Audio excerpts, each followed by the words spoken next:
All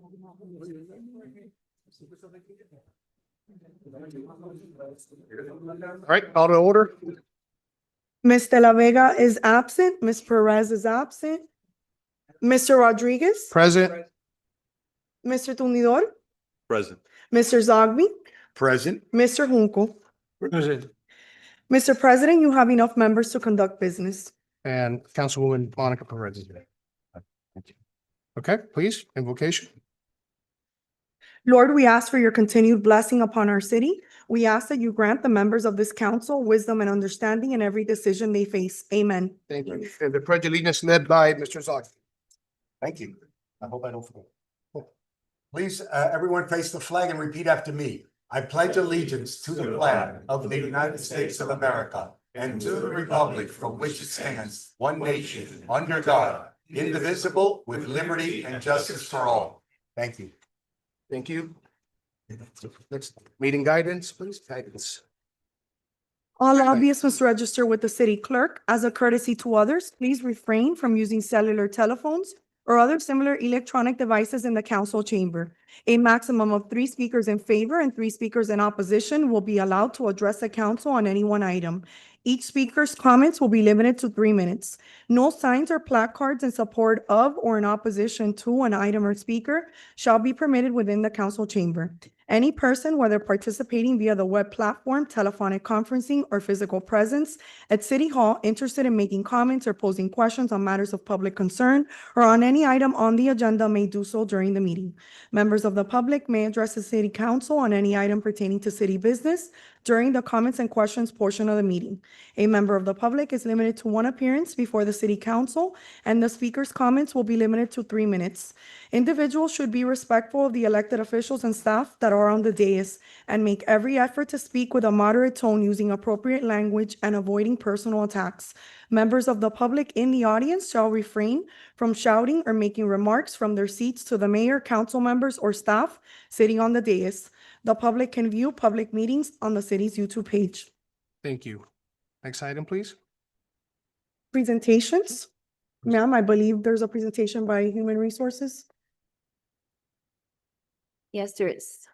We are going to be congratulating today our employees that have worked 25 years and 30. It's a big accomplishment, and we have a little something to give them. If you guys want to join me downstairs. Thank you. Good evening, and we have a total of 20 individuals with 25 and 30 years of service.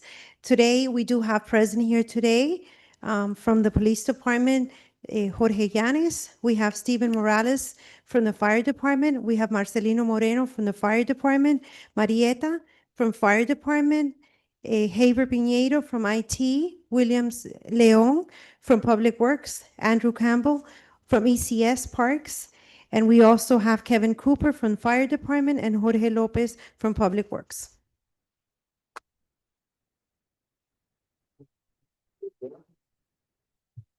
If we can have Jorge Llanes and his family come up.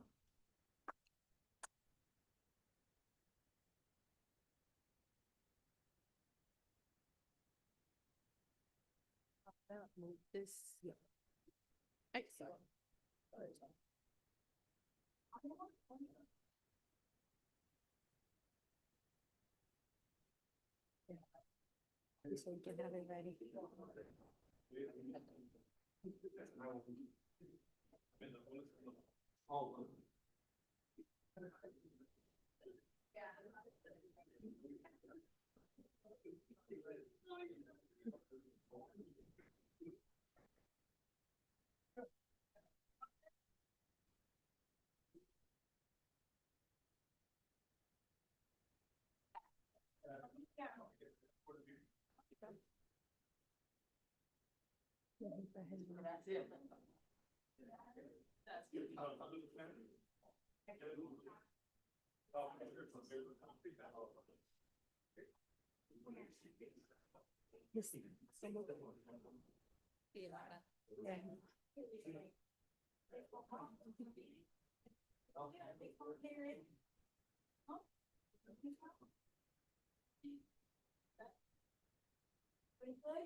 Next, we invite Stephen Morales and his family.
So fun.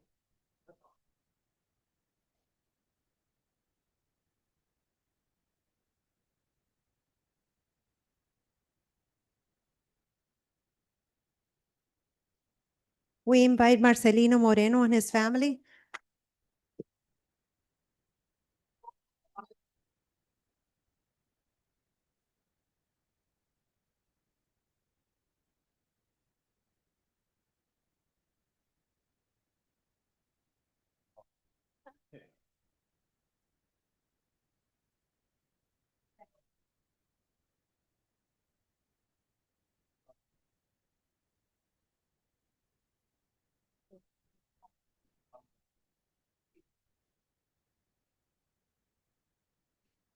Yeah.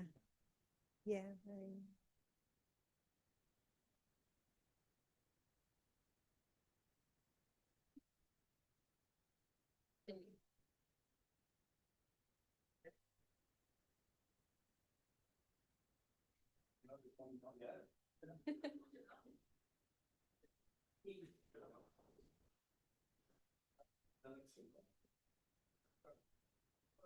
So cute.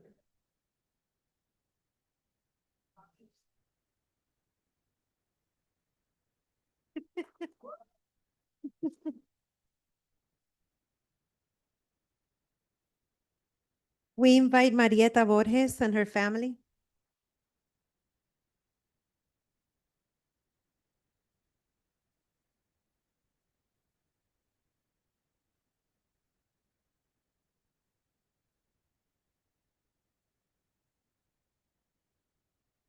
Dinner for the other ones. Yeah, good, but.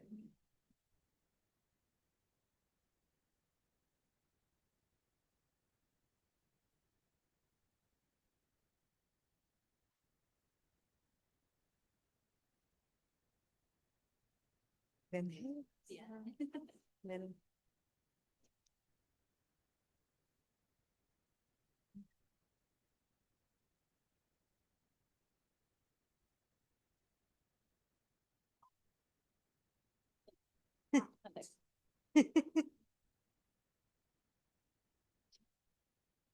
No.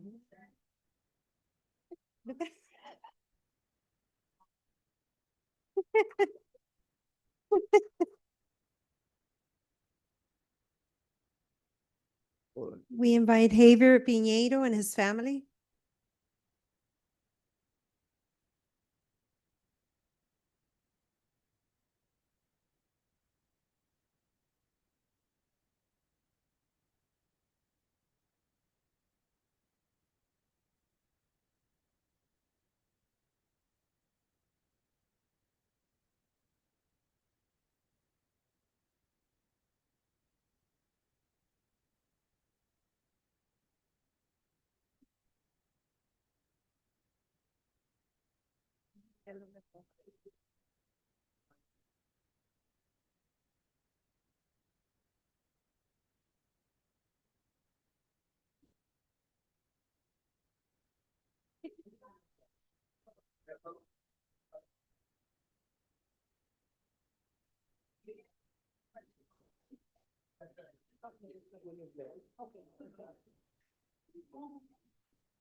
Mr. William Leon, we invite you to come up.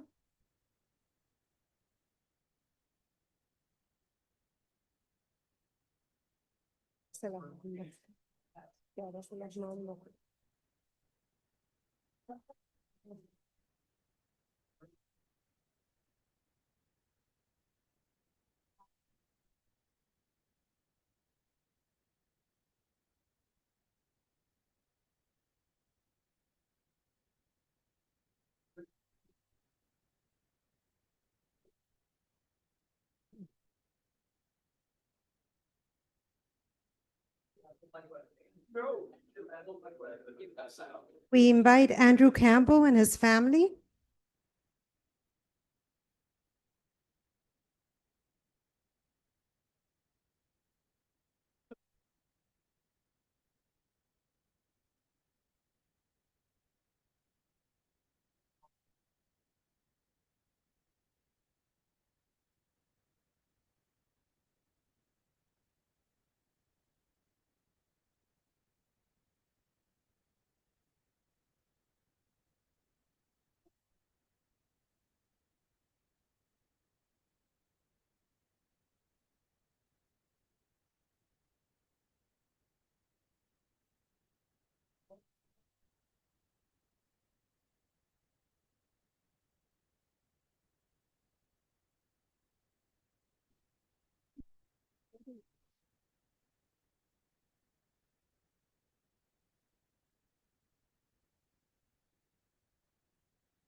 And now for 30 years of service with our city, Kevin Cooper.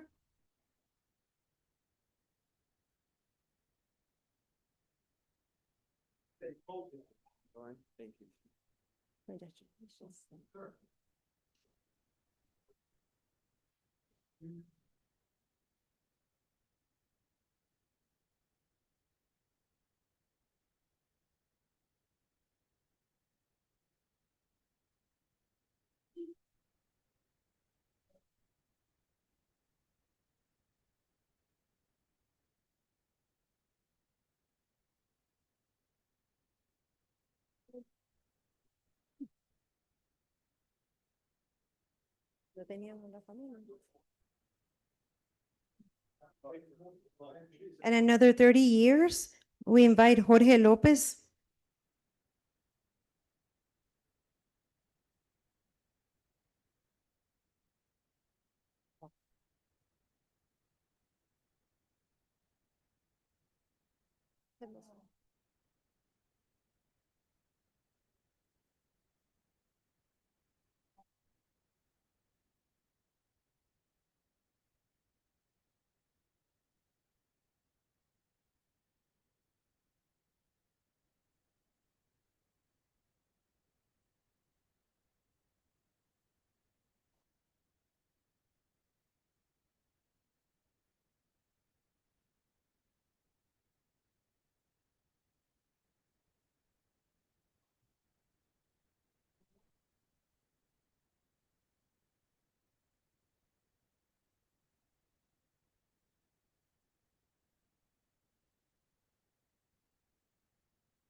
Water.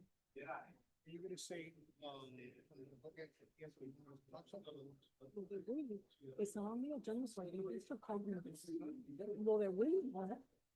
You're talking about him presenting. Yeah, yeah. No, no, that's not- Crazy.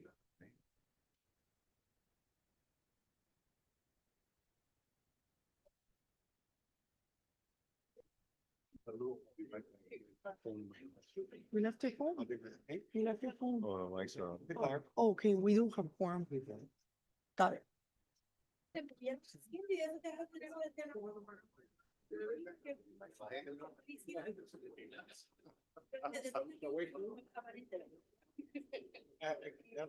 We have quorum.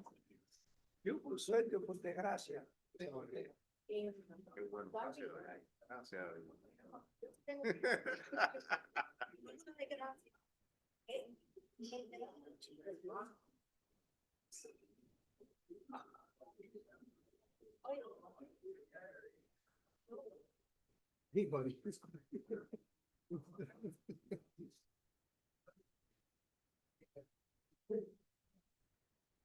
Yeah, should I call the website? Okay, next item, please.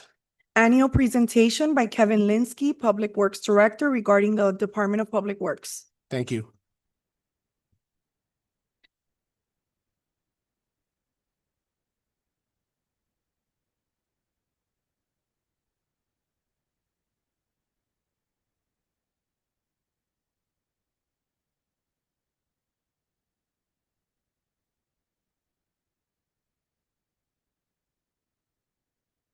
Good evening, Mr. Kevin.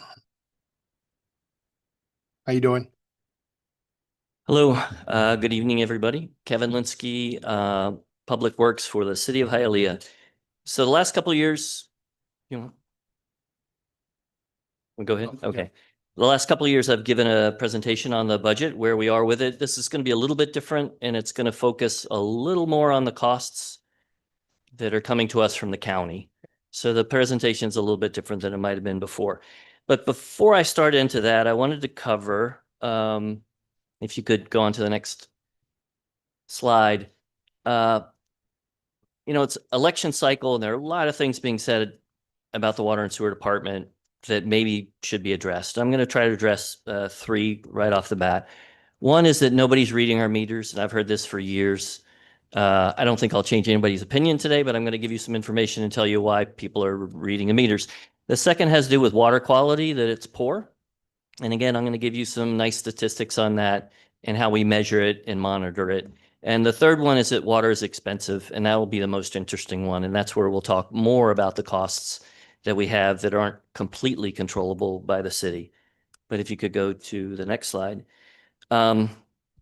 So 6 times a year, we basically read the meters. We have to read in that 2-month period of each cycle, 61,000 meters.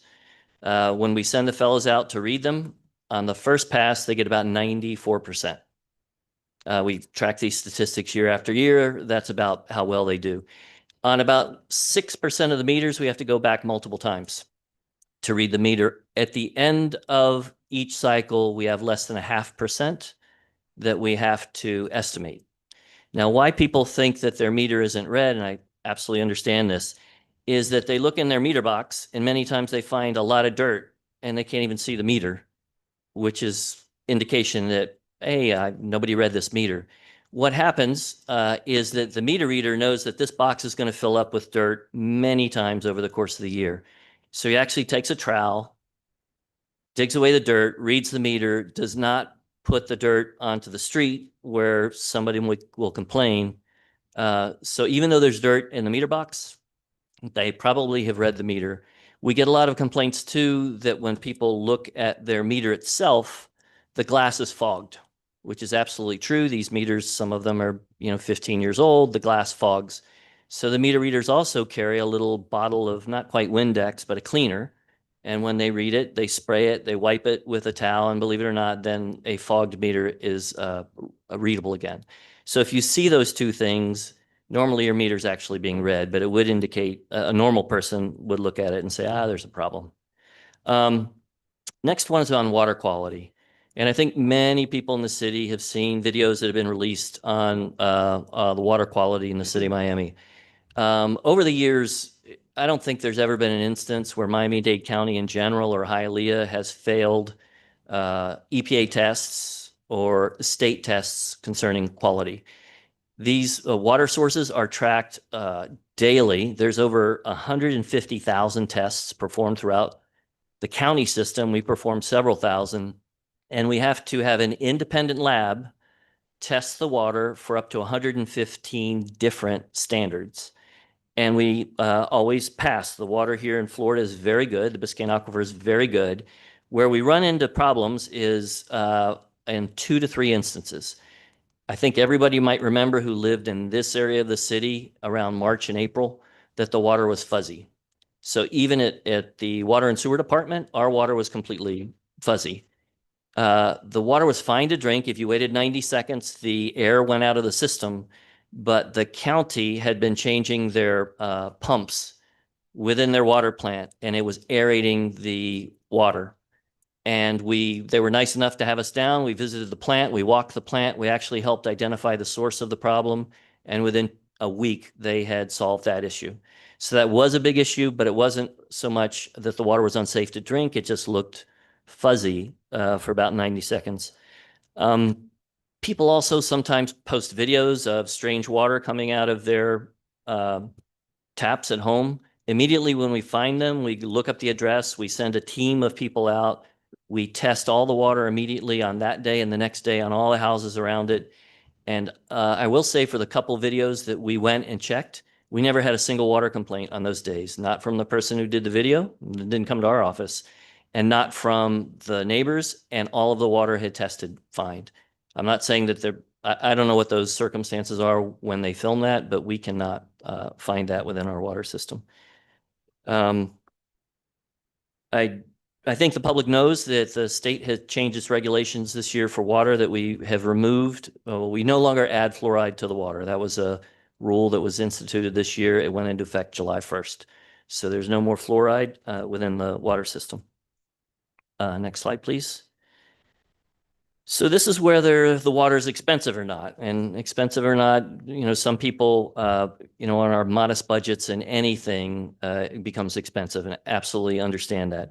The county every year does 2 comparisons. One, the cost of local water versus the country, and one, all the local service providers of water.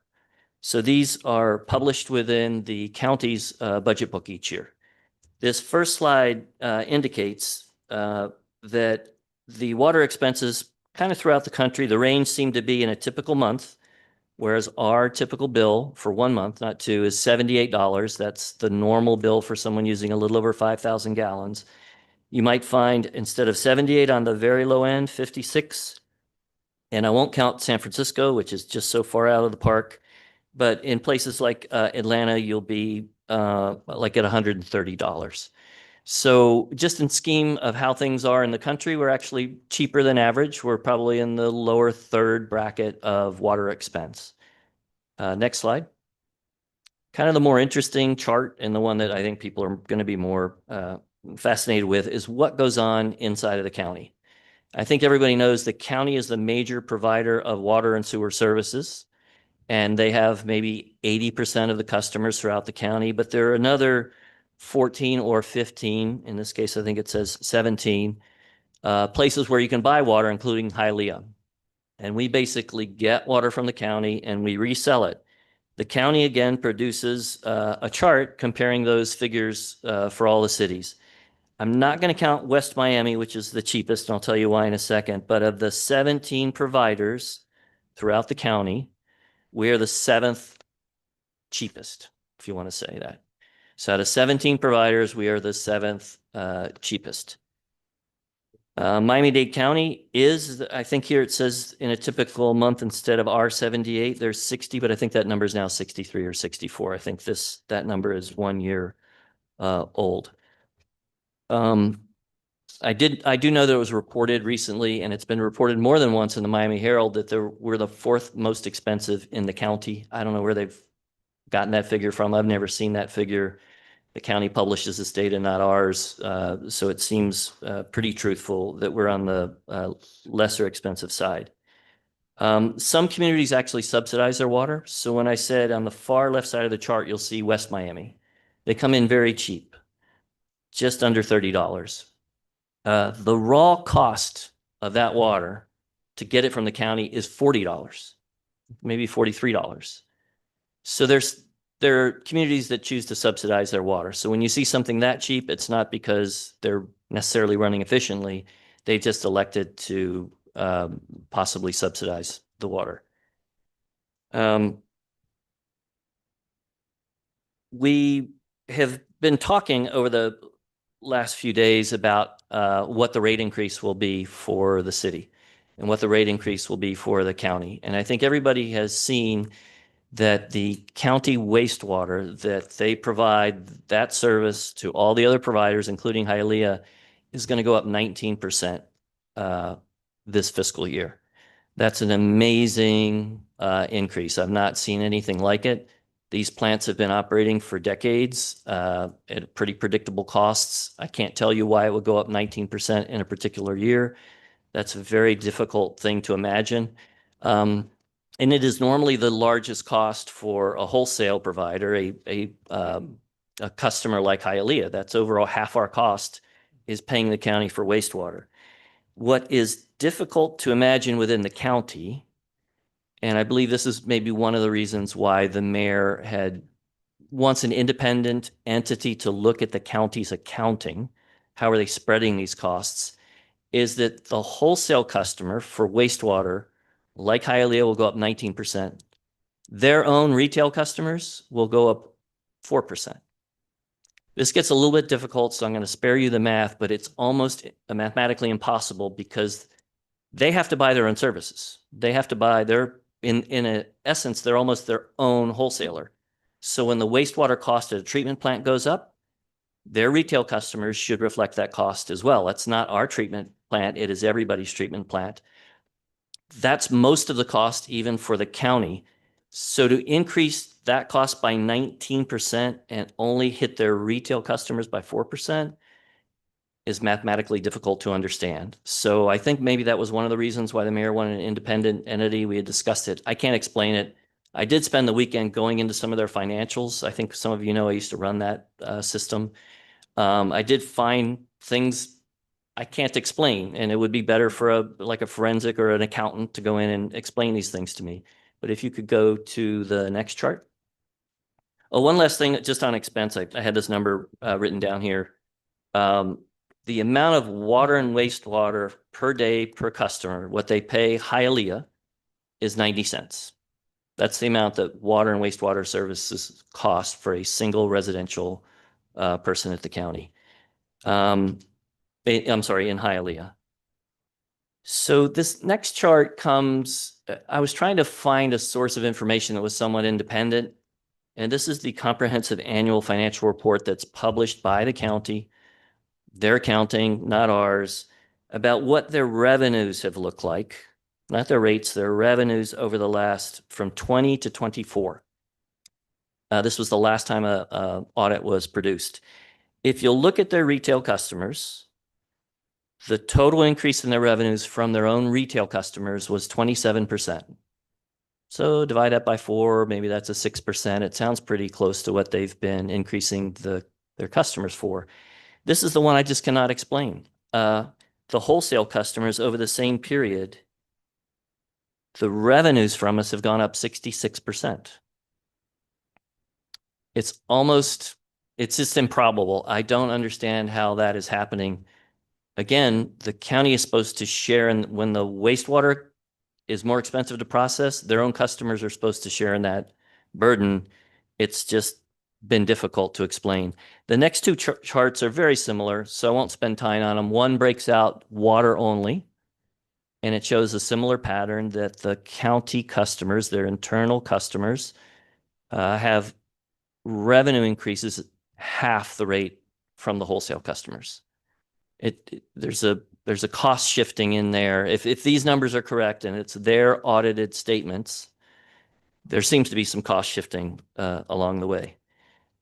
And I will say, when I was looking at those statements, they have the number of employees in the county, which is one of the major Yeah, through the expenses. chair. So when you say cost shifting, that means in their internal books, you don't see a cost, you don't see any increase of anything, just, It's very hard for me from the outside, only looking at that data, to say they did something improper, but they control all the accounting, all of it. We don't get to do the accounting. If they have an expense, they can put it in a local cost. Okay. And they can put it in the regional bucket. And it certainly looks like absolutely looks like the regional bucket costs have really gone far up, and their local costs have been very stagnant.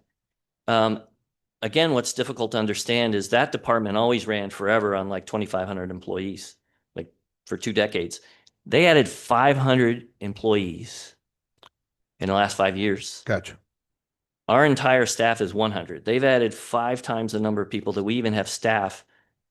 Their overtime is triple all of our personnel expenses combined. I mean, the department is really, Got it.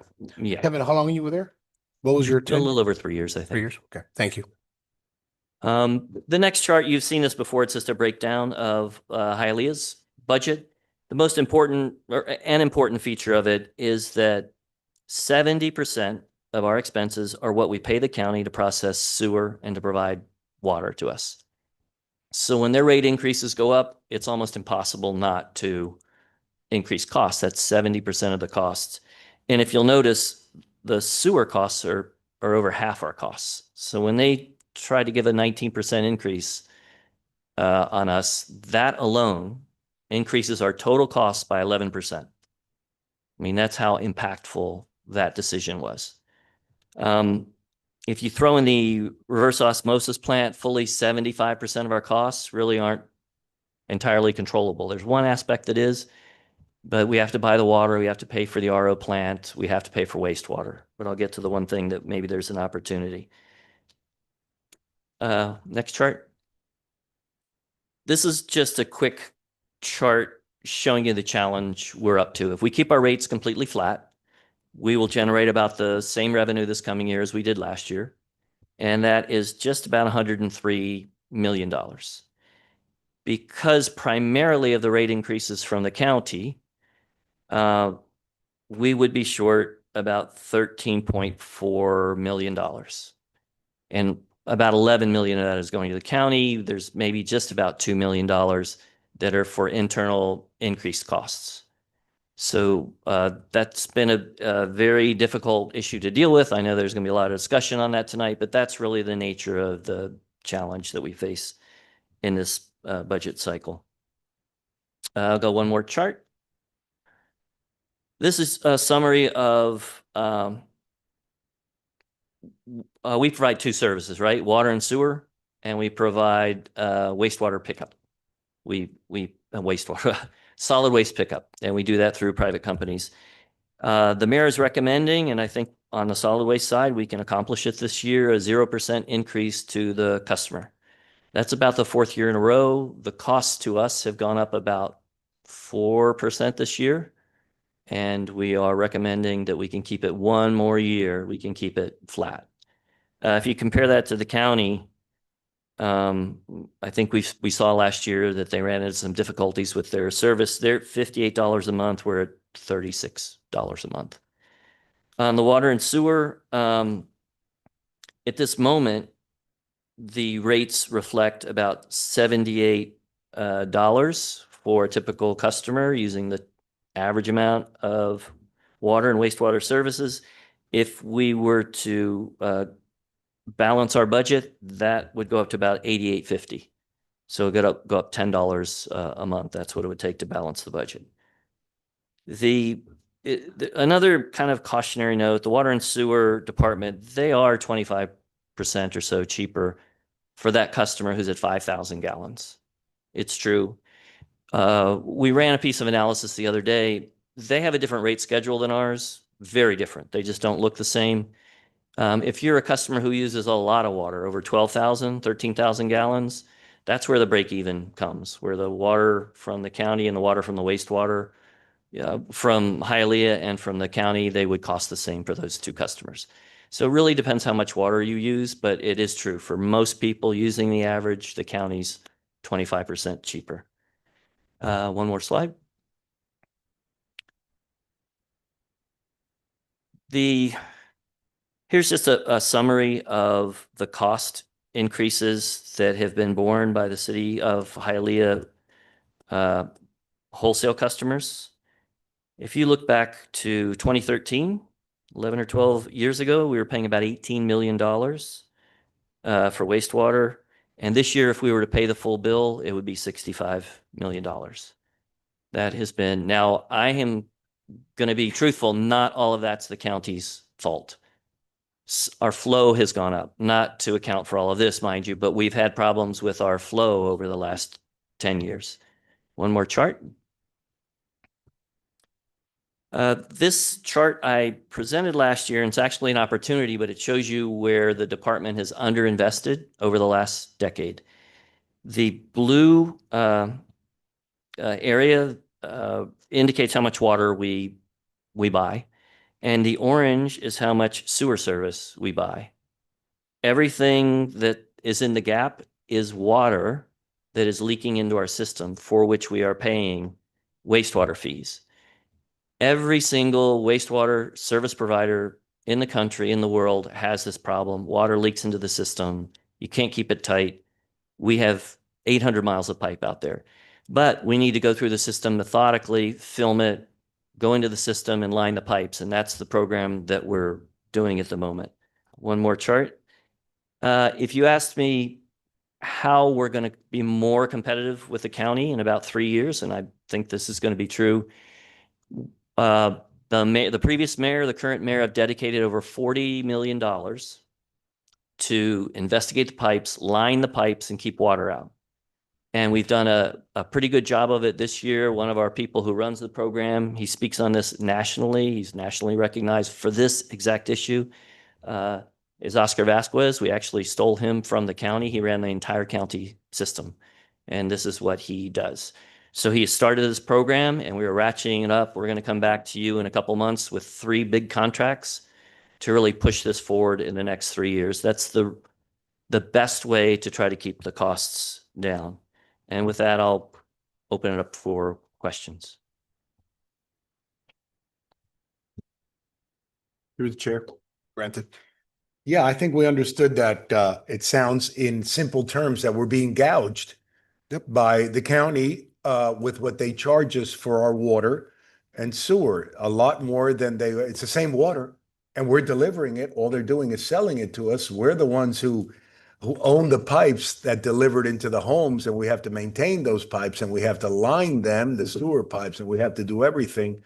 So there's no reason. That's why we do need an audit, that we're paying so much more for the sale of that gallon of water per gallon of water than they're charging their customers, their retail customers in the county. And I understand that we have to make a little bit on top of that as well, because like I said, we are maintaining those pipes. We're the ones that the customers call, and we're the ones that they depend on to repair those pipes, repair the sewer pipes, and it's a very expensive undertaking. And we answer the phone every time they call. The county wouldn't do that. The county will not do that. They won't have the customer service that we have. So yeah, we've been suffering that this injustice or this inequities for many, many years. We've gone up so much on our cost of water and sewer, and there's no explanation for it. I mean, if the product cost whatever amount it cost, that's what it costs, and that's what we should be buying it for. They're making an enormous amount of profit from us, and there's no reason they should, but now they've got us over a barrel because we don't have the system. We've depended on them to produce the water that we need, and we certainly don't have a sewer system. They're the ones that every The municipality. treatment plants. Yeah, we don't have the wastewater treatment plants. No, They have all of them, yes. no municipality has it in Dade Right. County, right? They all depend on the county. So pretty much they can charge us whatever they want. Now, the sad thing is, like you're saying, a lot of people won't believe the explanations. Their meter's not being read. We're paying double with the county. I've had residents call me and say, my cousin lives in the county. They pay half of what I pay. Well, they might be consuming half of what you pay. They're not charging us double either. And the increases, yeah, will be a few dollars a month if we weren't to subsidize it, but it wouldn't be double. So there's a lot of misinformation out there. There's a lot of confusion. There's a lot of people who sadly are neglecting the water coming into their house. They might have leaky faucets, leaky flappers on their toilets. And it's unbelievable if there's a leaky faucet or a flapper in your toilet that's not sealing well, that's not pennies. That's a lot of dollars a month that are being wasted that they're not using. It's just running through your pipes, running through your meter. You're paying for it, but you're not really using it. So there's a lot of factors here. It's not that we're not paying double what the county's paying for, but certainly we are paying a higher percentage, and there's no reason for that. Now, I'm not ready to give that up. We have a great customer service. We provide that service, and people are used to it for many, many, many decades. And that's the way I want to keep it. We just have to come to a fair agreement with the county that this has got to change. They can't be making up their $400 million, and now this year, God knows, for their $400 million deficit. You know, they're going to want to extract that from all their wholesale customers in any service that they provide for us. So it isn't exactly anything that we're doing wrong. We're depending on them, and they're just charging whatever they want to charge us, and we have no choice but to pay them. And that's a sad reality. Yeah. And we're not alone. We're not alone, right? Right, Mr. Right. Linsky? Yeah. And when it comes to the county, I'm very careful with my numbers. I'm just saying, it seems implausible. So I'm not an investigator. I'm not a forensic accountant, but it is good that we're going to have an independent look at the books, and possibly it wouldn't shock me that there's a redistribution of some of the costs. Yeah. But I won't predict it. And I understand, and if people didn't understand, the comparison with our water, the fresh water that we buy should be equal to the amount of water that we're sending back their way in our sewer system, but it's not equal. It's a lot more, and that part's on us. They're we have a very, very old infrastructure, like most of the country. Most of the country, their water infrastructure is very old. And the only way to repair it is to spend an enormous amount of money to replace them sewer pipes, to line them. And then we won't get incursion, because the incursion, if people don't know, is when the pipes are full of holes and rust, and they got all these, holes in them. They're getting and they're getting water that is from the water table or rainwater that's going into the sewer pipes. It's not really what you flush down the toilet. It's what comes from Mother Nature, and it's going into the sewer pipe. But once it reaches the county's meter, it's a lot more than what's actually being used. And that part's on us. And a lot of Every community has it. Everyone sends back more wastewater yeah.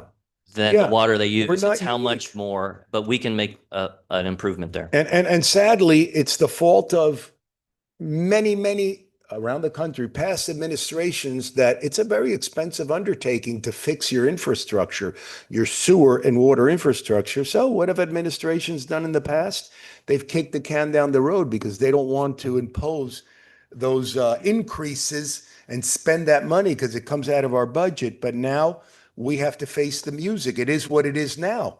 And we're going to have to invest in it, and it's not going to be cheap, and it's a reality, and we can't keep kicking the can down the road. And it's not something, we're not making a profit off it. This is not a profitable thing. We're not supposed to. We're supposed to charge what they're consuming, what the resident is consuming, and then a little bit on top of that so we can maintain that delivery system, those pipes that bring the water to their house and the pipes that take the dirty water away. People think you flush your toilet and it disappears, and they don't even think twice about it. Very expensive. That's liquid gold that you're flushing down your toilet, and we're paying big money for it. But that now we are where we are. So this is the reality, and we understand that. We understand it. Thank you, sir. Thank you. Through the chair. Yes, sir. I just have just a couple of just general questions, Kevin. our water and sewer fund or budget it's considered an enterprise fund, right? So in other Yes, no. words, it's restricted to a certain extent, right? Yeah? Yeah. So would it be the same for the county? The water and sewer fund is considered also an enterprise fund at the county, and it's restricted and it's not necessarily part of the general fund. Right. There rules, actually, they come from the state, how much revenue can be used to account for general centralized services. But you really can't transfer large amounts of money out of the enterprise fund into the remainder of the government. Got it. And so when we talk about the $400 million deficit at the county, is that part of the enterprise fund or is that more on the general fund? I actually don't, I've not kept up where the county's deficit is. Yeah. I really don't know. I'm Yeah, sorry. no. Yeah, I believe it's general. Okay. So are these increases though, Kevin? Because you mentioned that you were in the county for some years. Are these increases common? Like have they occurred in the past? So you know what, when I was there, I didn't track the wholesale as well as I should have, but they were within range. There was nothing like a 19%. Typically when, we did long-term financials, it was indicating that we were going to have to increase our revenues at about 6 to 6.5% to carry a big capital program. That was what was anticipated for multiple years out. Could you pull up that other slide, the one that broke down the sewer cost? That one right there. Go back. No, go forward. Forward, Maria. Towards the end. Yeah, go towards the end.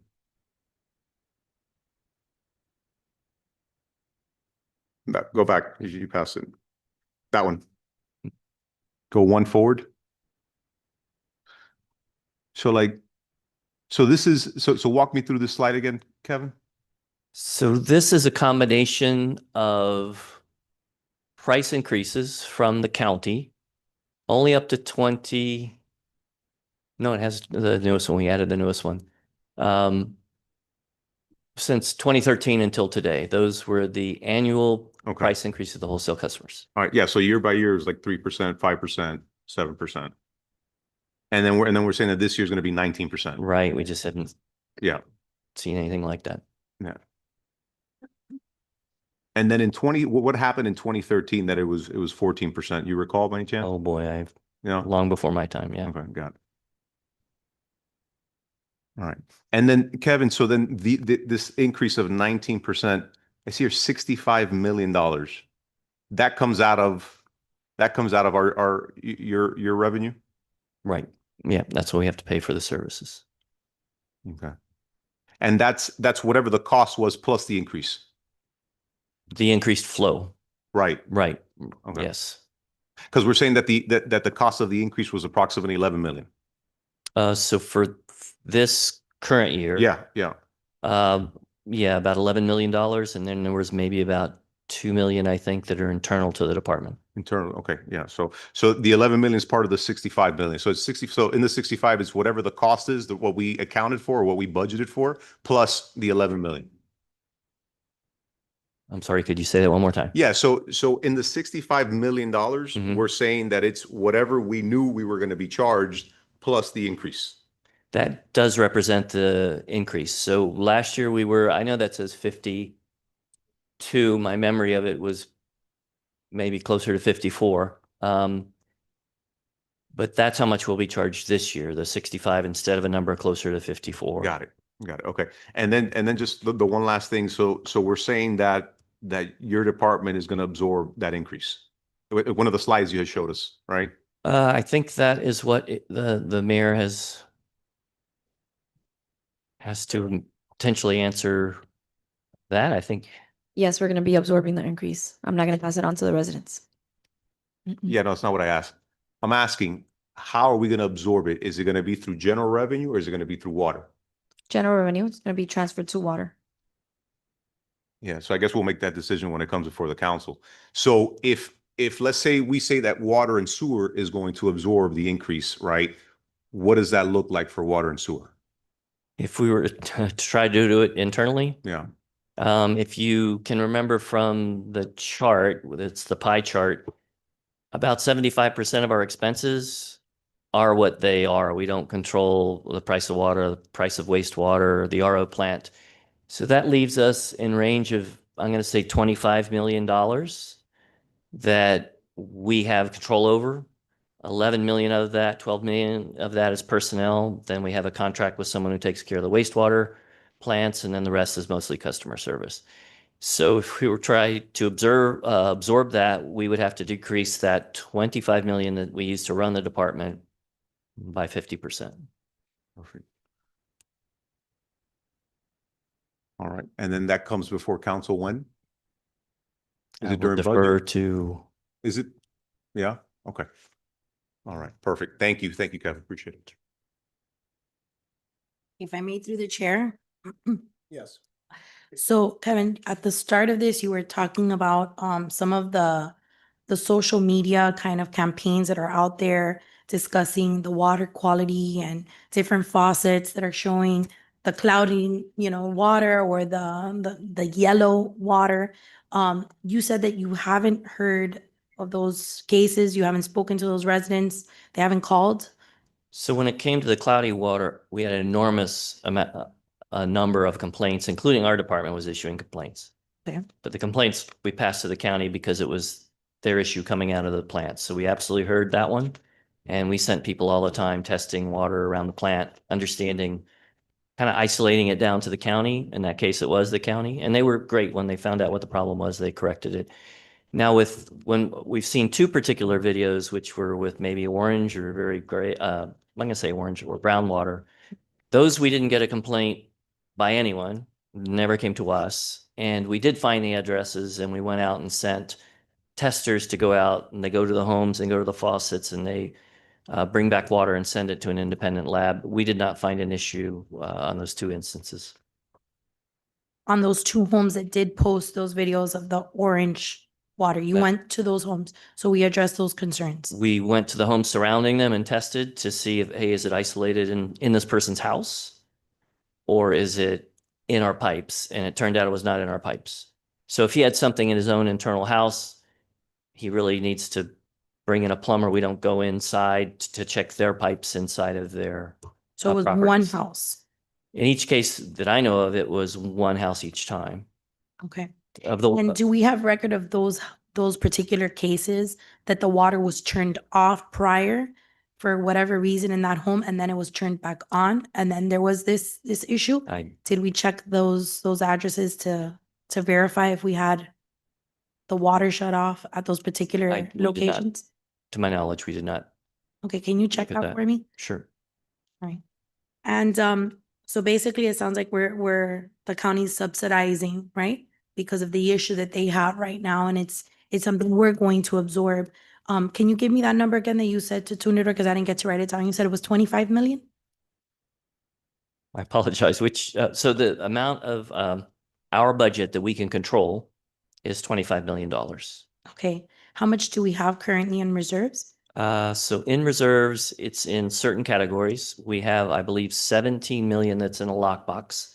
Those are customer deposits and bond money, and that can't be touched.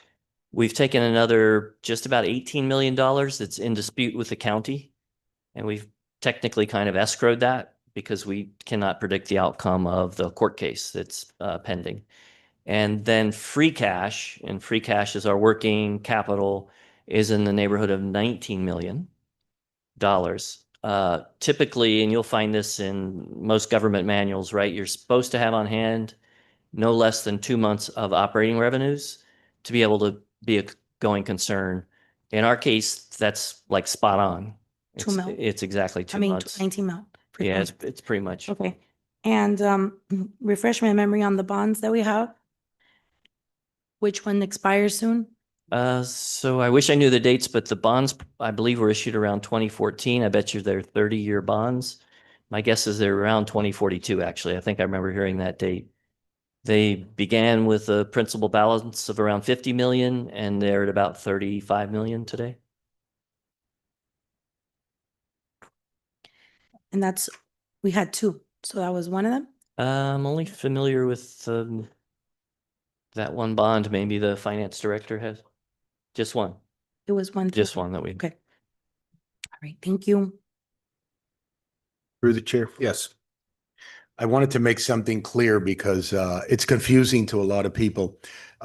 Sewer is costing us, in other words, the fresh water coming in is one price, and the sewer, the water going out of your house, is double that amount. So a gallon of whatever we pay per gallon, to get rid of that gallon of water, once we wash our dishes, we take a shower, we flush our toilets, that same gallon costs us twice the amount to our bill than it was to buy it fresh. So that's like and that's the way it is. That's the way it is. And when we talk about leaky sewer pipes, it's confusing. People ask me, and I'm sure everybody here probably understands, but for the benefit of anybody watching online today or in the future, when we talk about, and correct me if I'm wrong, about leaky sewer pipes, why is it disproportionate? Like, why are we buying X amount of millions of gallons of water, yet we're paying for a lot more than that going out? And it's because of, we keep saying leaky sewer pipes, but it's the reverse of what we think. Yeah, the you're absolutely standard right. leak. You're absolutely right. It's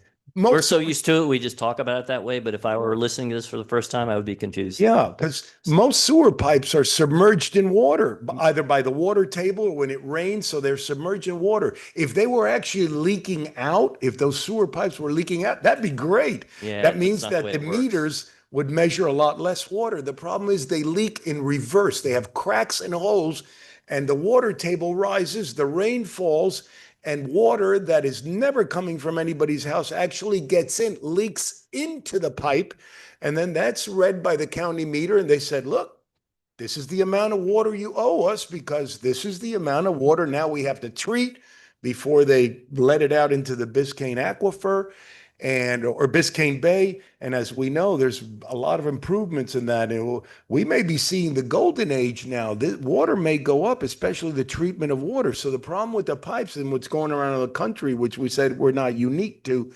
is not that they're leaking out into the ground, the sewer pipes. They're leaking in reverse. We're getting water that's from the underground water and rainwater that now we're paying for as though it were wastewater from our homes. And that's where a lot of our expenses are going. And that's where we have to work on to repair those pipes so they don't leak in reverse. So we don't get water that doesn't belong to us. But again, like I said, that's a very expensive undertaking. And that can's been kicked down the road for 50, 60 years. Most of our pipes underground in Hialeah are probably laid down in the 60s. And they're very, very old, and they're full of cracks, and they're rusted out, and they're full of holes, and they just keep getting water coming into them. But as far as the meter that's measuring that wastewater, it's water.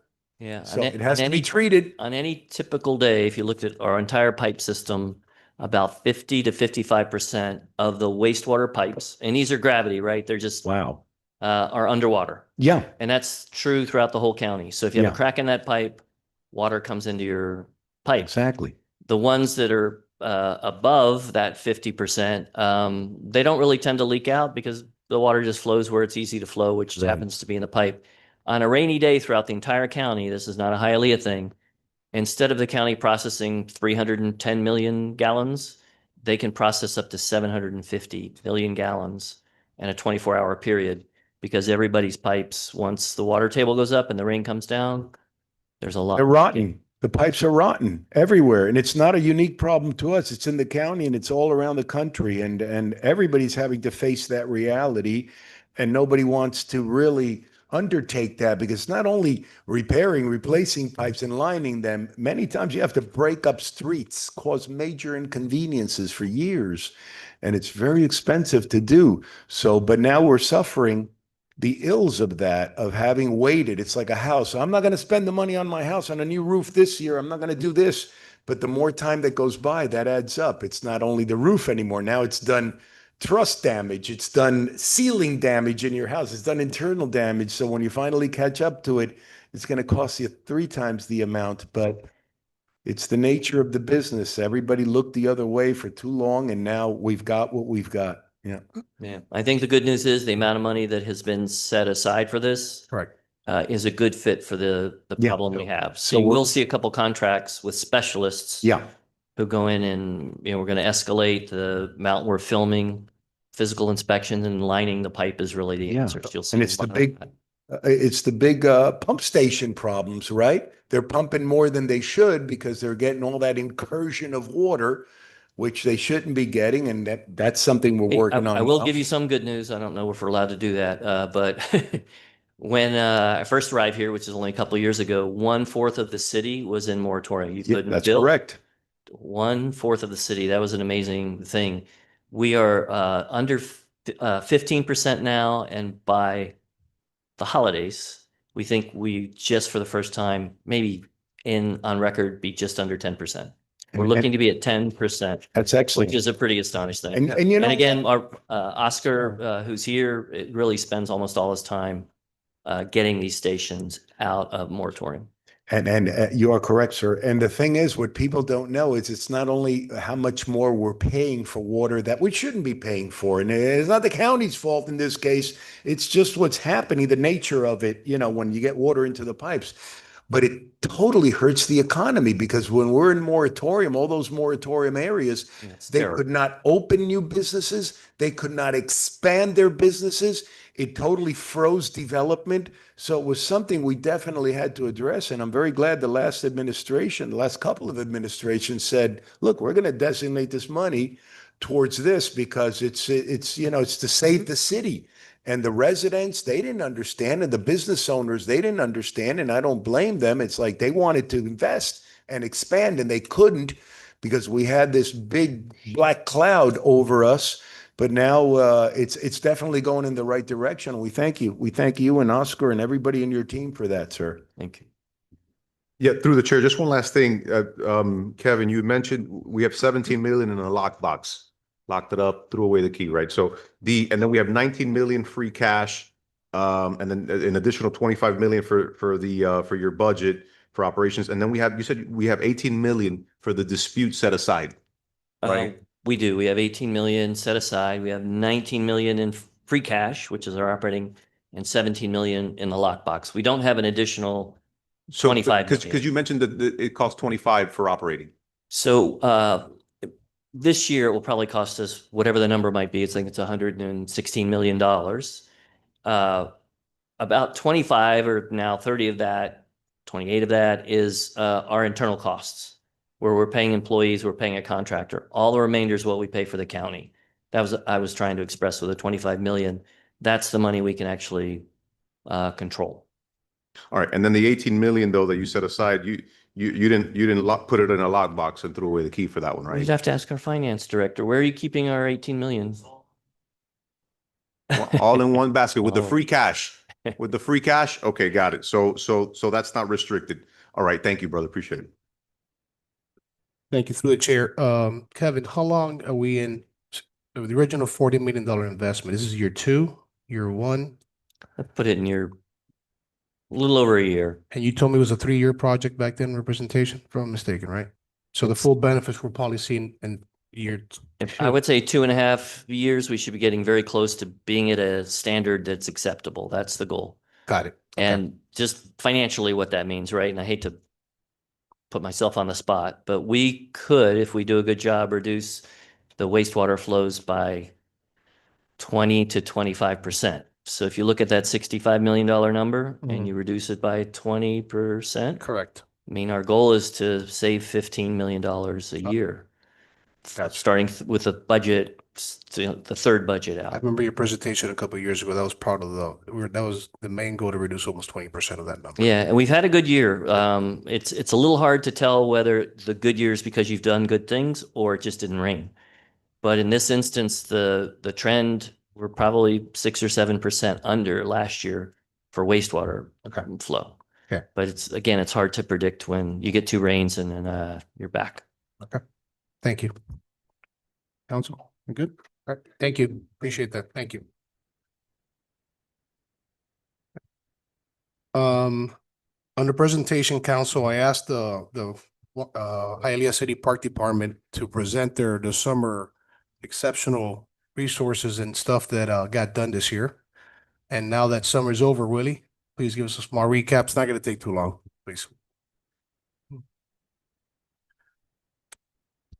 Good evening, Mayor, Council, Willie Sanchez. By the way, I know you do a larger presentation soon, but me and you spoke, and I mean, you told me the parks were full, so just please tell me what happened. Yes, sir. Yes, sir. We'll be back in the near future to give our annual report. 900 East 56th Street, Hialeah, Florida, 33013.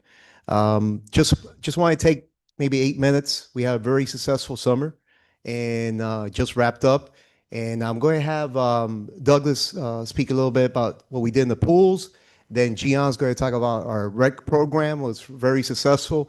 Our travel league was very successful as well. We won some awards in between. And then Sharon's going to speak on our highly successful supervised camps. But let's start with our pools, if we may.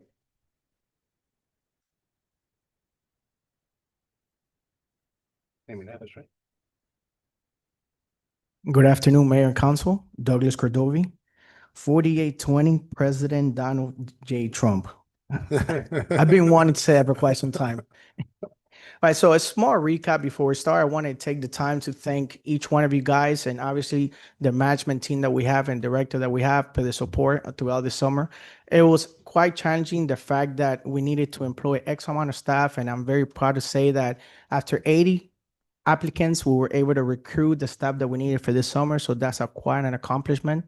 Being that ever since COVID, we have never had the luxury or the privilege to have fully staffed. So that shows a lot and the commitment that we have had throughout this year. As a small recap, I want to elaborate in regards to the lifeguarding training, keeping safety not our top priority. When it came to that, we performed multiple training sections that was not just catered to safety awareness, but at the same time, staff and customer service.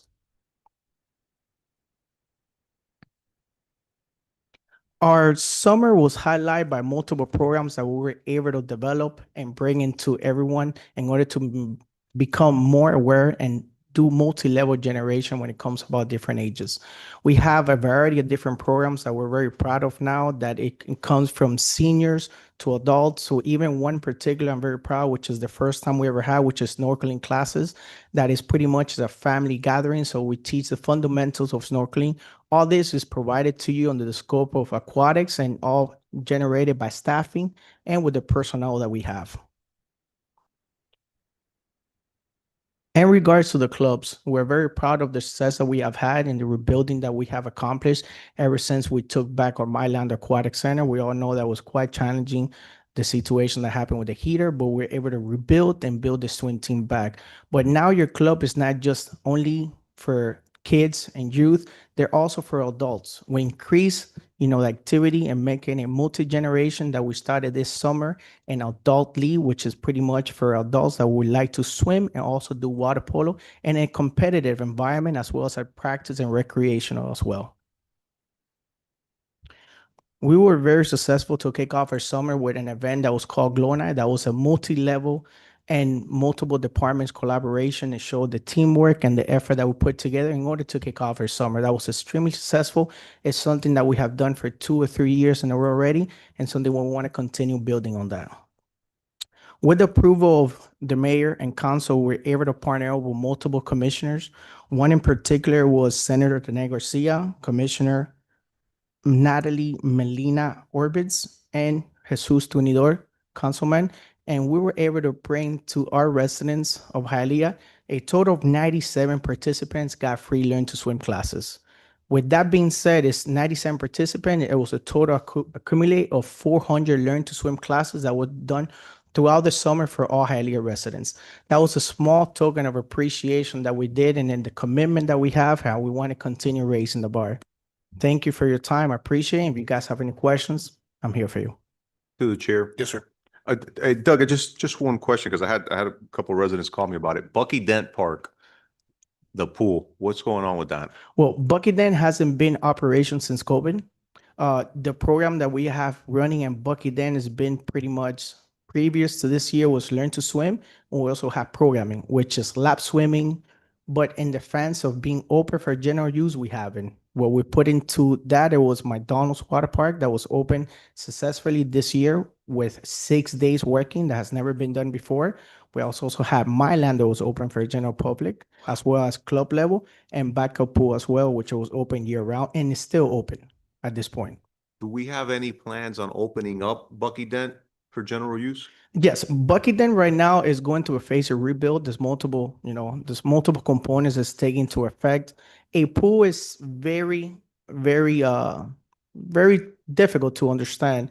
It's not as simple as grass. It's multiple layers, not just stay furrow, but also the health department. So every time we're trying to take a step forward, we have to make sure that we're doing the right move. Unfortunately, our facility hasn't been properly kept. We've been doing, in other words, pretty much like Band-Aids. And every time we're starting to move forward, we keep taking a step back. It's no different when you put a vehicle for 6 or 7 years without being touched and you start opening doors, putting the window down, at that time I realized that your warranty expired. So that's what we're doing right now. There's a lot of commitment from the mayor, from council, from our director, in order to have the facility up and running. We have multiple phases that we're meeting, which is the activity pool. We're doing the slide, the main pool. And leaks alone, I just became aware that we have close to 10 leaks. So it's quite challenging, but it doesn't mean that we're going to stop. Dougie, but for the resurfacing, what's the timeline on that? Do we have like a timeline on when it'll be up and running? I'm becoming more aware of those projects as we speak. I'm Right. getting more involved with that. And then with the support of the administration, I will be able to give you more in depth and more walkthrough. At this point, I'm pretty much playing catch up, but I will have those answers for you. But we had determined that we wanted to have operational facility, something a small phase. By the summer, we're able not to do it. But the commitment that we have right now is that we want to make sure our facility is fully staffed, which is one, properly trained, and the facility is operational for next year. That facility is going to be open year round, no different than Mylander, no different than McDonald's that was open pretty much every day with the exception of one day that has never been done. Thank you, Doug. Thank you for your time. We're good? Anybody else? Well, Thank you, guys. Thank you. Gian. Sorry. All right, good evening. Gian Barzaga, Parks and Recreation Supervisor, 900 East 56th Street. And I'll be quick because my wife is already texting me. So basketball this summer, we finished with 300 participants, making us the largest league in Dade County another year again. We continue to grow our inner city program, which now this summer included City of North Miami, City of Doral, and City of North Miami Beach. They joined us for our recreation league. Again, we continue to be the largest recreational league in South Florida and one of the only few recreation systems that still operates in-house basketball league. For football, our Hialeah Hurricanes cheer and tackle increased the registration by 45%, up to 190 participants, which I invite you all to come out this Saturday for homecoming at 9 a.m. If you're able to make it, we'll have some cool little things for the kids, and I'm sure they'll enjoy seeing you guys. This year, for the first year, we'll be able to field the team from 7U all the way to 13U, meaning that we will have every single age group represented in the Extreme Football League. Lastly, we were able to introduce this summer some new programs like archery, which had 51 participants aged 5 through 12. Those were all residents. It was completely free of charge to the residents. We also were able to implement some parent and me classes, kind of just to get the toddler age gap covered from ages 3 to 5. That had about 36 participants. Again, all free, all residents. And those are things that we want to continue to implement. Cool little tidbit. We attended the Florida Festival and Events. We applied for 3 awards this year statewide. Our Young Archers Club won first place throughout the state of Florida for educational program. We also won 3rd place for volunteer program with our Kaboom build out at Bright Park. And lastly, for best new program, our Hialeah Elite, which obviously these awards, we get to reap the benefits by seeing the joy in the kids' faces, but it's nice to be recognized at a state level with the stuff that our Parks and Recreation Department is doing. So if you have any questions, I'm available. If not, Thank you. If I may, through the chair. yes. I just want to say congratulations to you guys, to everyone in the Parks Department. I know how hard you guys work. And I just wanted to let everyone know that part of our EPI group of kids came out to a roundtable that I hosted with the White House. It was the National Drug Control Policy Department. And our EPI kids are probably going to make history as writing the National Drug Campaign slogan right here from Hialeah. It's going to be a federal nationwide campaign, like Say No to Drugs or This Is Your Brain on Drugs. So what they took back from that event from our EPI kids was the slogan that they're probably going to use with the drug czar that's nominated by President Trump. And it was an honor to be there with you guys, to just be able to be the branch to host these kids. And congratulations. And that's from the effort that you guys have done. And I know those kids have a bad rap of being, loud, misbehaving. And you guys have really, I've seen them blossom. So congratulations to all. Thank you all. And then just to touch on that, our EPI graduation this summer, progressively, we've increased our EPI participation from when we took over. It might have been like about 10 to 12 kids per semester. Last semester, we finished with 56 participants who completed over 900 community service hours for our community. So thank you. Obviously, it wouldn't be possible without any of our staff, without our director's guidance and the group of supervisors that I have here behind me. It takes a village. So thank you guys for your time and thank you for always supporting us with our ideas. Thank you. Have a good night. Thank you. Thank you.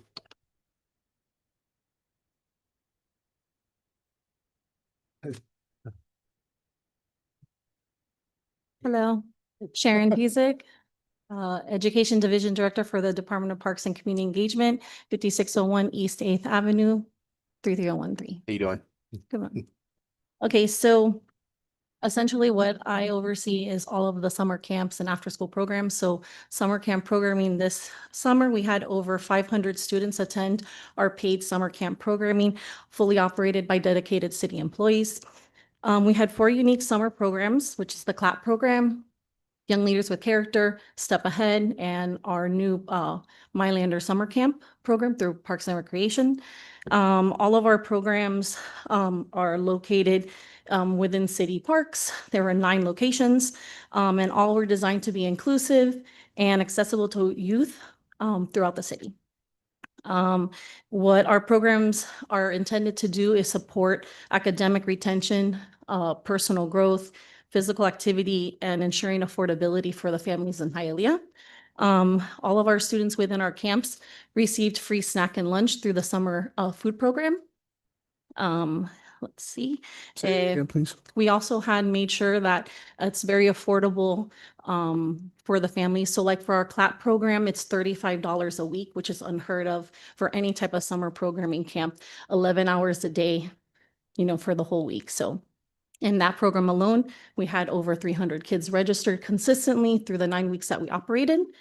Our YLC program had over enrollment. That program is free through the Nita M. Lowy 21st Century program. So all of the teens in that program go for free to that summer camp and enjoy all the enrichment, all the academic tutoring, everything in the summer. We also had our Step Ahead program, which is 100% students with disabilities and ages 14 to 22. Same thing, academic, enrichment, personal growth for them. And then we had our Mylander second year for our Mylander Sports Camp, which was operated out of Mylander Park through Parks and Recreation staff, designed by the Education Department, where they learned various sports, different skills that help them when they transition into our parks program and join our leagues. So the city had a RFP process this past year and the year before to add different types of programming that may be interested for the residents and the students in our city. We did have them planned to be at specific locations, an adventure camp, a dance camp, and swim camps.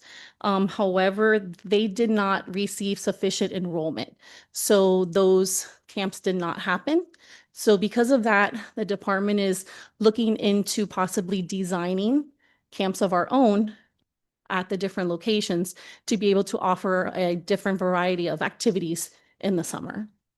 So in conclusion, we are proud to offer programs that reflect diversity and needs of our community, providing a safe place for children to be in the summertime.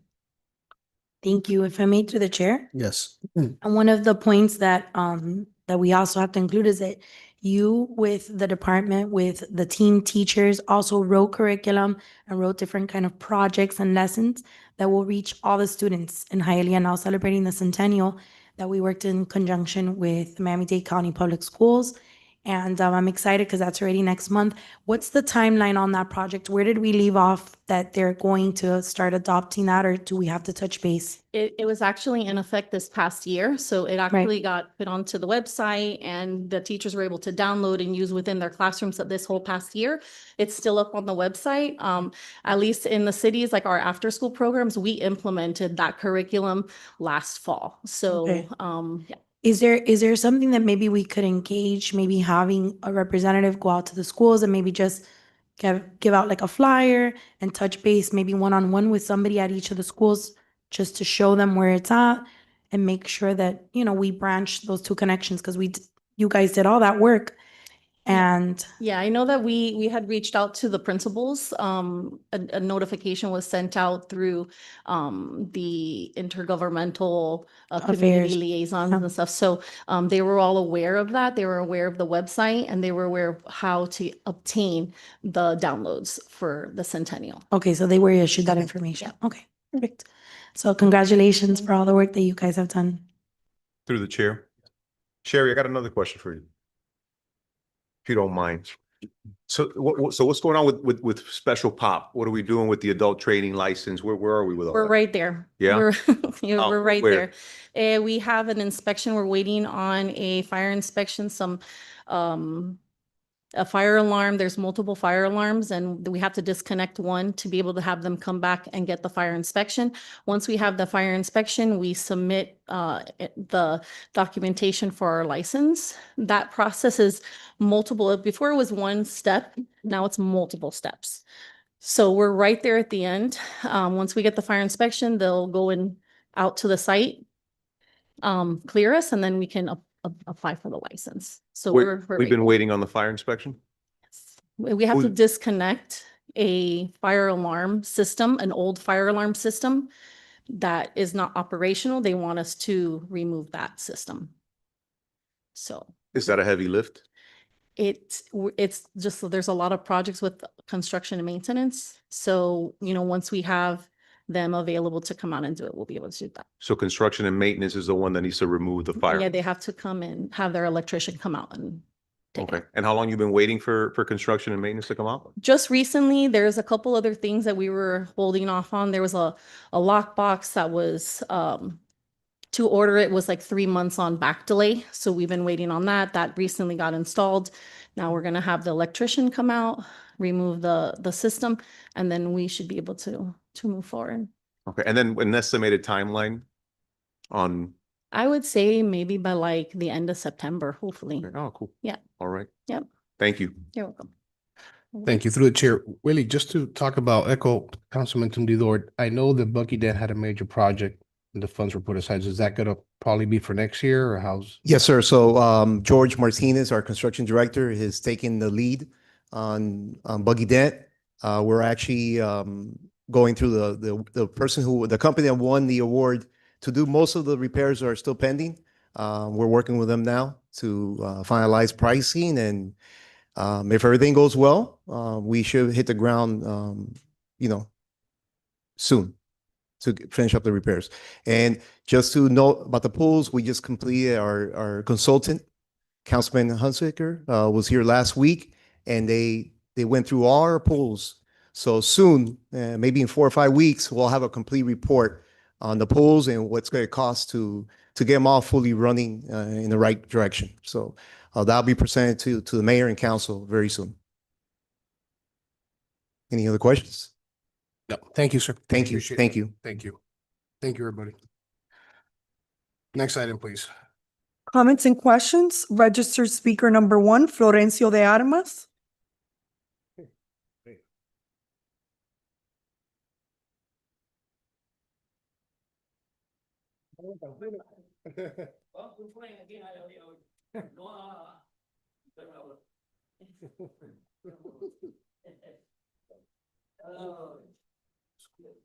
Señor, si va a hablar en español, me tiene que dar un chance para traducirle. Bueno, si va a hablar en español, me tiene que dar un chance para traducirlo en inglés. No, ¿Ok? no hablo español porque el inglés mío he aprendido en viernes. Y fue- No, ya hablo un poquitito. Yo te he oído. Primeramente, mi saludo, mi respeto el cariño fraternal First off, I would like to para give my todos thank you, my los que salute to están presentes all que that are dirigen present el and direct departamento de Hialeah. the Para mí, Department of que me Hialeah. conocen, me conocen, me conocen, me conocen. For me, you all Que know puedan me. ver aquí I have a complaint to bring to you all. que yo vivo en C80, ahí la tiene la dirección. I live Ok. in 680. Entonces, corté, desmoché, hoy venía el trash, desmoché el mango, el aguacate y lo puse donde me I pertenece a mí. smashed al my frente de avocado mi and my casa. mango and I placed it where I was supposed to. Entonces, So hacia el lado, my next door en el house 700 East de la in the 14 Playa Blanca. 700 Southwest, the house that neighbored me. Tienen de eso de la gente parol que vive en la casa del patio de zinc. Jesús sabe. There's a Y neighbor that entonces, lo veo, yo estoy ahí, un van lleno de trash. so Me lo they're pone encima full de of la basura. trash and they have it on top of my trash can. Me quedo mirando, no dijiste. Se fue. And they kind of ahí. just leave it there and just drop Ah. it for a long Tienen time, todo period de of time. colchones y me lo ponen arriba de la basura. They have a bunch of waste that they Mañana, just leave on pues sí top que of no my es- trash can. Hoy por la mañana, Today in yo the digo, cuando morning, venga la grúa, aquí el que resuelve esto es la grúa. Pero antes voy a llamar al departamento inspector. Okay. I called the Llamo a inspector's 7:30 department. ya, I called y at salió 7 buena a.m. gente. Conmigo, pasó I called the venga, corresponding perdón. department que tengo trash. Digo, to advise them that I have trash. y me dice, no, ya los inspectores de Hialeah no tienen que inspeccionar. And they advised me El that trash. the inspectors aren't in Digo, charge of ¿qué tú trash no more. No, los inspectores de Hialeah no tienen que ver con eso. They advised me ¿Qué that tiene que they ver no con- longer deal with that. Me dijo, le voy a decir la verdad, me tuvo de 7:30 a 9:30 en el I'm teléfono. gonna be honest, they left me on the phone from 7 to 9 Hasta a.m. me puso con el departamento de water. They even put me in Departamento- communication with the Department Me of mandó Water. uno aquí que se llama, creo que se llama algo, no sé qué, un señor ahí. They put me Y in me contact dijo, with a gentleman Los named, inspectores de Hialeah no se meten en esto ya. and they ¿Y qué advised tengo me que hacer? again that the Tiene que inspectors llamar al are no departamento PAME de longer, policía. and para que they venga un advised me policía- that I would have para to que get in venga un contact with the policía y police haga un- department.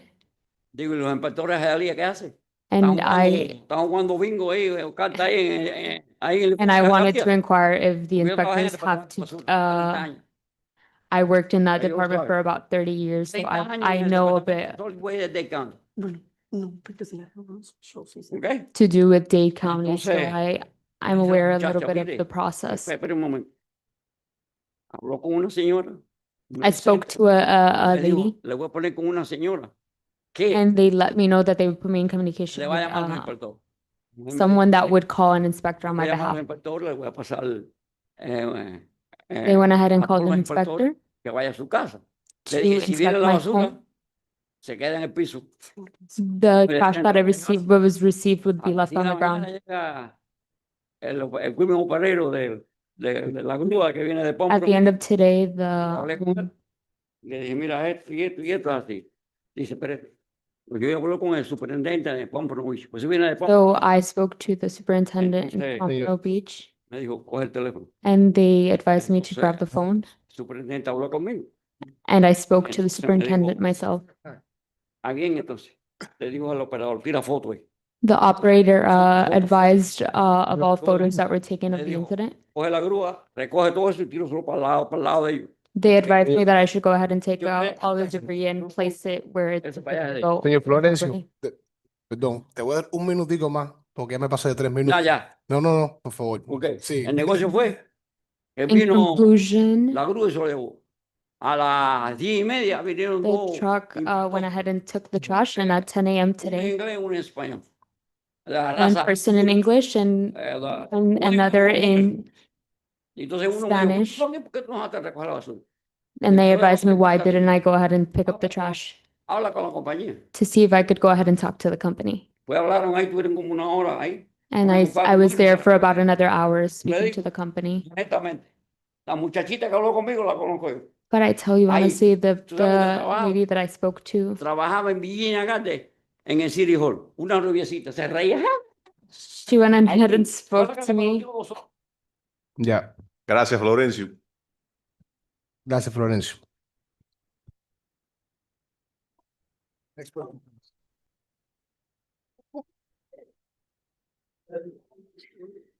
Juan Santana.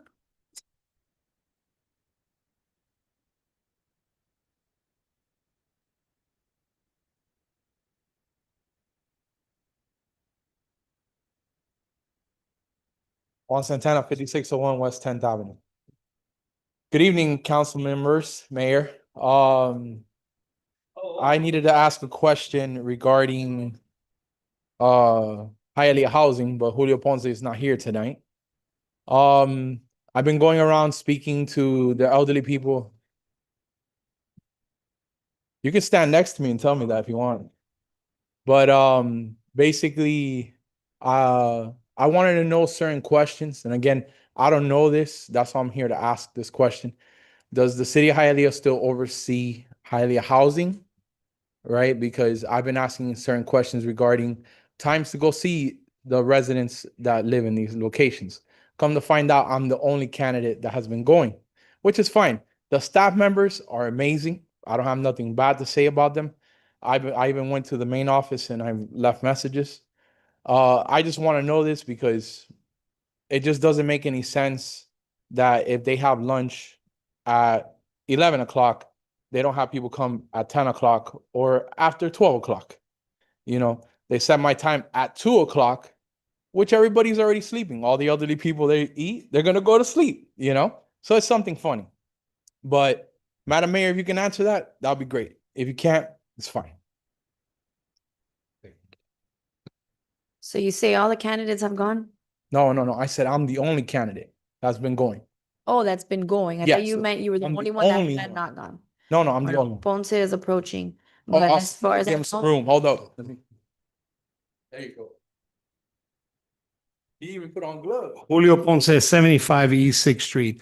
My clock, please. So the visiting of the lunchrooms is a Department of Elder Affairs and the Alliance for the Aging, who do not allow soliciting in the properties. They're there to have lunch in a peaceful manner. So in 1997, this wasn't something done yesterday. The Housing Authority did a policy that you're allowed to go to visit the property between 2 and 5 for 15 minutes or 20 minutes, something like that. We will put a table there. We will put it on the bulletin board and you will go, you'll give us a schedule of, you're going to visit Ashley today, Holland tomorrow. It's a schedule. It's been there since 1997. Every single politician, including all of you sitting up there, have abided by it. There's no problem. There's nothing. It's just you want to create a problem, and that's your problem. You've been to a few properties. 2 people showed up in one, 10 showed up on another. That's the policy that's been in place since 1997. And to answer your question, this body does not oversee the Housing Authority. The mayor appoints the commission, and we are incorporated and looked at by the state of Florida. That's how we are incorporated. Obviously, I work very well with all of you, and we've always had a great relationship, and that's why we get along and we serve our community. And I think our residents overall are very, very happy with the service. So if you have any other questions, I'm available to answer them here. If I can get another 30 seconds, that'd be great. That's fine. Chairman. Now, mind you, I've been patiently waiting. I've also done public records requests. Everything he's stating, staff members don't know. Again, maybe they just don't know.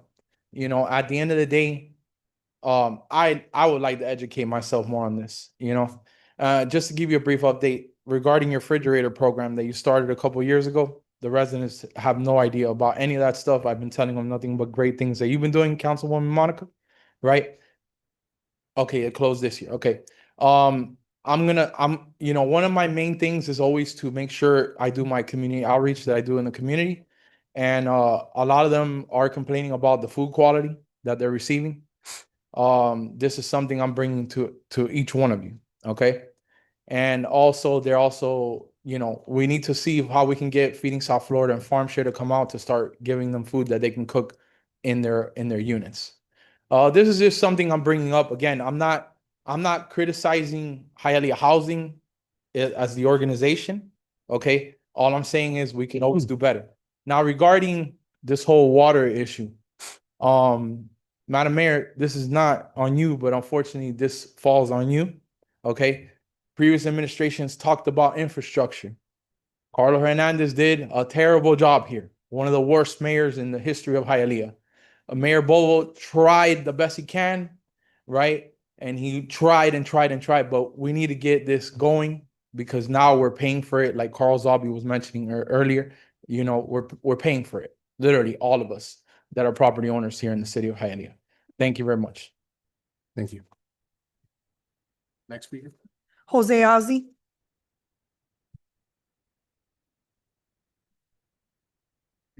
I want to pass out part of the budget before I begin. Please do.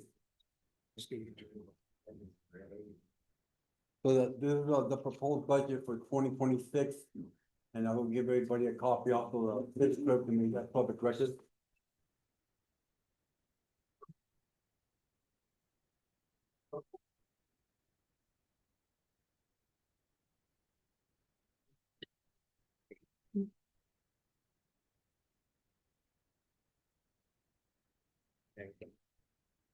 Hey, Ozzie, you're on. Yes, sir. Good. Okay, good evening. Thank you, everybody. Jose Ozzie, 788 Southeast Park Drive. I'm scared that this water issue, which is important, it's overlooking our budget, which our budget, 2026 budget is even more important. And I was looking at the Parks and Recreation budget like I have for the last 10 years, and there is no increase. I first want to correct the supervisor of pools who said that for the first time we were able to open a pool 6 days a week. That is not true. We have 7 pools in Hialeah. All 7 pools were open 6 days a week. Now we have 3 pools operating. We have 4 pools in Hialeah that have been closed more than 5 years. So it's important to distinguish that. It's also important to distinguish that we've always had clubs and leagues, like we always had Hialeah Optimist for 40 years, HA. We never took credit for what they did. We had our own program. Here you're taking credit for the Optimist program and our Sparks. That's not something we do. The Marlins is not something that we do. We always had our own programs in our own park, and if you're aware of it, it's all been eliminated. We have no programs in our local parks, just for these organizations that are private for-profit, which most of them are from the city of Doral. I want to go over the budget real quick. As you know, the Special Event Department was created when I was in Mylanda Park. Special Event and Mylanda always fell under Parks and Recreation. So Special Event Department, $2 million there. The Mylander, almost $1 million there. And what's important, the money that's generated by there is not going back to Parks and Recreation. If you see between those two, they're generating $1 million. This year, that $1 million is going to go probably for the water fund, but not to Parks and Recreation. So we've been talking about improving parks. It's not going back to Park and Recreation. The other one I want to show you, the park impact fee. We generated $5 million last year. We're going to generate $5 million this year. We still have our pools that have been closed. We haven't opened up a park since Casas Park in 1991. Please look into where that money is going. And then the last thing I want to mention, Mayor Bovo, when he privatized the parks, right, it's all privatized now. He also lowered the requirements for the park manager. If you look at page 5, I gave you a copy of the job description for park manager. Now a park manager only needs 1 year experience and a GDE diploma. How can a 19-year-old run a program? They can. He was aware of it, but it's all privatized. And Mayor Garcia-Robles, the question is to you. We've been hearing for 8 years that you're going to bring back programs to our parks, but it's not in the budget. How are you going to do this? We met last week, Ozzie, and Right. here you are again. No, but you keep saying we're going to do something, but it's not in the budget. The money's in the budget, right? You're not allocating the funds in the budget, Programming. but it's not in the budget. Does anybody, I'm here for any questions. I mean, if it's not in the budget, it's like, we've been promised the last 8 years, programs are coming, local programs are coming, local programs are coming. But it's been 8 years and it's not in this budget. So if it's not in the budget, can anybody answer the question? It's not budgeted, right? We don't have the staff. How are we going to bring programs if it's not in the budget? Does anybody have any? Through the chair. So Go ahead. Good. So, Ozzy, as you see, I gave a couple of 15 more Thank you. seconds. Thank you, no problem. Ozzy, we all know that the parks for the past 5 years, we spent millions of dollars refixing the parks and putting it up to start. I mean, it was absolutely disgraceful, the parks, the way it looked. I mean, I'm sorry, Ozzy, I disagree with you. Remember, I told you I wasn't getting engaged more with that. Number two, I played football and I had to play Optimus. I used to pay $35 a month for it. Our flag footballs was free. Okay, so we also understand after COVID, the parks are dead. We had to start programs, and this is what we see in the fruit of our parks right now, which is almost 100% full all the time. But Doral residents, Doral are using more programs than we are, right? Yeah. We went over this. You have So Ozzy, documentation of Ozzy, this. Ozzy, so one of the things is that, I give you more time. We keep on engaging. The problem is a political year and, I don't want to engage, but I'm going to have to. Our parks in the past 4 years or 5 years, there's no comparable what we inherited, Ozzy. I know you mean well, and I mean well too, but there's no comparable what we saw. By the way, I grew up in the parks. We had disgusting balls, plastic footballs, horrible lunches. Yeah, we had to go play, but you cannot compare our park system compared. We eliminated 5 parks, the program from 5 parks in summer program. We've eliminated, we never eliminated summer This program, is the summer part, parks. the Q&A part, the respect part. I'm talking, Okay. and then you talk. No, but I just want to clarify No, facts. It's like I had to clarify. Trust me, I'm qualified to have this conversation Okay. with you because I live here too. Okay. There's no comparable. Our parks compared to before. There's none. Okay, as you know, we inherited pools closed. It cost millions of dollars, and we have been fixing our pools. Wait. Excuse me, Ozzy. This is the last time I'm gonna engage in this. No, but this- just to clarify, so be you're saying- honesty is important. Okay, this is the last time Q&A. Okay. Next time you could talk over me, we're gonna stop. Okay. Okay, so we have a plan. Our council, this council here is completely involved in our parks, investing in the parks, spending money in the parks that we can spend somewhere else. But we know the infrastructure of our growth in the cities through the park system. Having said that, you can't compare the parks before. Now, I'm not gonna Q&A anymore. If you want to sit down again with us, we sit down and I'll explain to you again. I gave you the time, so we're done. Okay, so I have a question for the So, council. Ozzy, I'm sorry, man. But We're the done. question to the Ozzy, council Ozzy, was, Ozzy, it's not in the budget. Ozzy, this is the time. Where's the money gonna just? So Ozzy, didn't you just hear me? We spent over, $20 million in the past 3 years in parks or 4? No, the opposite. We're taking money from the parks and we're using it like now we're gonna pay the water bill and we're using it for that. We have no Thank- programs in our parks. Gotcha, Ozzy. Ozzy, the water has nothing to do with parks. We sat down for 2 hours with you, 2 hours explaining everything, and you're here again with the same thing. I'm Come on. showing you the money we're generating from our parks. We privatize the parks. Now it's gonna go to the pool. It's not going to the parks. We have no programs in our parks. So let's Thank be honest. That's number Ozzy, one. Thank you, Ozzy. Thank Okay, you. Thank you. there's honesty over there. And you have, if you want to call me, Ozzy, you have, Ozzy, we're honest. Don't say that. okay, but I'm saying you have the documentation. You can we call are me on honest. this. Thank you, Ozzy. And budget. Thank you, Ozzy. And we do budget for the parks. Through the chair.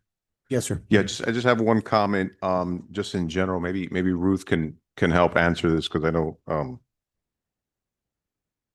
she might be the only one that can, Ruth, so for the budget, obviously you're gonna have to make some changes, right?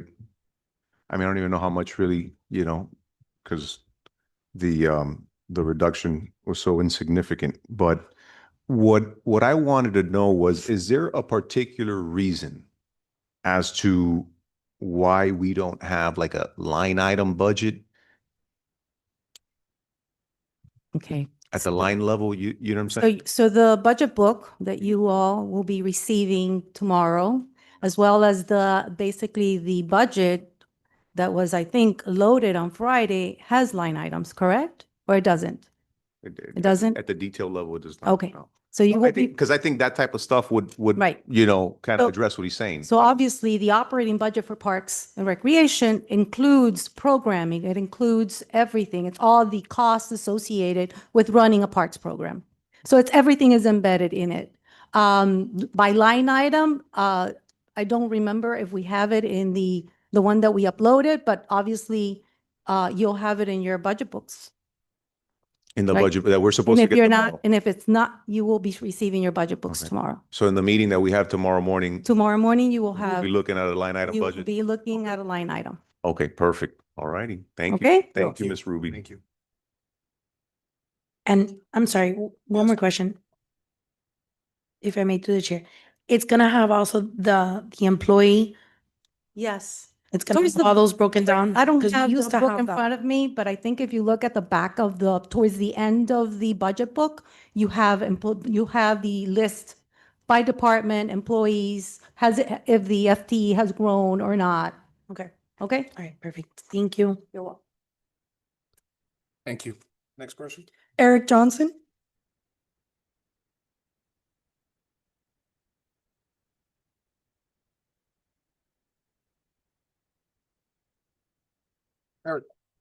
Eric Johnson, Hialeah Firefighters, Local 1102. First and foremost, let's start by saying thank you to the entire council and mayor for your continued support for your first responders. The job remains rough, but it's a hell of a lot easier when you guys stand behind us and have our backs as we have yours. I actually came up here for a different reason tonight, to not talk about us. It was actually to celebrate a department that we have, and believe it or not, Pepper, sorry to do it, is Parks and Recreation. The change that I have seen, or not just me, that my firefighters who live in the city, such as the person sitting behind us today, who had 8 children join him today, is a product of the Hialeah Parks. You're looking at a product of the Hialeah Parks too. Make no mistake, between the years 2010 and probably 2000 and I want to say about 21, we were severely deficient. We had made some very bad decisions as a city government with a certain administrator who's here, I won't mention any names, and we paid the price as a community. And ultimately, the people who paid the price were the children who play in our parks and the adults who supervise them. Pepper, to let you know, our budget, and I haven't even looked at it, but I believe it went from 2022 at $12 million, the following year in 2023 to $16 million, and has maintained a $16 million budget since then. I'm very proud of that. Willie and the department, it's incredible. But what I'm here is a couple meetings ago, I think I heard something about a soccer program.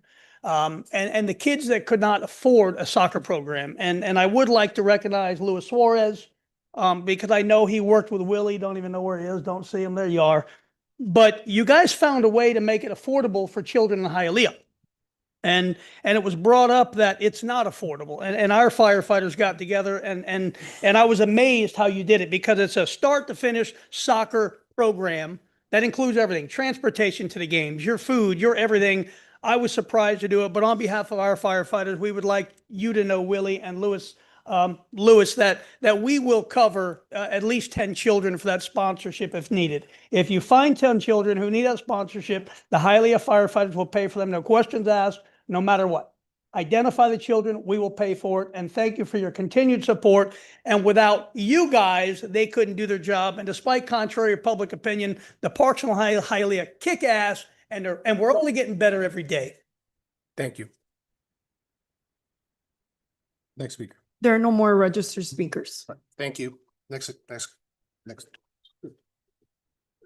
Announcements of corrections and amendments to the agenda.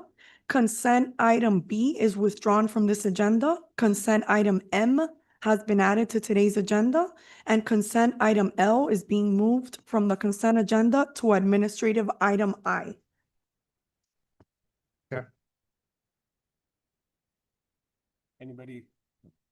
Anyone would pull an item? Any council member? Yeah, through the chair. Yes, sir. Item B, I'm sorry, sir, which one? item B is in boy. B was withdrawn. It was withdrawn? Yes, sir. Why was it withdrawn? I don't know, sir. It was an administrative decision to withdraw the item. Can someone give me an administrative response? I'm gonna go over with George. He asked me to withdraw the item for now, Was this now, before the meeting. before the meeting? It was already printed, so that's why it was still there. Got it. Okay. Anybody else? Can I have a motion? Motion. Can I have a second? Got a first and a second. Mr. Rodriguez? Yes. Mr. Tumidor? Yes. Mr. Zogby? Yes. Ms. De La Vega? Yes. Mr. Junco? Yes. Ms. Perez? Yes. Motion carries. The consent agenda has passed. Okay, next item, please. Through the chair. Yes. I have a second, just a quick question. The city attorney, so in order to pull an item like that, do we need to take council action or not? Or since it's the consent agenda, it belongs to the administration? What's the process for for discreetly removing items like that? I believe the process is that any member of the council can remove a consent agenda item, Yeah, but and then the item is discussed and yeah, voted no, I'm on. not, but I'm not talking about that. I'm talking about that we have a printed agenda, right? And we have items on this agenda, right? And there's nothing here on this item that says it's going to be withdrawn. And so if it wasn't for me pulling this item, we would have not known that it was being withdrawn by the administration. No, sir, sorry. We announced it in the announcements that the item was withdrawn and that M was added. Is this, so when was the latest copy of that? You have the latest copy. The mayor explained to you that right before the meeting, she withdrew item B. That's why that announcement's not on there. What I'm saying is that I verbally announced that before you pulled it. Oh, so That B you was- verbally announced? That B was withdrawn. All right. Yes. Yeah. So yeah, I'm just asking because that's not very transparent, right? If I'm going off of this agenda that's printed, right, on this table, and then for you, for us to make an audible call like that last minute, I just don't think that looks good. You've been here 6 years, just like me, and it's happened before. This is the first time that it happens. No, I've been here 6 years working, right? And so there's a difference. There's a difference between playing little games, all right, and then being transparent. And all I'm asking for is to make sure that if we have something on the agenda, make sure it's reflected on the agenda. That's all I'm asking. All right, you could proceed. Thanks. Administrative item 11A, second reading and public hearing of proposed ordinance amending chapter 94 of the Code of Ordinances of the City of Hialeah entitled Water and Sewers, and in particular Hialeah Code Section 94-163 entitled Water and Wastewater Payment in lieu of franchise fees, to suspend the collection of the water and wastewater franchise fee to be imposed, repealing all ordinances or parts of ordinances in conflict herewith, providing for inclusion in the code, providing for a severability clause, and providing for an effective date. Okay. We wanted a presentation again from Ruth. Let's go from the water This is department. the suspension. Yeah, suspend. 1 year suspension. Correct, but I Second reading. think Kevin's still here. You need them? Yeah. No. There's the elimination. Who's on first, Kevin, huh? Yeah. I gladly am. Sorry. So Kevin, I think some council members wanted to have a conversation, a vote, and you weren't here last time, so I think Councilman Zogby, was it you?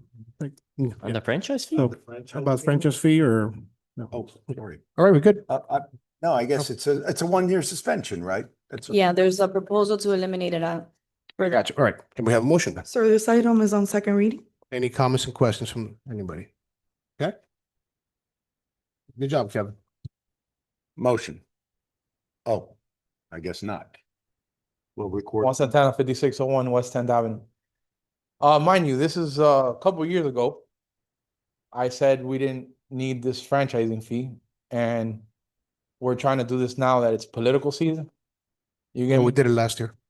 Well, We've been we did a suspending it for a we did a while. four, we did the 4% cut, and now we're gonna suspend the 6%. Is that what we're doing, Madam Mayor?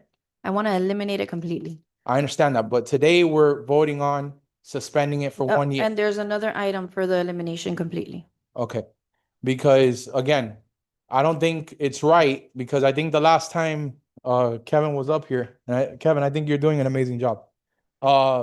Regarding, I think they said it was $3 million less, $6 million less in the budget, again. And now we're dealing with this county issue too, I don't think we should be playing around now that it's election season to start saying we're gonna cut here, we're gonna cut here, there. I don't think it's very ethical. You get me? We should have done this 2 years ago. And now we're gonna do this, I don't think it's right, And now that we're dealing with the cuts and we're gonna get increases, guys, please, let's do a financial audit the correct way, because I'm telling you, the only one that's gonna suffer here is the taxpayers. Thank you. Thank you. We have a motion. Can I have a second? Second. We got a motion. We got a 1 and 2. Mr. Tumidor? Yes. Mr. Zogby? Yes. Ms. De La Vega? Mr. Junco? Ms. Perez? Yes. Mr. Rodriguez? Yes. Motion carries. The item is approved. Next item, please. Administrative item 11B, second reading and public hearing of proposed ordinance amending the City of Hialeah Code of Ordinances in the following manner. Amending Chapter 98 entitled Zoning, Article 3 entitled Plans and Plats, Division 3, entitled Subdivision Plats, Section 98-346 entitled Required, striking Planning and Zoning Board and City Council to include Administrative Officer as required by Section 177.071 Florida statutes, amending Chapter 98 entitled Zoning, Article 3, entitled Subdivision Plats, Section 98-347, entitled Criteria for Approval, subsection 1, entitled Tentative Plat, striking Planning and Zoning Board to include Administrative Officer as required by Section 177.071 of the Florida statutes, amending Chapter 98 entitled Zoning, Article 3, entitled Subdivision Plats, Section 98-347, entitled Criteria for Approval, subsection 3, entitled Agreement Bond, striking Planning and Zoning Board for approval and the City Council and the City Clerk to include Administrative Officer as required by Section 177.071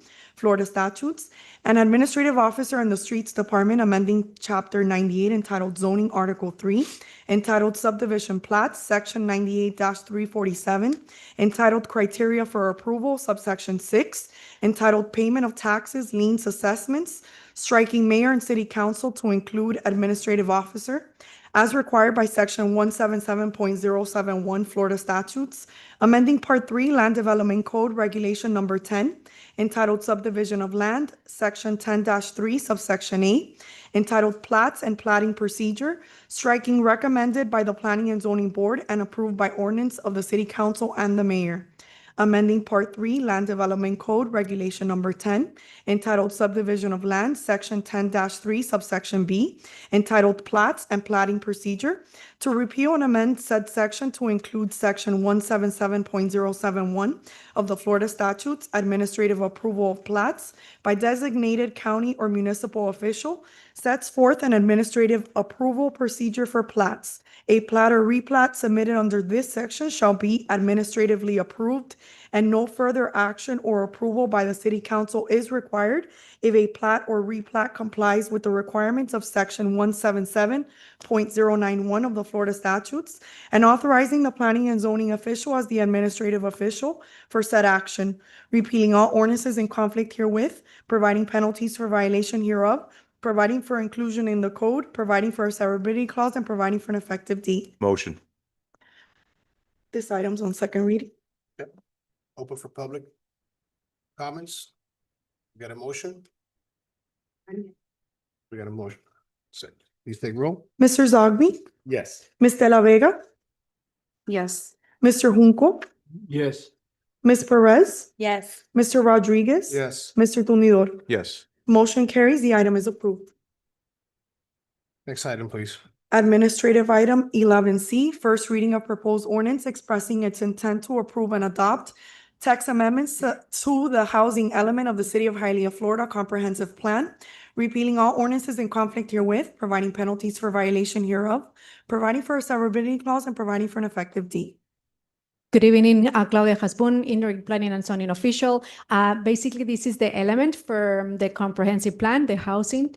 This board actually had approved for transmittal in May 27, and we received no comments from the county, from the external agencies, from the state. So this is the first reading to adopt it. Motion. Got a motion? Can I have a second? Second. Please take roll. Mr. Junco, Yes. Ms. De La Vega, Yes. Ms. Perez, Yes. Mr. Rodriguez. Mr. Tumidor, Yes. Mr. Zogby. Yes. Motion carries. The item is approved. Second reading and public hearing is scheduled for September 9th, 2025. Next item, please. Administrative item 11D, first reading of proposed ordinance repealing and rescinding Hialeah Section 94-163 entitled Water and Wastewater Payment in lieu of Franchise Fee of the City of Hialeah Code of Ordinances in contrast to Hialeah Code of Ordinances, Section 94-163, repealing all ordinances or parts of ordinances in conflict herewith, providing for inclusion in the code, providing penalties for violation hereof, providing for a severability clause, and providing for an effective date. Motion. Second. This is an elimination of the franchise fee. Yeah, this section would just repeal it in the entirely. There would be, this section would not exist any longer. Perez, were you the second? Or Ms. De La Vega? Yes. Ms. Perez? Mr. Rodriguez? Yes. Mr. Tunidor? Yes. Mr. Zogby? Yes. Mr. Junco? Yes. Motion carries. The item is approved. Second reading and public hearing is scheduled for September 9th, 2025.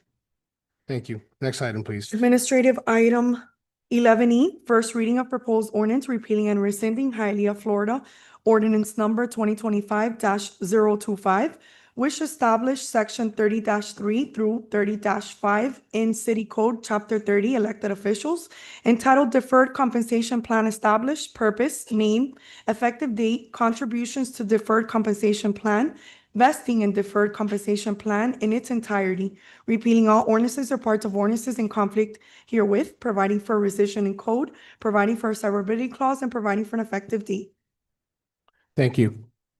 So, good evening, Ruth Ruby, 501 Palm Avenue.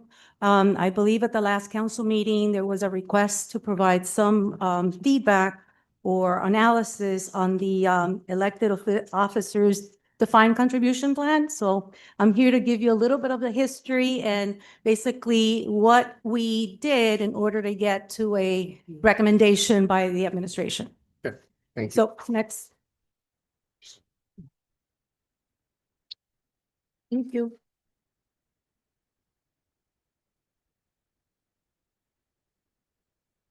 So a little bit about the history of the pension here at the city of Hialeah.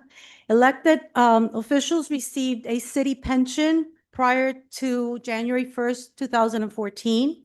No contribution by the member. The vesting was after 8 years. And basically, it calculated based on 3 years of the highest annual compensation per year of service. The maximum benefit was up to 75 of the highest annual salary. The eligibility was either 55 years of age or 20 years of service. And health insurance was completely free for the elected officer. And if they had dependents, then they would pay for their dependents. Post January 1st, 2014, the pension was fully eliminated. And basically, the expense account was set at $41,525.90. Next.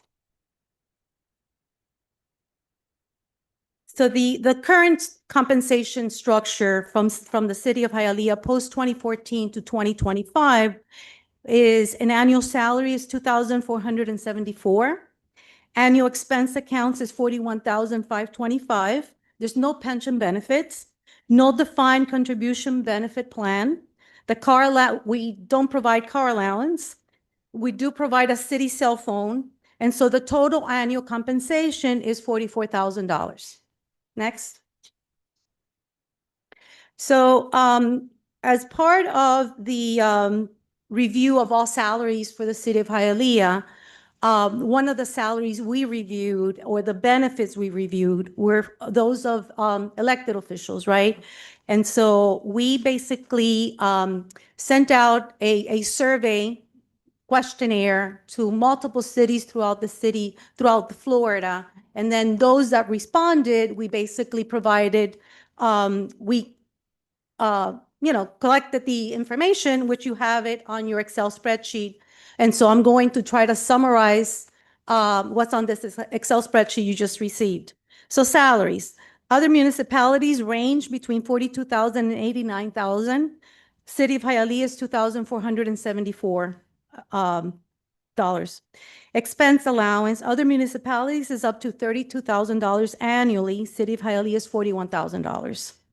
Car allowance is between $5,500 to $11,000 a year. In car allowance from other municipalities, City of Hialeah doesn't offer car allowance. City cell phones, we obviously provide a cell phone.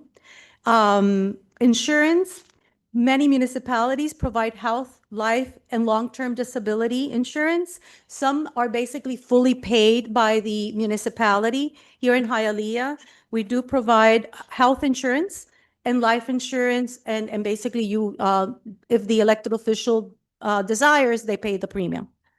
Retirement benefits, all other municipalities offer a pension or a defined contribution benefit plan, which is a 401A or 457. The contribution varies between a 3% all the way to $61,000 a year for an elected official. In Hialeah, we have no pension. Up until recently, we offered no defined contribution benefit plan. And so this study basically showed us, and if you go to the next slide, we had key takeaways from the study we conducted. So basically, what did it show? It showed that the Hialeah elected officers received lowest salary among those surveyed. 2,400 to 42,000 to 89,000. Hialeah expense accounts is 41,000 compared to us up to $32,000 in other municipalities.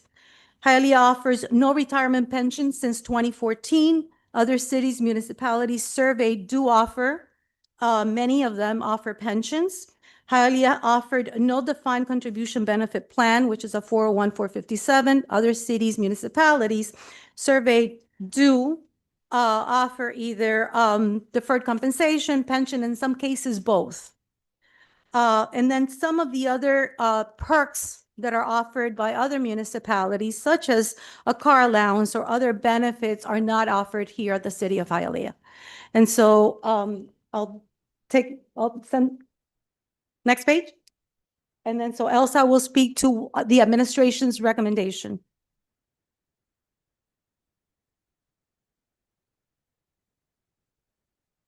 Good evening again. Elsa Jaramillo Perez, Human Resources Director.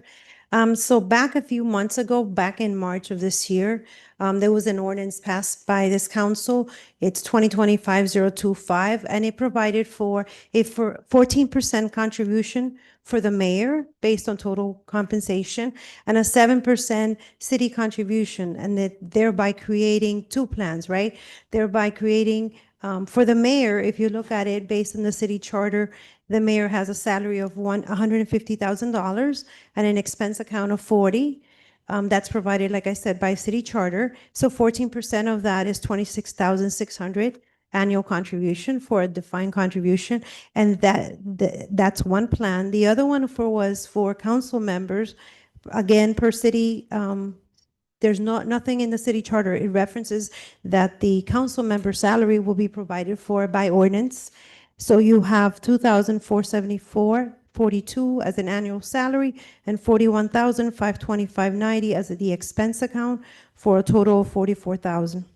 7% obviously of the 44,000 is the 3,080, which is the annual contribution established for defined contribution. And at the same time, with the council members, they're able to themselves put up to 7% of their own into this plan. So last time, Mr. Councilmember Tundidor, you mentioned you wanted a resolution drafted, an ordinance drafted regarding this particular provision. And so that's what you have in first reading before you. Perfect. Thank you. Motion. Through the chair. Got it. Jasmine or Maria, can you show image from February 11th of the minutes to the meeting of February 11th, 2025, please? February 11th? Yeah, the first image would be February 11th. It's just an image, a screenshot of the minutes to the meeting.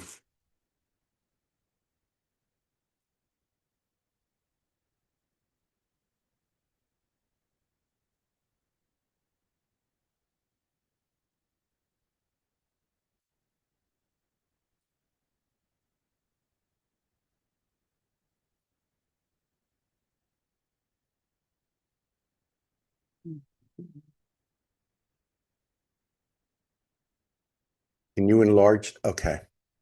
All right. Thank you. That's fine right there. This ordinance now to rescind this is being brought up by or sponsored by Councilman Tundidor.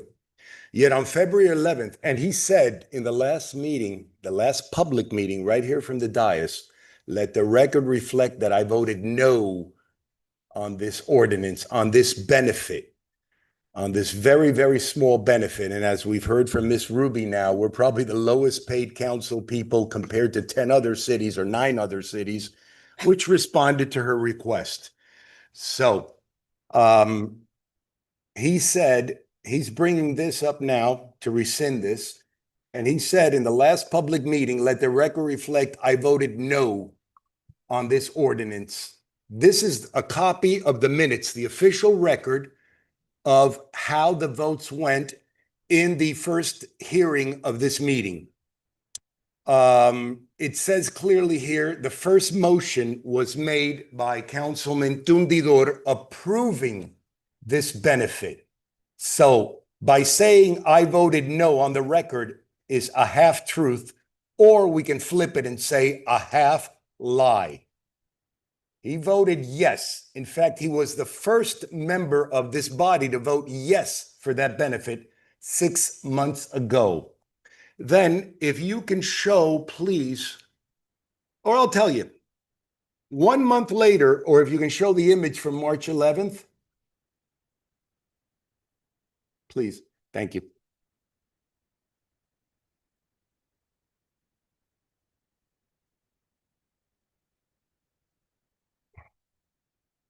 This was February 11th, what we're talking about, the first hearing for this benefit, approving this defined contribution for us.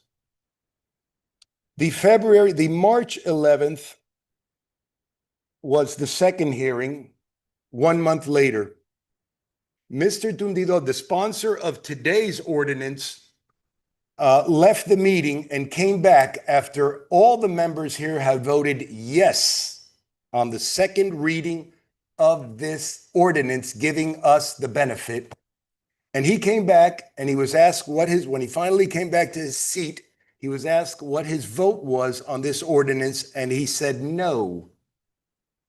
Again, he voted yes in the first hearing. He voted no in the second hearing exactly 1 month later. But lo and behold, something very significant had happened between February 11th of 2025, when he voted yes, the first motion to vote yes, and the second hearing 1 month later. Something very significant had transpired in the city. Mayor Bobo announced that he was indeed leaving. And that changed everything. This is a disingenuous campaign stunt. Now, knowing that he wanted to run for mayor, he didn't want this used against him. And I remember having a conversation with the mayor, Mayor Bobo, and asking him, but wasn't he the one who brought to you the idea? Because there were 2 ordinances on February 11th. One was to rescind the prohibition of an elected official collecting his pension when he came back into office. Mayor Bobo was collecting a pension from his years as council person here, but because of a ordinance that was passed in 2014, like Ms. Ruby reminded us, that became a prohibition. Any elected official currently collecting a pension from the elected official pension, if he came back to serve in Hialeah, that pension would be suspended, not put away and then he would collect it later, suspended completely during the term that he was serving again. Once he's done serving, he could collect his pension from his council years. That was the case of Mayor Bobo. We spoke about it before the meeting, and he told me that Mr. Tundidor, the sponsor of today's ordinance to get rid of that, said that he should add a compensation for us, council people. I said, okay, do you agree with that, Mr. Mayor? He says, if you guys agree with it, yes. Second meeting comes along, he votes no.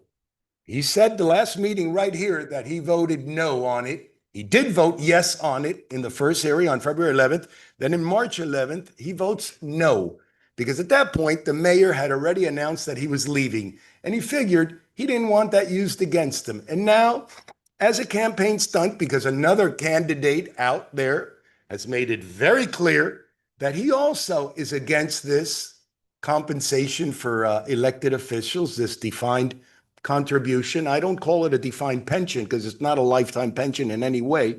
So in order to up one, he decides now that he is going to make this disingenuous, like I said, campaign stunt of taking back what he voted for on February 11th. And then when he found out the mayor was leaving, he voted against it.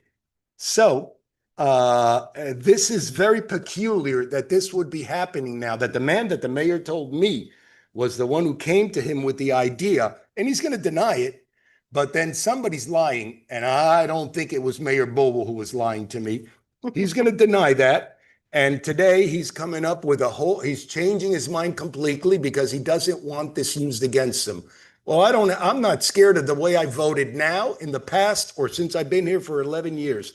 I stand with what I voted for, and I certainly won't come up here and in an open public meeting lie and say, I voted against it. No, no, no. There's 2 hearings on every ordinance.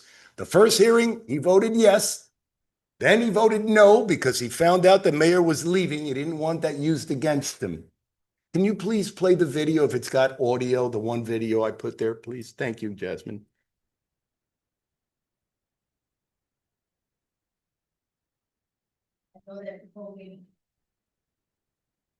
I hear part of the audio, but I don't see the video. Yeah.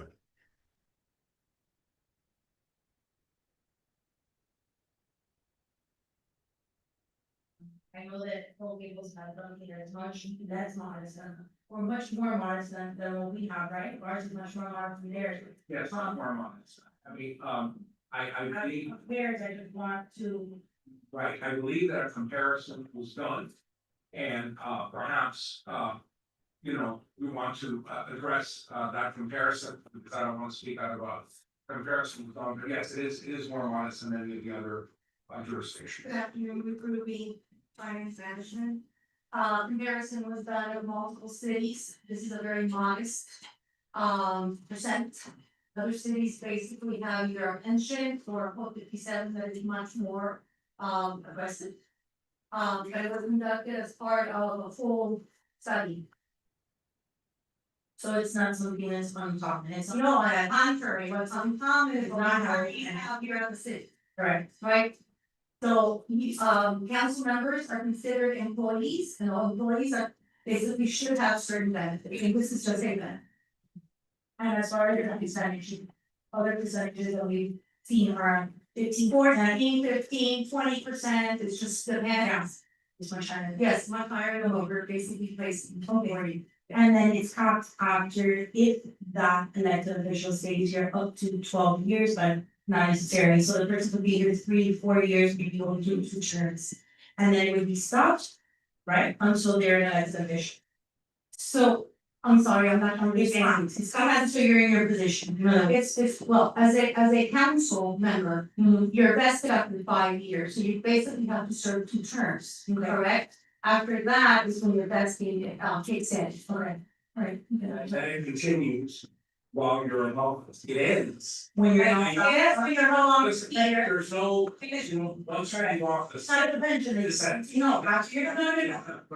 like you're to have the election of people with you, but it ends at the point in time that they finish your service with the city. Okay, yes, I know, it's just. It's not a defined benefit pension. Correct. For payment, but right now, this one for that period, deferred time of that percentage, ends when you part. Okay, thank you, Ms. Ruby, I appreciate it. You're sure. On March 11th of 2025, that video clip you just saw, and I need to make this clear because Councilwoman Perez, the last meeting we had 2 weeks ago, said, I didn't know what we were voting for. I didn't see the comparisons. What do I know? She asked all the questions. Miss Ruby gave us this oversized comparison sheet that she has given us today, was given to us on March 11th.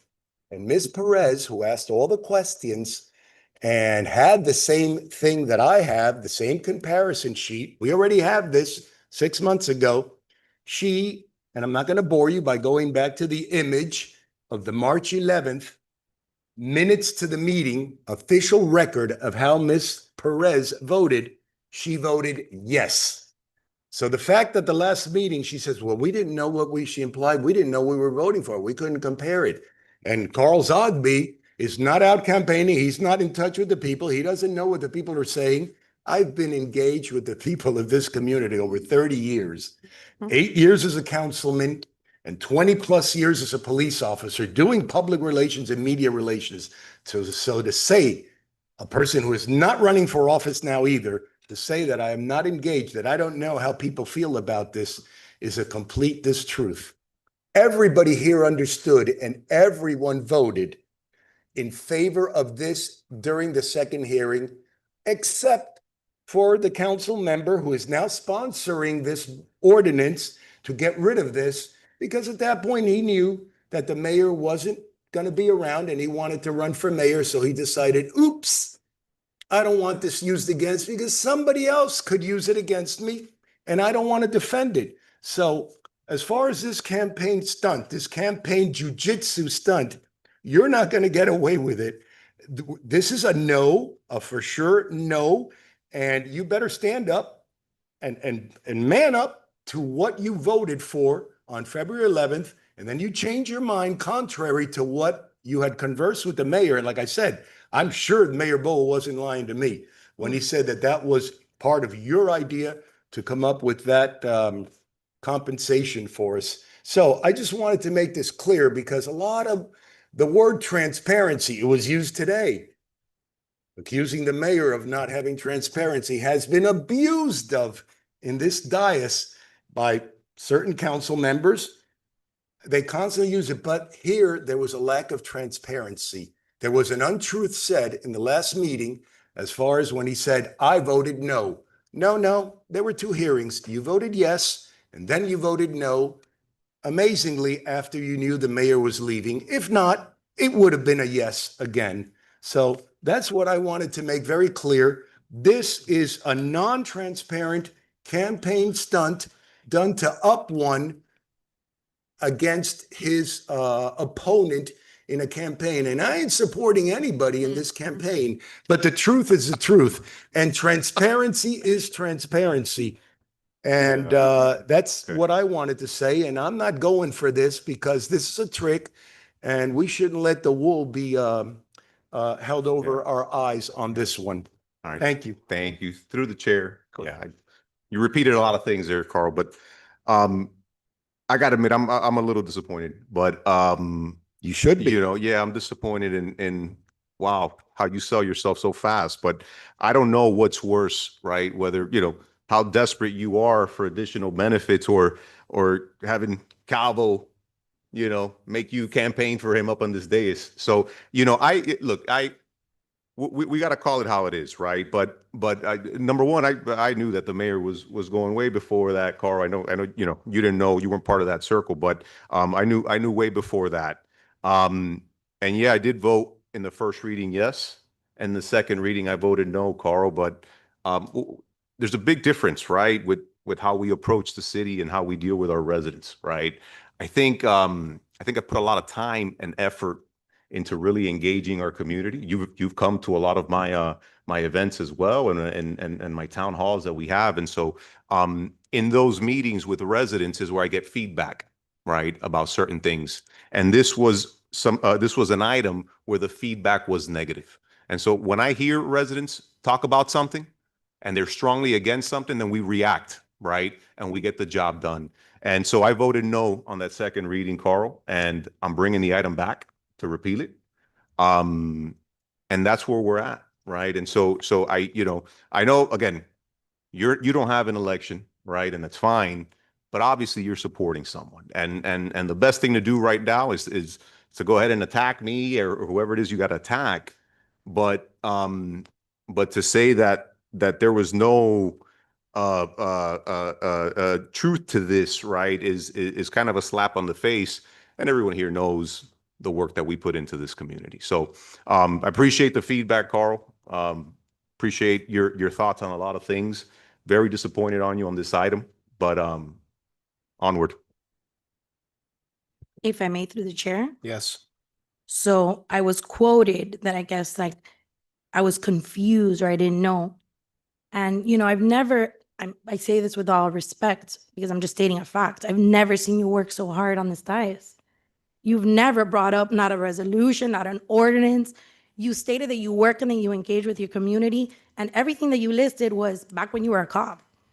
I don't know, since you've been here, I've never seen you really even do a turkey drive, to be honest with you, sir. So to list and say that we're not engaged and that you're more engaged, and to do this side-by-side Calvo, you know, stunt that you're pulling here is a big disappointment with the history that you do have as a police officer. You showed like this investigative work that you did, but you didn't show the last meeting. And if you wanted to quote me, because you mocked me and like sang and bobbed your head like, you know, like a girl, if you want to quote me correctly, sir, then quote me by saying that I asked that there wasn't a representative here from that company that really gave us the details of what we were investing to in that plan. So I'm sad that you didn't have that clip here. Maybe you'll bring it next meeting, or maybe I'll bring it next meeting so that we could have like a little spin-off and waste everyone's time here. But thank you for that. So I second the motion. Through the chair. Councilmember Zogby, like Councilwoman Perez said last meeting, you are so lucky that you're not campaigning. It cost you a pretty penny, which was your campaign stunt, but you are very lucky to not be campaigning. And so as we go door knocking and speaking to residents, this is a concern to people, and it is something that residents are not happy with. So I do understand this resolution.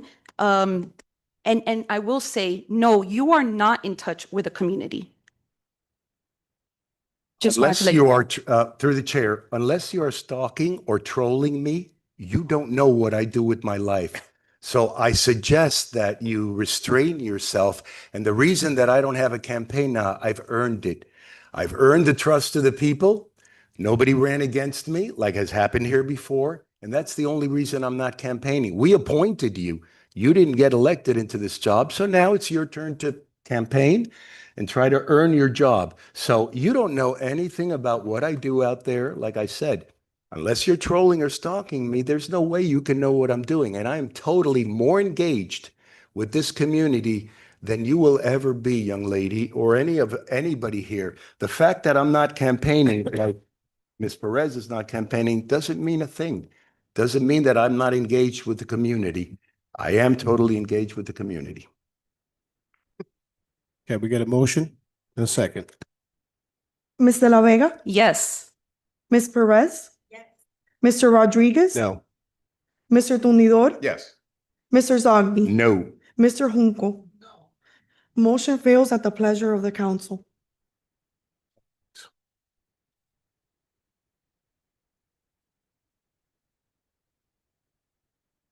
Administrative item 11F. City Clerk, through the chair. You mind if I get a copy of these minutes as well when you're done? Which minutes, sir? Of today's meeting. I think it'd be nice to raise awareness of who Sure. voted against that. Yeah. Today's Today's minutes? meeting minutes, correct. Right, but they're not done today. Absolutely No. not. Yes, thank you. Sure. Um, Administrative, I'm sorry, through the clerk, through the chair. Yes. I want to say that I have no problem readdressing this issue again. If there's any pushback from the community beyond the election, I have no problem readdressing it and considering it beyond the election. But right now, the timing is disingenuous, and that's why I voted no. So thank you. I'm done. Send me the copy when you get a chance, so City Clerk. Thank you. will do. Administrative item 11F, first reading of proposed ordinance granting a perpetual easement to Florida Department of Transportation for the purpose of constructing, installing, and maintaining road features, traffic signalization equipment, and roadway lighting equipment, including but not limited to sidewalks, signal controllers, service disconnects, and pole boxes described in Exhibits A, B, and C. Repealing all ordinances in conflict herewith, providing penalties for violation hereof, providing for a severability clause, and providing for an effective date. Items of first reading, can I have a motion? Or excuse me, comments from the council? Motion? Have a motion, can I have a second?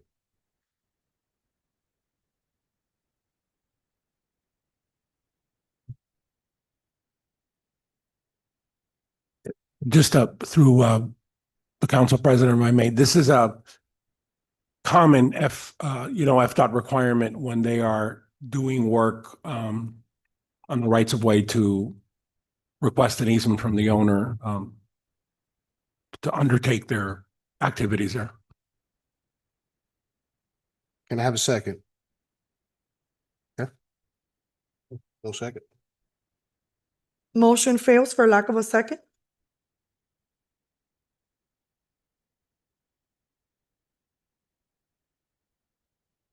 Next item, please. President, I'm sorry, Chair, but can we reconsider that this is a project that FDOT is working on? There are several improvements that are going through Okeechobee Road. So this is basically giving the chance to FDOT to install these equipment so they can operate it and improve actually the intersections. I don't know if you have full documentations from the request, but It's traffic control boxes. yes. And I don't know if the street department, it's here as well. Yeah, he's there. They are here.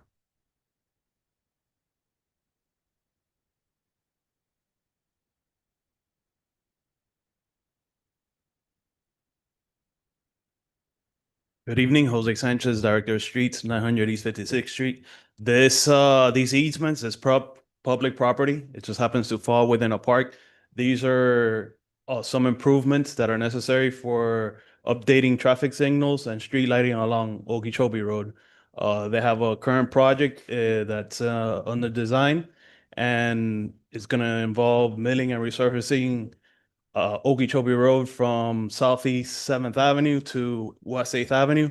And as part of that, there's going to be lighting and signal improvements. So without this, they're not going to be able to do any of the signal or lighting improvements because the infrastructure that's necessary for that will sit on these certain easements. So Got it. They will not perform the work without the easement, correct? correct. All right. They will do the milling and resurfacing, but the signals and lighting won't be updated because the infrastructure sits on those will sit on those easements. Well, I have a motion. Can I have a second? We need a new motion, sir. Excuse- The previous one failed. Motion. I have a motion. Can I have a second? Second. We got a first and second. Take roll. Mr. Rodriguez? Yes. Mr. Tumidor? Yes. Mr. Zogby? Yes. Ms. De La Vega? Yes. Mr. Junco? Yes. Ms. Perez? Yes. Motion carries. The item is approved. Second reading and public hearing is scheduled for September 9th, 2025. Next item. Thank you for reconsidering. Administrative item 11G, first reading of proposed ordinance amending the Hialeah Code of Ordinances, Chapter 74 entitled Signs, Article 3, Regulations, Division 1, Generally, and creating a new section 74-152 entitled Off-Site Signs, placing signs, advertisement, or display on any portion of public right-of-way, street, or sidewalk surface, and providing for definitions, repealing all ordinances or parts of ordinances in conflict herewith, providing for penalties for violation hereof, providing for a severability clause, providing for inclusion in the code, and providing for an effective date. Good evening, Mayor, Vice Mayor, Councilman. Basically, this amendment to this ordinance is actually creating the framework to accept and basically enter into contract with companies, possible companies that they will be providing digital informational kiosks in our right-of-way, which are going to be part of EV charging stations. So this is not particular to any company or to anything. It's just create the framework. So for open up in that possibility, we have worked in conjunction with our street department because these are going to be on sidewalks and in areas that they are open to the public. Through the chair. So Claudia, so this is an idea that just came up out of nowhere? No, actually, we have encountered other municipalities that they have these kind of programs. There is the city of Tampa. We looked at the regulations. The city of Orlando, actually Sweetwater also has this program, and of course the city of Miami and Miami-Dade County. And the idea came out from a company to brought that idea, and we saw the good opportunities that the city was encountering. So whose idea was it to bring this concept? There is a company called Jolt. Jolt. Mhm. So that is a vendor. that We don't kiosk. know. This is not particular to enter with that contract in particular. This is just to create the framework so we can evaluate that company or other companies in the future. Right. So my question is, it was a vendor that brought the idea to you. Yes. Okay, got it. And then the kiosk, is it for like right of ways? Like what do we? Yes, the kiosk is basically a modular box that is going to be placed on the right of way, and it will have an EV charging station. So you can park your card, you will have, advertisement on it, and then you will have the possibility to charge your car. Right, because that's what Jolt does. Correct. Mhm. So if I may, through the chair, through the council president. So here, I just want to be clear that this does not provide any contract or vested right or property right to any vendor. This is simply like an allowance subject to a agreement that would require insurance, a hold harmless consideration that would be in a form acceptable to the city and the mayor and the city council to come here. So this is simply, think of it like a template that would allow it. It does have standards as to placement, as to maintenance, prohibited content, alcoholic beverages, tobacco products, controlled substances, adult entertainment, political messages, and political campaigning are not allowed. Can be removed by the director. There's standards which I think are typical for illumination, for size. There will be the ability to include certain public service announcements of city events, city matters of interest to the community.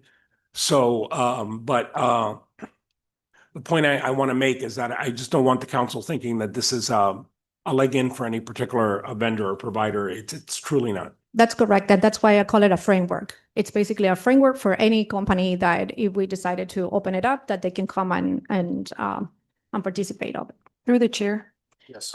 Just so I'm surprised that we hadn't heard about it or just kind of got, I feel like several months ago, we used to be kept in the loop on all these projects so that when this comes to us, we had a little bit of knowledge about what we were approving. So I'm just surprised that many items come before us that we have no idea. And I will say, as we continue to get these, our agendas later and later, we don't really have time to really dissect these and have the correct conversations about them. So is there any way that we can get more information? I don't personally feel comfortable. Through the chair. Yes. You don't receive the agendas like always on Friday? Right, but sometimes it's Friday late. And you have the option to meet with me and yet you decide not to. So that But would be. when do I have the option to meet with you? On Tuesday at 3:00? You can do it before if you want. No, you're never available. You I can do it contact before, your staff and you're it's- not available. And it's not on Tuesday at 3:00. You always get an email. If you want to meet with me, you're welcome to. We get that And email you on can Tuesdays. contact my office as well. Okay. The agenda's not ready till Friday. And so, and not to be in a discussion, but this is, two factors. One, I wish we would get the agenda maybe a week before, but I know that Well, currently right that's- now it's Friday. And I've expressed that to city clerk, not just now and because of an But it's been accused. like that for years. I understand, but I've always expressed that since day one that I've been here. Just like, wow, you only have 2 days to review an agenda. But other than that was, we used to get briefed with Mayor Bovo. We used to get briefed on pretty much all the items so that we feel comfortable on what we're voting on. So just for me, at least for me, I need to feel comfortable with what I'm voting on. So I don't feel comfortable on this. Mayor Bobo used to give us the option to meet with them as well. Yeah. As I am doing. And it was never on a Friday. It was either the same Tuesday, very rarely the Monday, but it was usually on the same Tuesday. Okay. Ma'am, for the record, the code requires that the agenda be provided no later than 96 hours prior to the meeting. So it's sent right. No, I understand. You And can change this. right, and we've had this conversation, right? I've always said, why do we receive it so late? You know, and the response has been like, you can call me on a Saturday, Sunday, but I mean, that's your day off and that's our day off, right? So I mean, that's a totally different issue. It's just, listen, I haven't had a chance to dissect every single item, and this is one of those items I didn't understand. So for me personally, I just don't feel comfortable with it. I don't mind if the agenda gets done before the 96 hours. Sure. I we know can we just spoke about that. revisit We our would speak about that deadlines with the department heads and the law department, and we'll just have to up everything to sooner.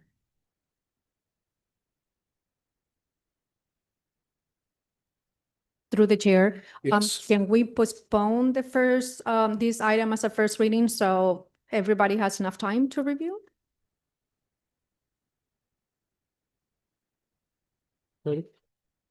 Yes.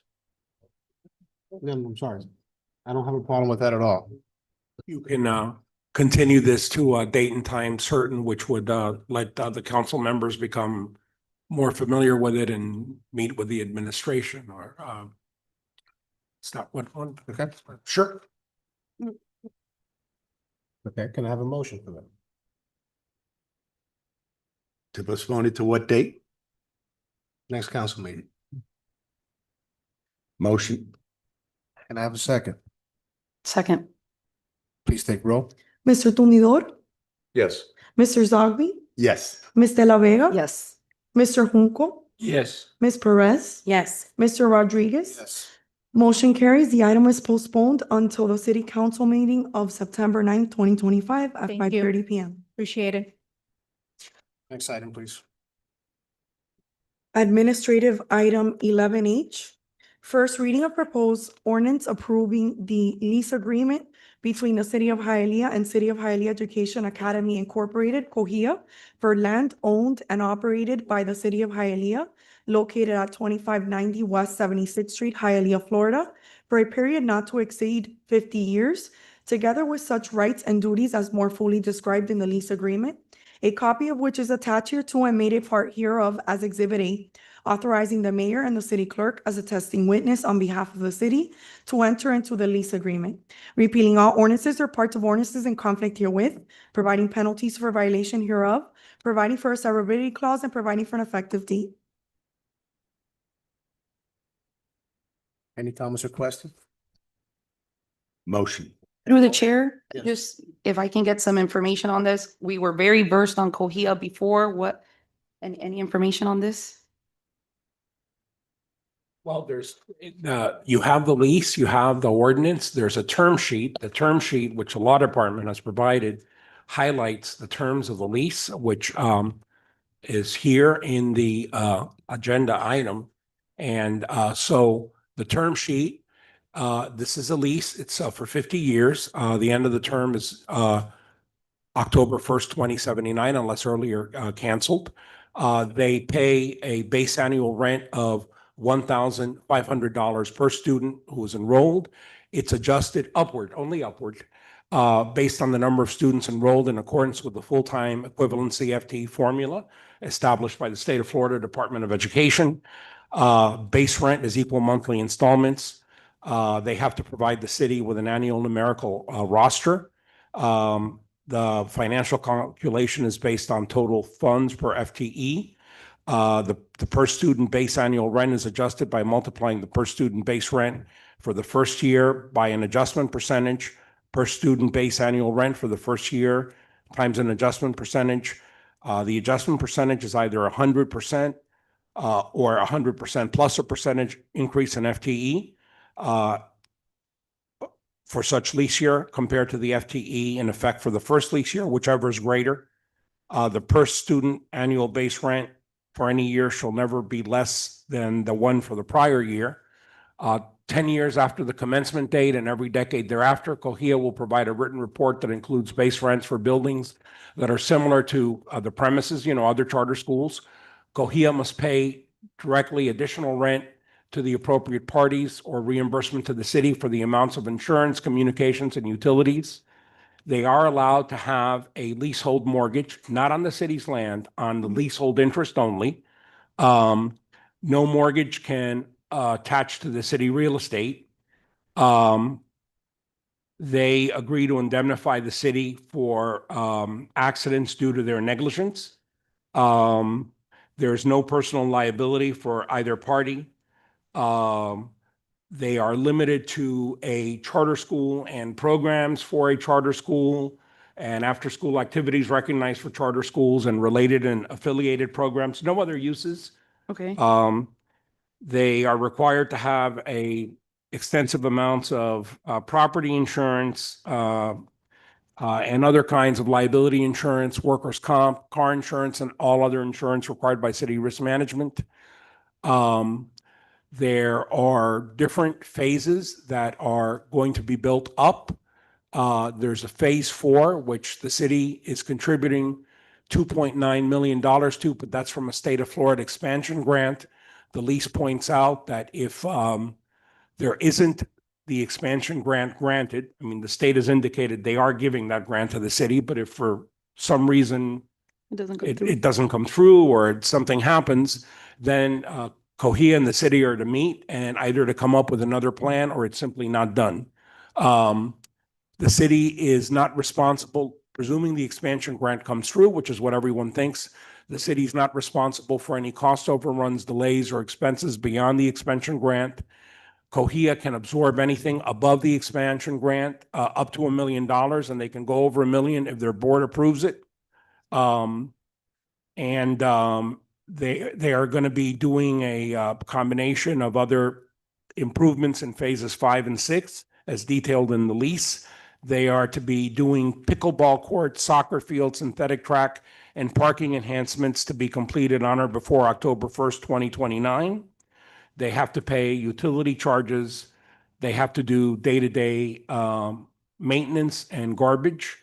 They have to replace their own appliances. The city will do, as the landlord, like, exterior, painting, repairs of the building and things like that. The defaults are typically, as you see in a commercial lease, that they do not pay rent for 30 or more days, that they go bankrupt, that they fail to adhere to some other, provision or stipulation in the lease. They do have 60 days to cure. If not, we head to court.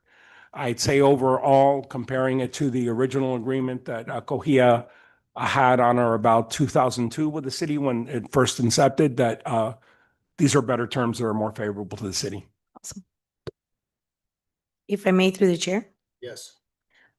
So as I was reading through this, I did see that they had a discrepancy within their parking provisions.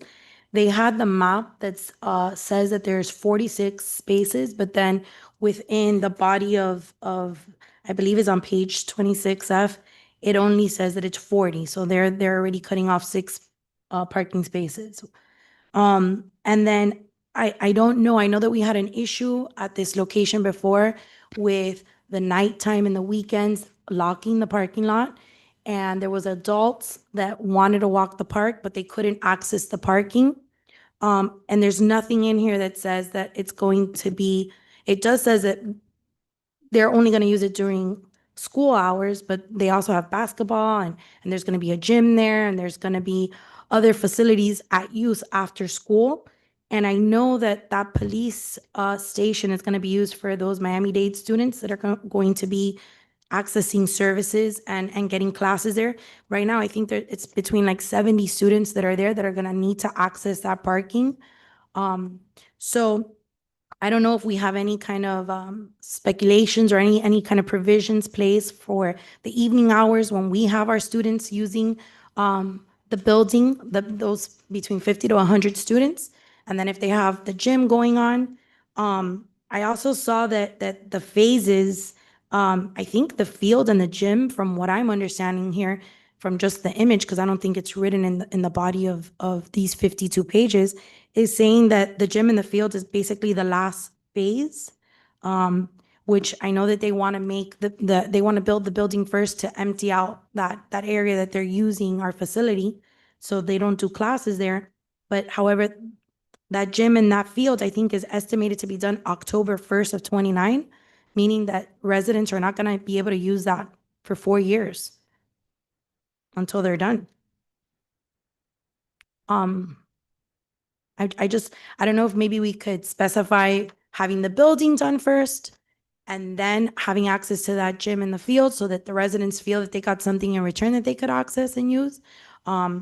I don't feel comfortable with the parking. I don't see anything saying that it's gonna be kept unlocked or that we have full access during the evening for those MTC students that are gonna be there.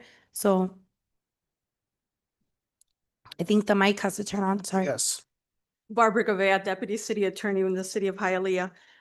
Just so the dais is aware, there's going to be a usage agreement that's actually going to be in the next agenda on September 9th.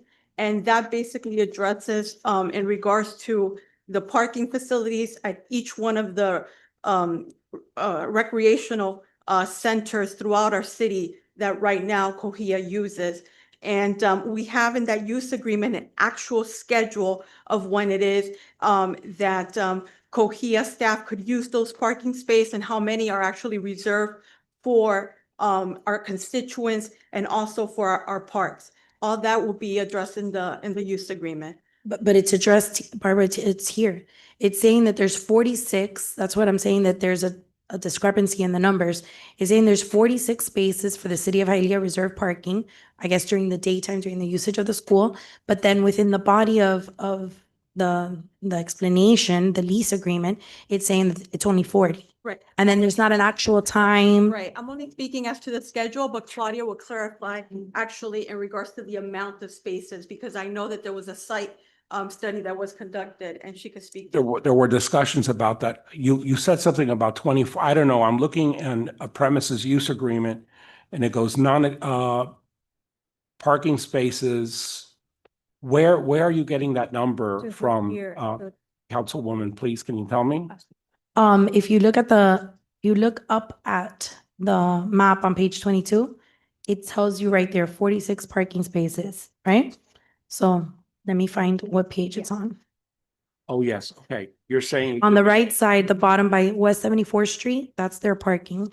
Like the laptop here doesn't let me Through the search the chair. text with the word. Yes, just to clarify, the right number is 46. So we saw the typo over there. In Okay, the so- first page, so that should say 46. Yeah. Because Right. the exhibit and the site plan that it was approved by council, it reflects to 46 parking spaces reserved for the use of the City of Hialeah. All right, hold on, because I know that I I saw think, it. I expected them to be here. I don't see them here, but Hugo Arce is here on Okay. behalf of. if Hugo Cohia. Arce is here, then 46 was the, thank you for catching that glitch. Councilwoman Perez, I do see 46 on Exhibit A, and I do note that it says 40 on one. So I believe 46 spaces being the last number given to us. That- I'm gonna be very, Hugo Arza, 701 Thank Brickell Avenue.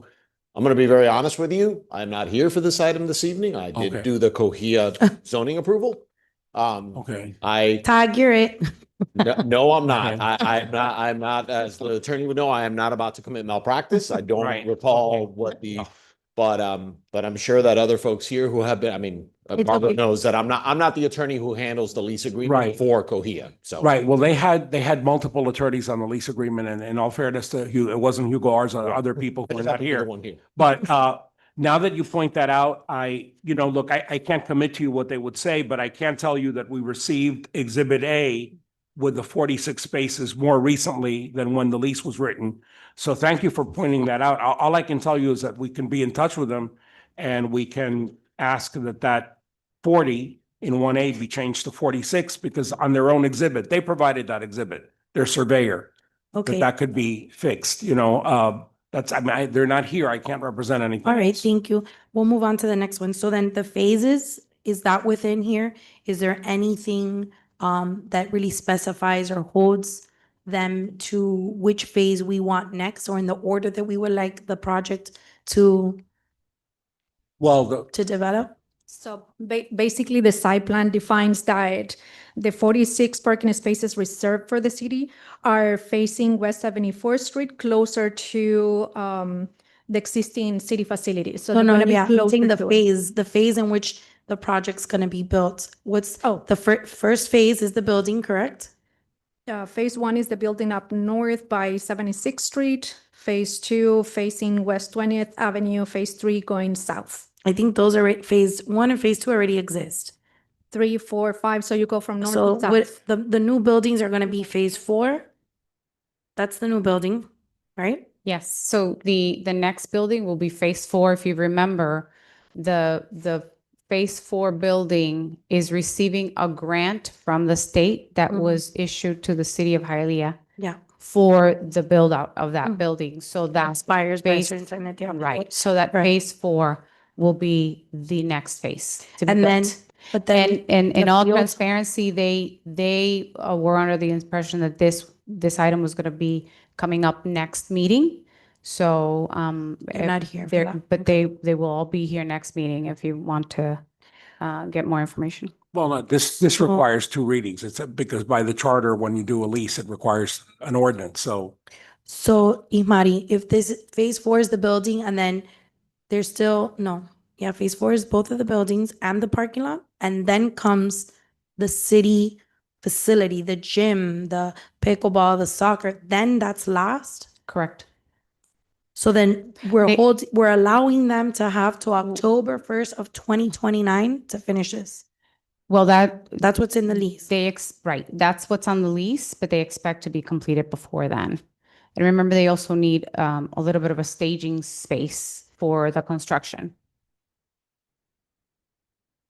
Okay, and then within there, we don't have any specific wording on having the parking lot unlocked or a certain time. It just said during the school day. A school day could be after hours tutoring, it could be a volleyball game, it could be, you know. So they will have an activities. additional 46 spaces that would be exclusive for city use. So they did hear us, right?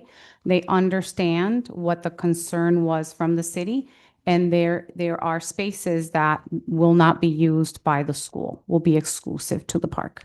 But after, and like, I guess in the afternoon, when we're hosting the MDC students that are there in that police building, We will be able to use their parking spaces. their parking spaces will be unlocked, but we don't have that written within the lease agreement. We don't have anything that says that it must remain unlocked, that we want it by 4 o'clock. Okay. That anything specific. I thought that it was in the lease. I may be, no, actually, No. we actually, there's. in the use agreement?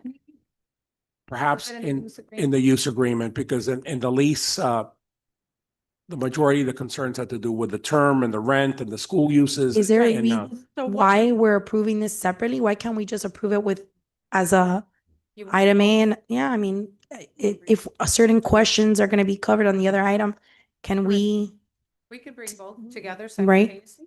okay, Next. maybe that would bring some Right, clarity. so would you prefer? So you wanna take through the chair? Yes. So you wanna table this so we could amend it and then bring it back next meeting and first reading? Yeah, or you could, right, or you could table it and then you'd like to bring the facilities use agreement together with Right, the long-term lease. That's not a problem. It could be Sure. done contemporaneously, yeah. okay, thank you. But it won't be, it'll be two separate documents. Yeah, yeah. Right, it's two separate documents, right? The use agreement is a resolution and this requires a lease, and we're gonna go back to them and say that the 40 should be changed to 46. They are required to, operate the school in full compliance with applicable charter school statutes, rules, regulations, including various sections of, the State Board of Education rules, which I believe now include very clearly in state law, safe school. I don't know if that address, but they do have to follow those concepts because that is in the lease in section 5. There's a reference, 3-sentence reference to what they have to do.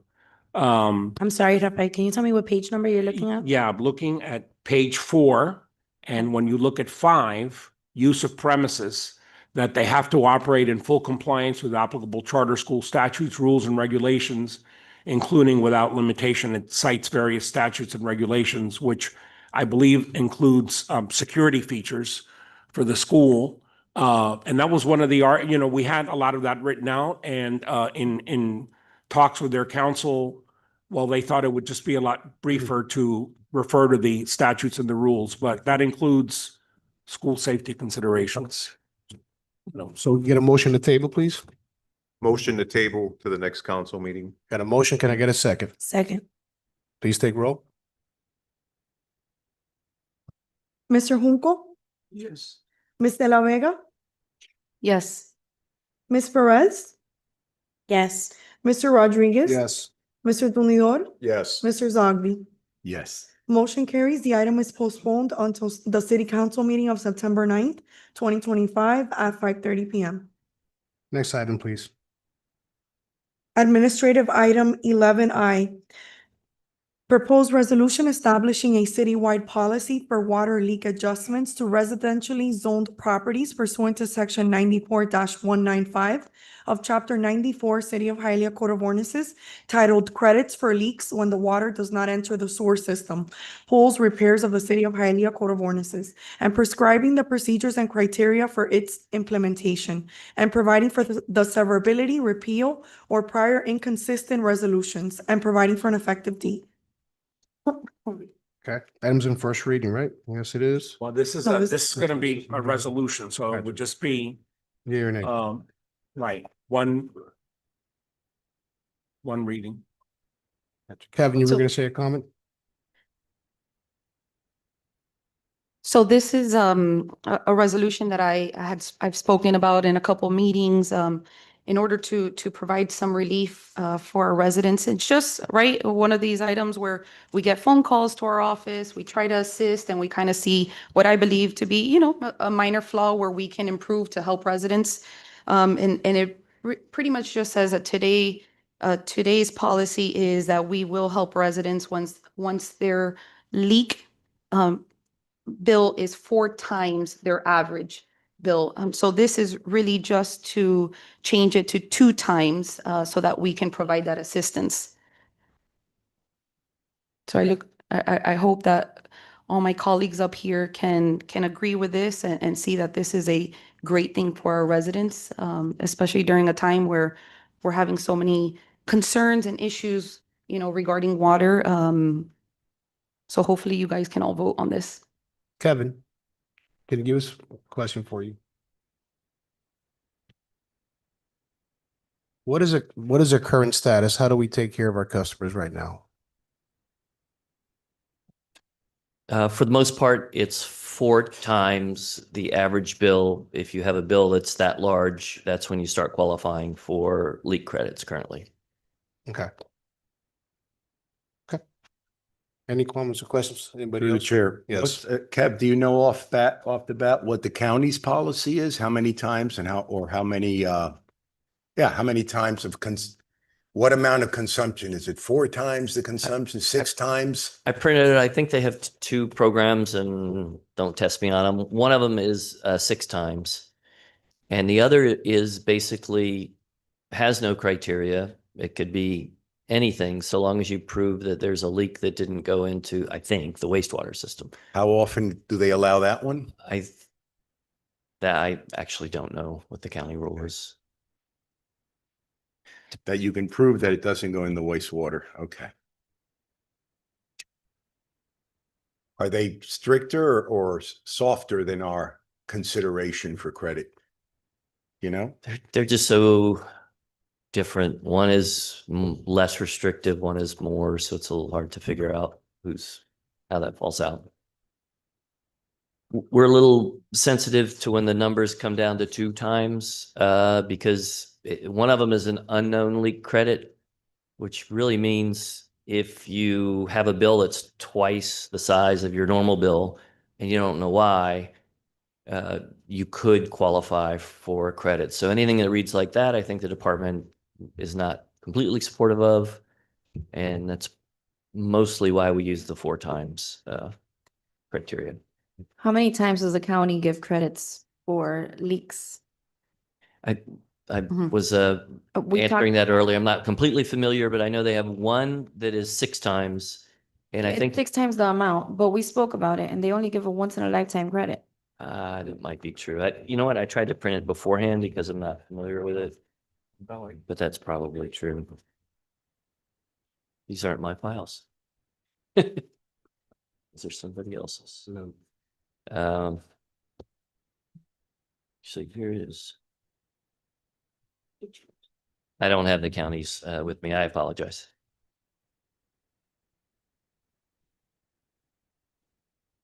That's what he said.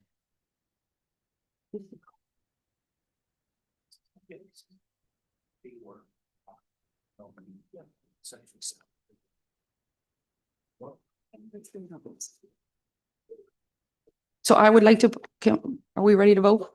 Would like to put in a motion. So you were saying, Kevin, that the water department doesn't agree with the 2 times. Our preference has been for 4 in the past. We will always follow the direction of the council, but when we set up the program ourselves, we chose 4. So Madam Mayor, through the chair, Madam Mayor, so in this situation, we have a resident with a $1,700 bill where we are not able to assist because it's a little bit under the 4 times. $1,700 is a significant amount. Kevin, didn't you just say that the department helps, if it's a rare case like that even if it's a double?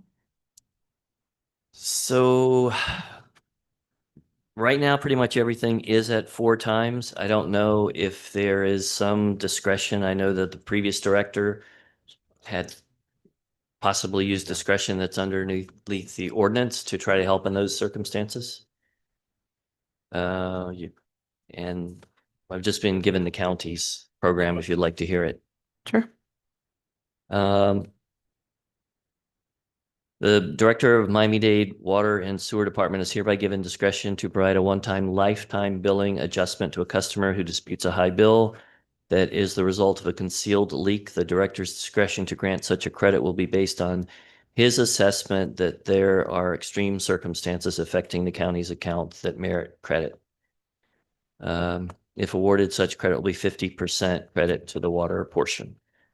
So that's the county program? That's the county's discretion. Do I have that same discretion? Makes you ask whether I have that discretion. I'm not familiar. It's a residential owner, right? How much do they normally pay for their water? Well, it was 3.5 times under that. We asked for assistance. I asked for assistance if there was anything that can be done for this resident. And I was told the only thing they could do was waive the late fee that was about $50 and put them on a 3-month payment plan. But the resident would still have to come out of pocket for those $1,700. Now, one of the things in section C of it was the unknown leaks. And I know you and I spoke about this, and right, the 2 times I think for a leak where it's known, pictures are taken, it's fixed, it doesn't happen again, right? And I know we put in there that it would be a one-time credit, right, in a 12-month rolling period. And we would allow a second time credit, only 2 in 10 years, right? Right, in 10 years. For the unknown leaks, which I know is probably the concern of 2 times, and Kevin, correct me if I'm wrong, unknown leaks can happen where? So, yeah, that's such a broad definition. It really means that you had a high bill and you don't know where it came from. So some people call it an unknown leak. It's kind of just a high bill sometimes. Okay, but this high bill, my understanding of this resolution or the current process is that it is the average of a 12 months. Yeah. Right? So if you have one large bill because you had a party, you did this, I'm not sure. That would not go into effect for this. Correct? It has to be For the unknown, if you're double? for the unknown. Yeah, if I'm reading this right and I'm hearing you correctly, and I may have an error here, it kind of would. Anytime your bill's double, you don't have to prove anything. You just say it's an unknown cause, which might be an unknown leak. That's the one we're quite sensitive to. And that's the one you're saying. So what if we change that to 2.5% or 2.5 times? We need to provide relief to our residents, so. The residents would still have to show that there's a leak. And the problem with that is when there's an unknown leak, because it's underground and the pipes in Hialeah, most houses have old piping, which happened to me. There could be a leak underground and you not know. Yeah, and if it's in a tough spot to get to, it might be several cycles before you even get it repaired. So Kevin, for the unknown leaks, the leaks I'm set for. I believe strongly it needs to be two times. But for unknown leaks, what would the water department feel comfortable with or think is appropriate? We were at the 4 times Mhm. number because like you had said, if somebody just has a high water bill, you could go fill your neighbor's pool. I'm not saying you would, but you could, and that's an unknown Do you know? number. So you try to want to make sure that those are very few and you don't get them very often. And We don't get them very often. Okay. Through the chair. Okay. Yes. Kevin, we buy the water from the county, most of the water we use. We have to pay them to get rid of the water that we use. If we just arbitrarily start, changing our credit process for leaks, does the county forgive us, or are we or other consumers who didn't have that problem picking up that burden? What happens to that bill? Because we're going to get charged for that. And if they're not paying, if the person who had the problem is not paying it, does the county just forgive it completely? If we change our policy now and make it softer, does the county go along with it, or we still owe them the money? it's hard to think through all the circumstances, but there are more than one and they don't all fit the same pattern. One is if there's a leak, it did not go into the wastewater system. And yet we would charge them wastewater if we don't know about it, but the county wouldn't be charging us because it never made the wastewater system. So that's one. There's another where somebody had a flapper. Let's say it's shocking if you let that go for 30 days, what happens to your bill? That one, when we give a credit, you're exactly right. The department will still be paying the county. There's no forgiveness there. The forgiveness to the resident does get spread in the system. It gets spread. It gets spread in the system. It gets paid by absorbed other by consumers the who didn't department. have the problem.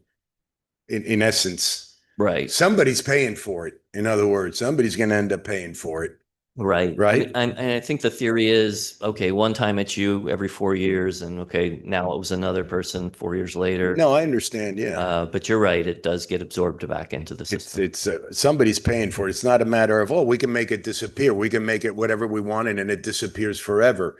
Somebody's going to pay for it. And the department funds itself with public money, right? I mean, it's a taxpayer and the bill payer, the resident, the user who's paying for that. It isn't that we print money and we could make it decide not to pay the county for that water, right? I mean, the public's going to pay for it. And sometimes I've never had a leak credit in I'm considering one, or I didn't even apply for it yet, but the first time in 31 years that I had a water leak clearly from a feed line, and they're checking my bill and see if I qualify for that 4-time overage. And if I don't, that's the end of that. But I've never had to burden anybody else in 30 years. That's the first time that's ever happened. I may not get a credit for it, but it doesn't happen often enough that I say, well, this year I had a credit, next year my neighbor has a credit. So, it kind of like evens out in the wash.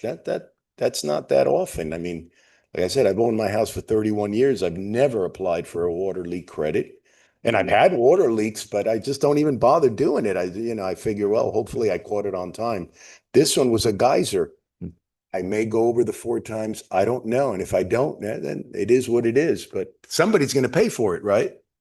If the person who had the leak doesn't pay for it, somebody else is going to pay for it, is my understanding. Yes, for the most Through part. the that's chair. true, for the most Yes, part. Yeah. I just have a question.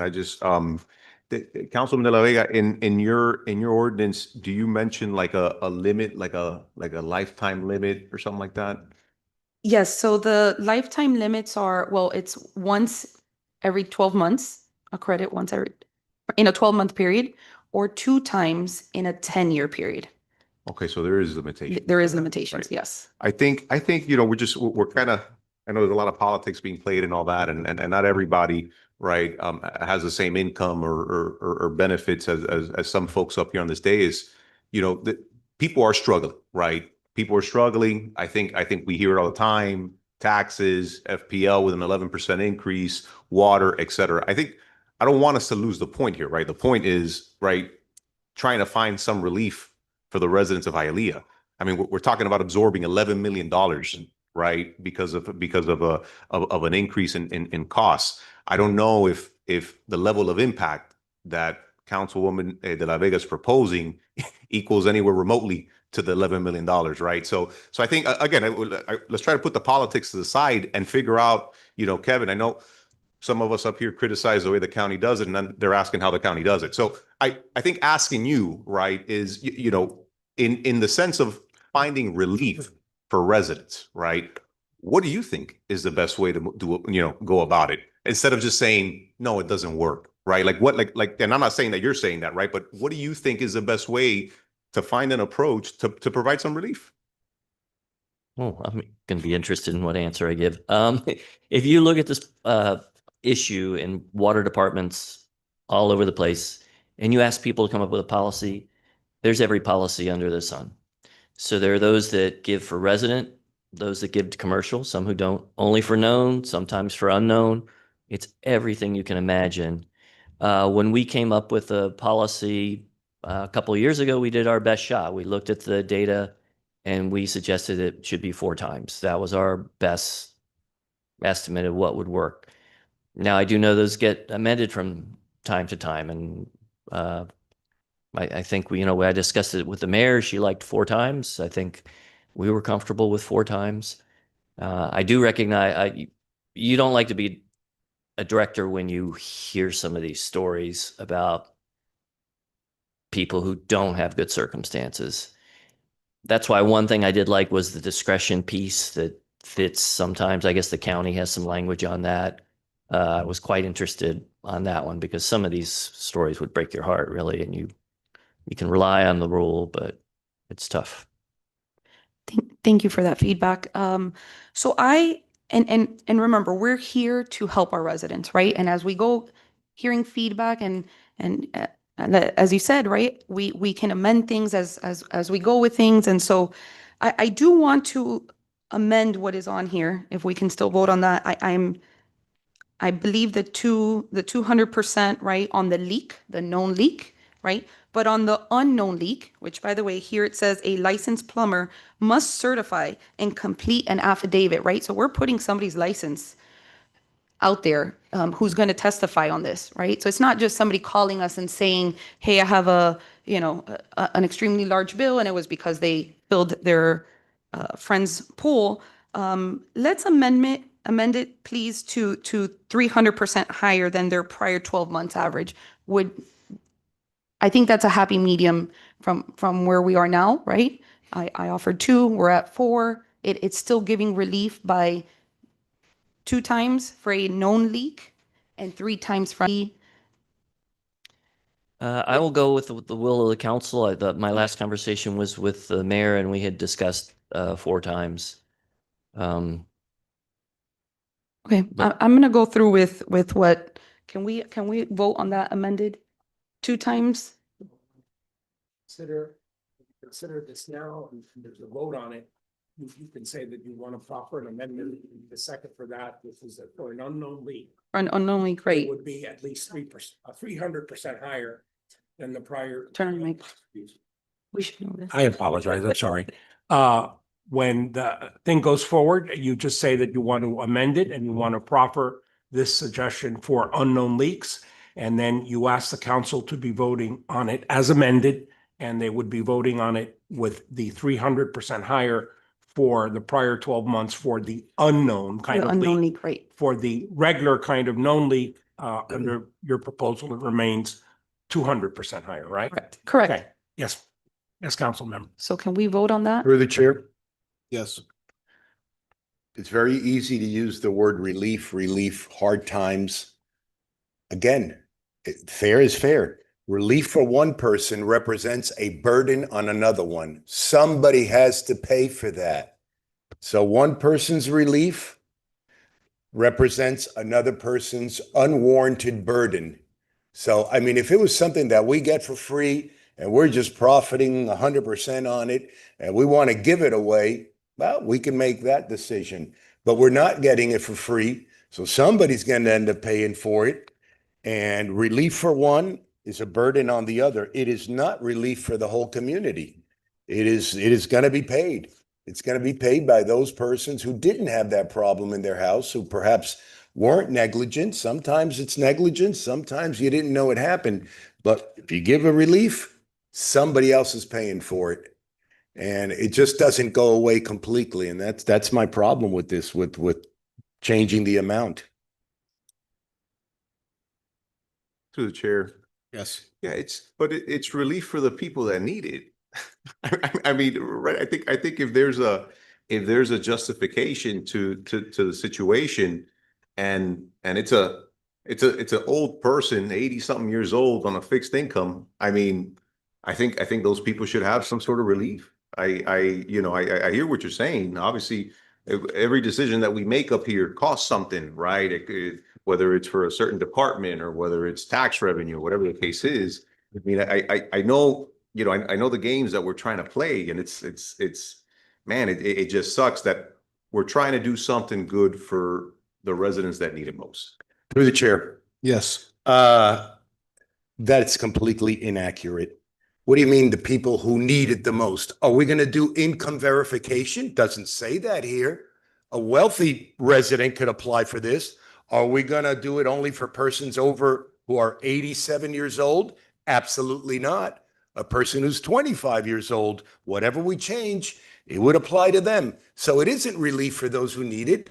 It is a blanket relief for those who are wealthy, for those who are poor, for those who are middle income. So it is not accurate at all to say it's for relief, because those conditions do not exist in this ordinance. They don't exist. It's relief for everyone. And that's the way I see it. Yeah. So it's not, it may be popular to say, oh, it's relieving those people who don't, but doesn't say that here. It absolutely doesn't. And I don't want to get into the business of income verification.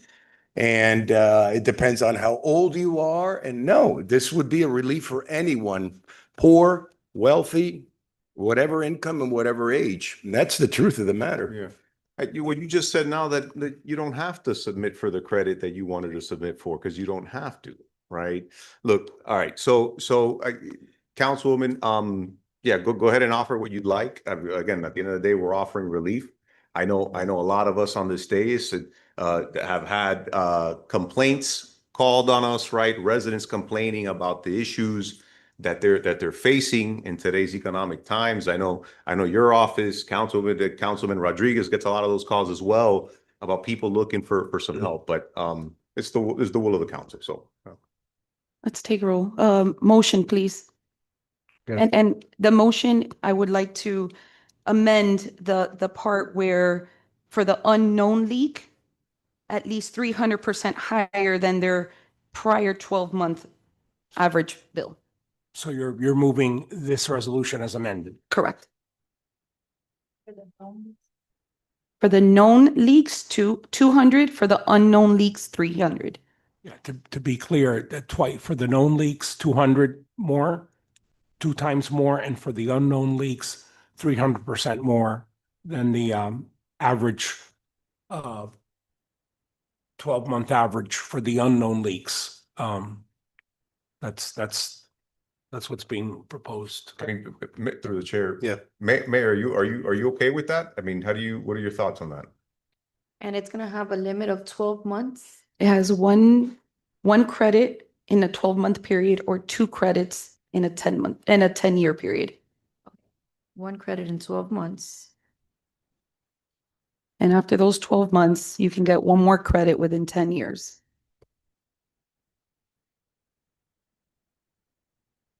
We don't have a limit now to the credits that they can get, right, Kevin? With the 4 times, they can get a credit more than once in a year?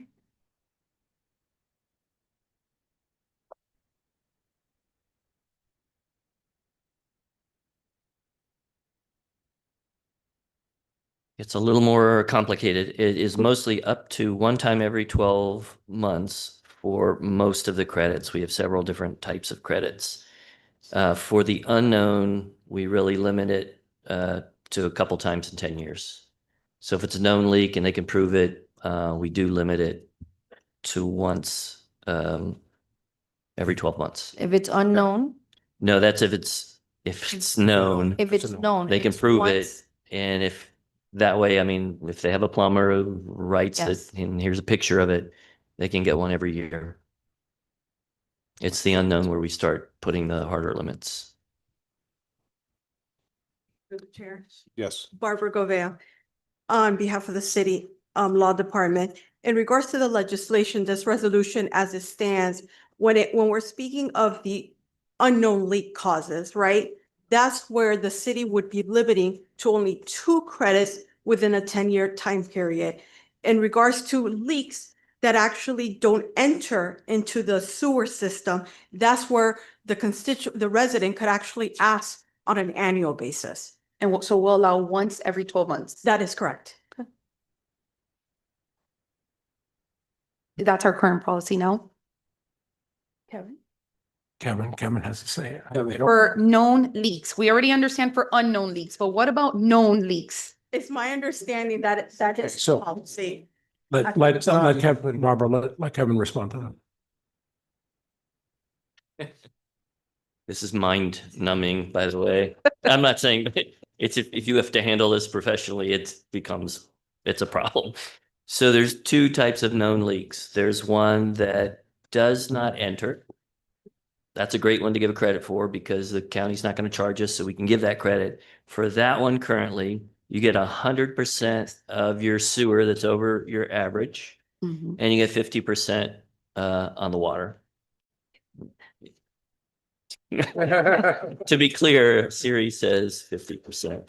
So there's a second known leak when the water enters the sewer system. So let's say that's typical your toilet flap. You get 25 and 25. 25 off the sewer and 25 off the water over your average bill. It's So the way this is written, it would be the way you propose this, it's up to 100%. And that's for when any leak is requested. And again, for the unknown, the way the amendment is proposed, it would be, it would be up to 100% as well. I imagine that the director or designee or an engineer decides that because you're not necessarily going to get 100%. You're going to get whatever the, the figures in the plumber done. But that's if in fact the water bill is twice as high Right. as the average in a 1-year Correct. period. Okay, perfect. Let's keep it that way. Okay, she'll continue. Okay, So, I'm ready. Motion. okay. We got a motion. Can I have a second? Second. It takes take roll. Ms. De La Vega, Yes. Ms. Perez, Yes. Mr. Rodriguez. Yes. Mr. Tumidor, Yes. Mr. Zogby, No. Mr. Junco. Motion carries. The item is approved. Thank you. Approved as amended. That is correct. Next item, please. Unfinished business Anyone?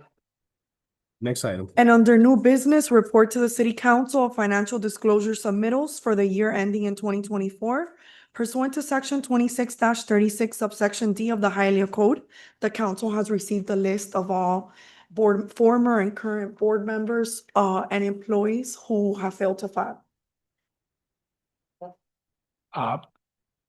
Through the council president, if I may, Yes. very, very briefly, because I know it's been a long night. I wanted to report very, very quickly on the county case that was filed against the city. So I just wanted to tell you that this goes back to July of last year when we received a demand letter from the county for 18 million. We responded later. In December of last year, we initiated dispute resolution proceedings. In January of this year, the county adopted a resolution initiating their own dispute resolution procedures. We had a conflict assessment meeting with the county in January. That wasn't settled at that level. So in April, this council and the board had a joint public meeting at the Stephen Clark Center. Then on June 18th, we had in-person mediation. On July 22nd, the mediator reached an impasse. The county had a lawsuit prepared very, very soon after. Though we were only served last Friday, the lawsuit was prepared 2 days after the impasse. The county has claimed unpaid monies of 18 million. The city is going to be controverting and disputing that because the city's claiming it's for services that were not provided. The city has to do with claims have to do with pump stations operating under drastically fluctuating hydraulic pressure conditions, and that doesn't continuously operate under full pipe conditions, billing the airflow as if it were sewerage. So the law department is evaluating the complaint. We will robustly defend the case. We will consider if any counterclaims can be brought. I just thought the case was such import that it should be reported to the mayor's well aware of it, but to council. The city has until September 11th to file a response to the complaint. If you have any questions, you're encouraged to call me or the litigators or Barbara in the law department to discuss it, because it's not a good practice to be discussing ongoing litigation in public, but I just wanted to report the existence of the case. Thank you.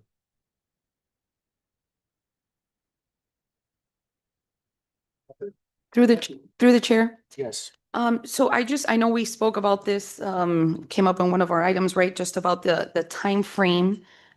So am I able to request here, and maybe get a vote from my colleagues as to receiving the agenda maybe 7 days before? So if our meetings are on Tuesdays, that we receive it not Friday, but on Tuesday, giving us a whole week, and also transparency, right? It gets posted on our website and it's open for our residents to see with a whole week before we meet. And maybe that would increase some participation from residents who have concerns. So is there a way that we can, I don't know if that's a resolution or an ordinance? The only backfall to that is that you're gonna be working on two agendas at the same time, basically, because you're gonna have a meeting and the agendas due way ahead of time when you're having so we would be, now we're having this meeting, but we would be working on the agenda for the next meeting before we have this meeting. So it's just something to keep in mind, but it's doable, definitely doable. Yeah, so the agenda gets worked on and sometimes items get put on, but they don't get put on time because something's missing, a signature or something. And then they get put on like, I don't know, maybe on the same Friday, which is. Right. And I understand it puts a lot of pressure too on our department heads. But the truth is that the time frame that we have to review, I know that's been the norm, but the norm just doesn't mean it's right. So I'm just thinking, right, I think we need more time to review this, and the public needs more time. The procedure through the council president, if I may, so the procedure is, that is an ordinance. It's in chapter 30 with the 96 hours. So like with this, if you have the votes, we can't, enact legislation just spontaneously here. So if you have the votes, we would bring back an amendment for consideration by the council to change the 96 hours to some other period. But that would be, see if you had support, but then later they vote on the, much later. Yeah, correct. And again, even adding 1 day to the agenda, us having the agenda is a big deal. And I think really would help.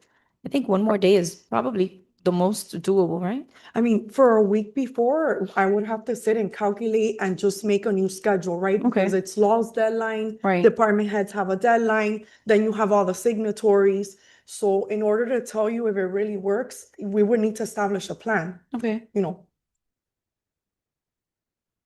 So can we What, city attorney, what should we do next? Well, that you'd like to get a sense of the members of the council that Okay. you'd like to bring back a ordinance amendment changing, the 96 hours to, I don't know, 120. I don't know, some other, you'd like to, that, and then they would It's just, 92 hours right now? 96. and then think what you want to change it to. And then if you have the votes to have it considered, then that will come back as an ordinance, And So 120 hours would be adding one more day. So sending the agenda Thursday by 5:30. Correct.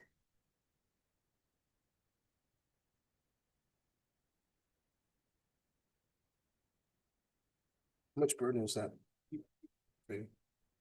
I mean, it's really, I think if we're gonna move the deadline one day forward, we need to move everything one day forward. One day forward, department heads turning in resolutions to law, items on agenda quick, signatory signing sooner, us having our agenda meeting a day sooner. And even then, we'd be still working at the same pace. We're just moving everything a day forward to give the agenda to the council sooner. With all respect, right? Like even one of the proposals that was here had 52 pages. I mean, how are we supposed to read all that in 96 hours, right? And so it's just, I think, I understand a week more might be too much. It might be too much pressure on everybody, but can we extend it by a day? At least let's get a sense of what the council feels on that. If we can. So, great. So my question for you, would be more expense for us or anything like that? Any other expense, overtime or anything in that nature? Expensive As far as expense, no expense, yes. No. No. Okay. Okay, so motion to have the agenda 120 hours before. To direct the law department To direct the, right. direct the law department to Just- prepare appropriate legislation for consideration by the mayor and council to change the agenda from 96 to 120 hours. Correct. Before. I don't have a problem with that. Thank you. Can I have a motion? Motion. Can I have a second? Can I have a second? A second. Oh, I'm sorry. Ms. De La Vega? Yes. Ms. Perez? Yes. Mr. Rodriguez? Mr. Tumidor is absent. Mr. Zogby? Yes. Mr. Junco? Motion carries. Rafael, should we set the date for the next meeting or? Well, but presuming that is a simple amendment, and not a water bill, process, that I think that can be set for the. For forthcoming September meeting. 9th? Yes, ma'am. Yes, ma'am. Thank you. Sir? Okay, next item, please. Zoning? Will all those persons who will be testifying on an item, please stand and raise your right hand? Las personas que quisieran prestar sus opiniones delante de esta junta, por favor, pónganse de pie y alcen la mano derecha. Do you swear or affirm that the evidence you're about to give is the truth, the whole truth, and nothing but the truth? So help you God, if so, say I do. Usted jura o afirma que el testimonio que va a dar será la verdad, toda la verdad y únicamente la verdad y que Dios sea su testigo. Por favor, diga que sí si la respuesta es afirmativa. Let the record reflect that two individuals have responded in the affirmative. En el archivo público constará que todos han respondido afirmativamente.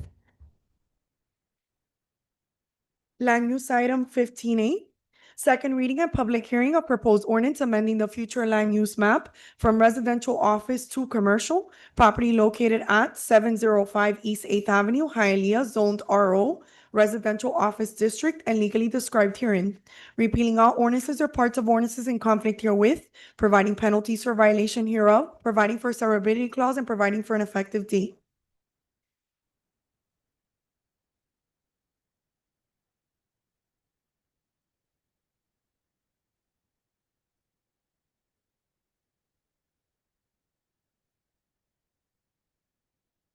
Through the chair. Yeah. Basically, this is a land use amendment for a property along Lejeune Road.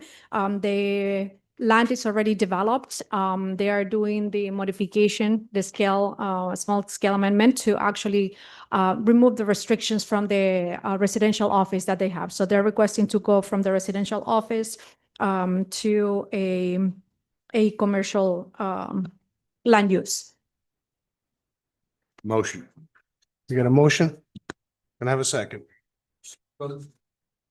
Ms. Perez? Yes. Mr. Rodriguez? Yes. Mr. Tumidor? You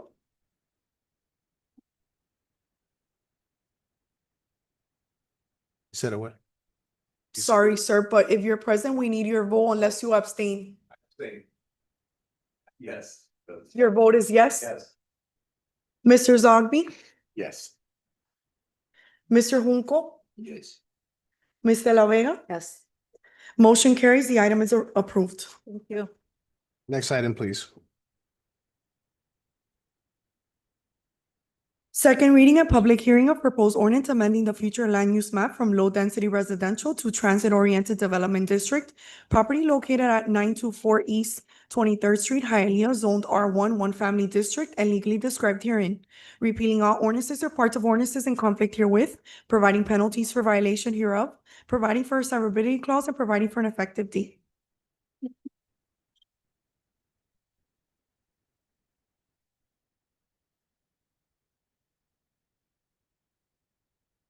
Pleasure of the council. Would you like to make a presentation? Any additional remarks, Caesar? Basically, it's a property that's located within the TOD. This is just the land use portion. You also have a first reading on the rezoning. So just based on the fact that the infrastructure is there, it's located within the TOD, and this is just a land use second reading. Motion. Oh, I'll second it. Okay, motion from Council President Rodriguez and motion from Councilwoman De La Vega. The motion by Rodriguez and Yeah. and a second by De La Vega. Yeah. Mr. Rodriguez? Mr. Tumidor? Yes. Mr. Zogby? Yes. Ms. De La Vega? Yes. Mr. Junco? Yes. Ms. Perez? Yes. Motion carries. The item is approved. Madam Clerk, please read item C. Sir, if I can just quickly record Yes. Council Member Tumidor's vote on, sir, Councilwoman De La Vega made a proposal to change the city's code from the deadline, for the deadline to submit the agenda to council from 96 hours to 120 hours. And May I have your vote on that, please? right, and just to clarify, that's a procedural vote to just bring the item here. It's not the substantive vote Sure. because I'll require a code amendment. Okay. How does the county do it? Do we know? No? Okay. All right. Yes. 15C, first reading of proposed ordinance amending the future land use map from low-density residential to transit-oriented development district. Property located at 991 East 21st Street, Hialeah, zoned R1, one-family district, and legally described herein. Repealing all ordinances or parts of ordinances in conflict herewith, providing penalties for violation hereof, providing for a severability clause, and providing for an effective date. Mr. Rose, did you Yes. want to make a comment or presentation or? Manny Rose Architect, office is at 18501 Pines Boulevard. Basically, this is another project within the TOD district, a low density, and then a much more detailed presentation will be done when we go for rezoning on the next portion in a few minutes. One moment, please. Did we open this item?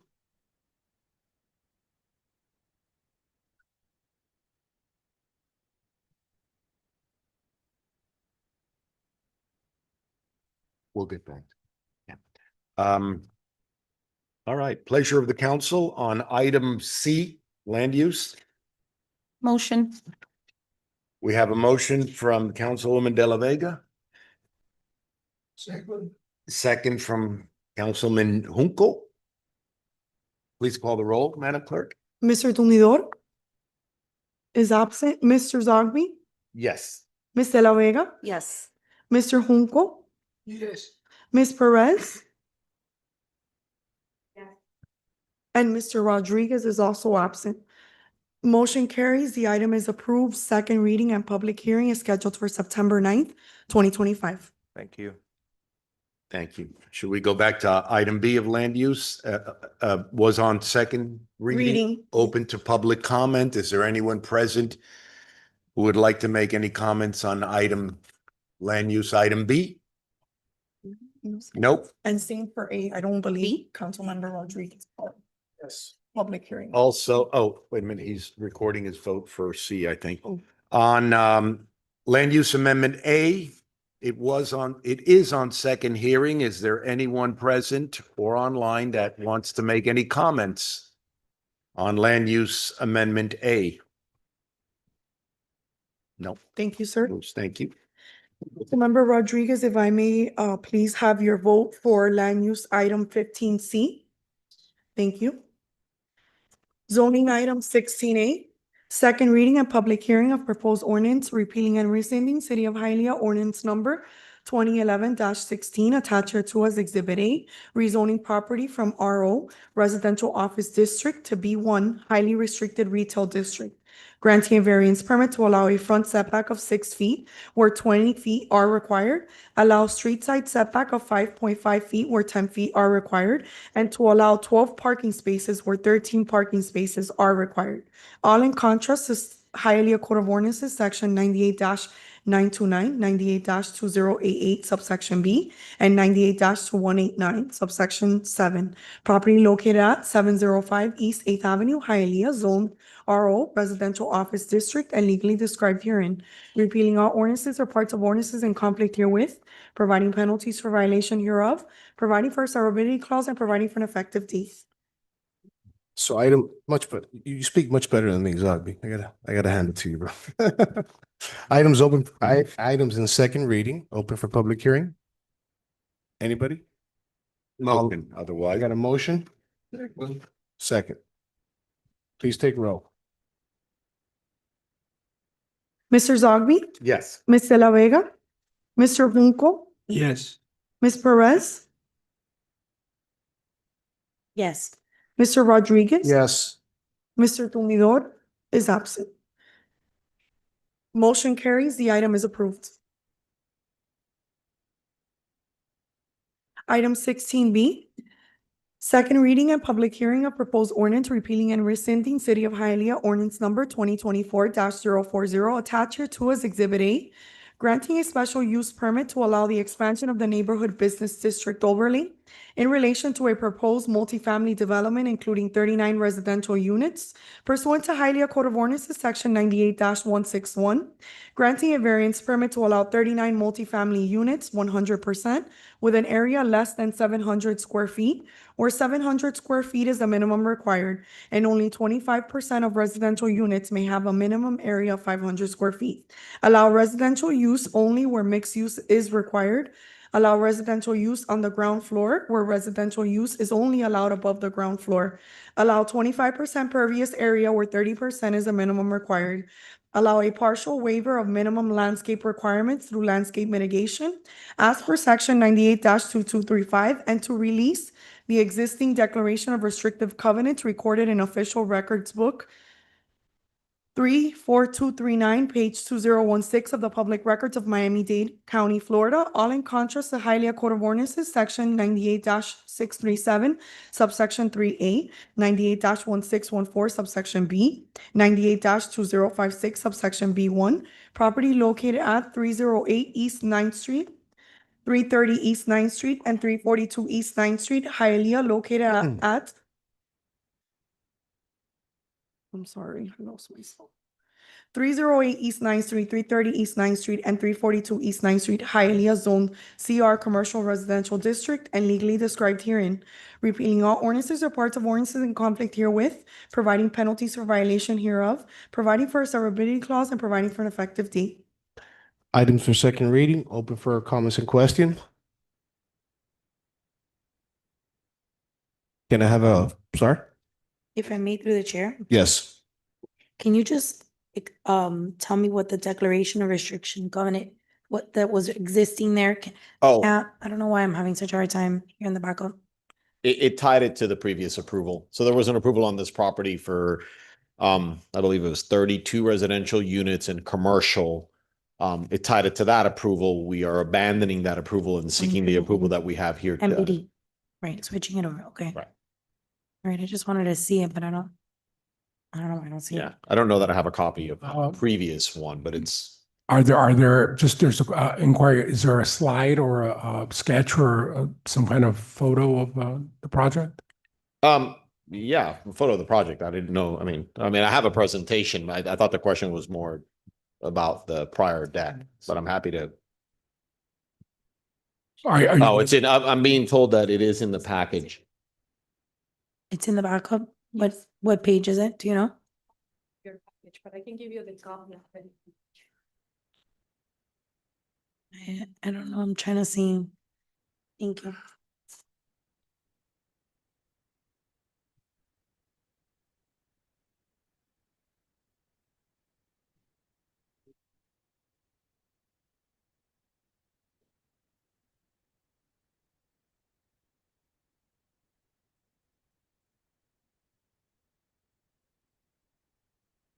Through the chair, Hugo, do you want to give us a little bit of information on it? I see the package here, but I don't, usually, we see. Yeah, I suppose, Presentation. sure, I have a presentation, if it can be queued up, it's, pretty straightforward, project. I'll wait for it to be pulled up, there we go.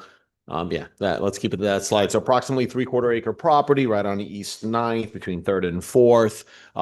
The property, was previously improved with a couple of older buildings. It's now, those buildings have been demolished in preparation for, development. As I mentioned, and the councilwoman noted, there was a previous approval that I did not work on. It was, something that, we learned of when my client, got under contract for this property. And so we came in with a new project. The old declaration would be rescinded. It would be typical or standard to rescind something in connection with the project that you were not going to build. And obviously now with the project we are proposing, we have a new declaration of restrictions, which ties us to the standard conditions of pulling a permit within 12 months and the city standard conditions. But there's the aerial there. We'll go to the next slide. We'll run through it. We're not changing your existing land use or zoning. This is the CR, commercial residential district. So it envisions the density. The NBD expansion allows us to utilize the NBD program to develop the project, and that's the SUP that you have before you today here, the special use permit to expand the NBD district on East 9th, which is obviously a major thoroughfare in the city. Next slide. There it is, currently vacant, but we had a couple of historical photos, just some older inventory, older commercial buildings that were on the site. Next slide. Application request, you can see a picture of, it's a 3-story building, the NBD expansion, the minor non-use variances, and then the release of that previous declaration of restrictions. Your declaration of restrictions will require any release to be done by the council. And so when you're going to release one in connection with a new project, you typically do it as you get that project approved. And like I said, we are now proffering a new one ourselves. Next slide. And here's the site plan. We we work with staff. We pushed the building forward. We added landscaping along the sidewalk in 9th Street. We have abundant parking. We are well above the variance. We're not asking for any kind of parking variance. I know that obviously that's been a cause of concern. They're also all 1-bedrooms. So this is a smaller project in scale with abundant parking. Next slide. And here are some more of the renderings. And you can see a little bit of that. We tried to add some of the landscaping that Claudia and her team requested along East 9th to try and provide a little bit more of a kind of a softer approach there along the sidewalk. Next slide. Some additional renderings. And so, yeah, like I said, previous project approved on the property, a new one coming in. And we're proposing the 39 residential units, no commercial, and fully parked. In fact, well over more than 16 additional parking spaces than one code requires. So we would respectfully ask for your support this evening, and we enjoy obviously staff's recommendation, and we receive the unanimous approval from your P and Z board. So thank you, and happy to answer any questions, President. Thank you. Claudia, and the restriction was 32, right? Because I don't see it written here either. The proposed site plan is, No, the the proposed. previous one was 32. The current one is 39. Okay, and in that area, what's the average property like? They're all 32 or under nearby, or have In terms of density, in terms of density? it varies greatly because basically the buildings along 9th Street, they're typically older. So in some of the cases, you have higher densities than what this proposal. In some other, the new ones, you have similar density. I can just foresee the project a couple of blocks east, that is the 5-story building, that it has the same density as these projects will have. And it varies. It's not as particular to it. The other one, it's 9th Street and 2nd Avenue, that also has probably similar density to this one as well. Okay. All right, thank you.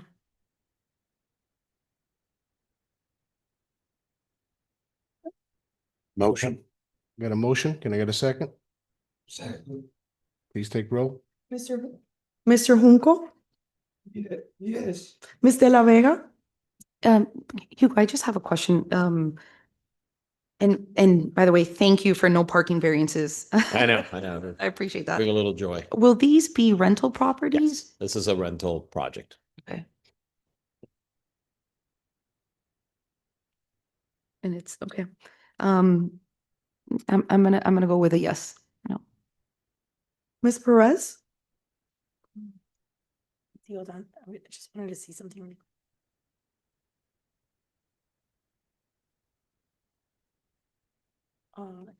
Yes. Mr. Rodriguez, Mr. Tumidor, Yes. Mr. Zogby. Yes. Motion carries. The item is approved. Thank you all. Have a good night. You too. Item 16C, second reading and public hearing of proposed ordinance approving a final plat of safely stored track, accepting all dedication of avenues, streets, roads, or other public ways, together with all existing and future planting of trees, shrubbery, and fire hydrants, property legally described herein, repealing all ordinances or parts of ordinances in conflict herewith, providing penalties for violation hereof, providing for a severability clause, and providing for an effective date. Through the chair. This item is on second reading, sir. So just to understand this ordinance, is this the ordinance where this will no longer come through the council? Yes, yes, it's just the ones that were grandfathered and already halfway up the pipeline. That's why they're here. But yes, you're correct. So does this include all dedications of avenues, so street namings? If there are any, yes. So when the Historical Preservation Board, does it still go through the Historical Preservation Board? Not this stage. Dedication's not that name of dedication. Dedication, the meaning of this is that if it is a piece of land that is going to be dedicated as a right of way, but not with the name as you probably. Right, that's what I just wanted to clarify. If No. somebody wants to name an avenue, right, which we, Different process. okay, so this is not what we're talking about here. No.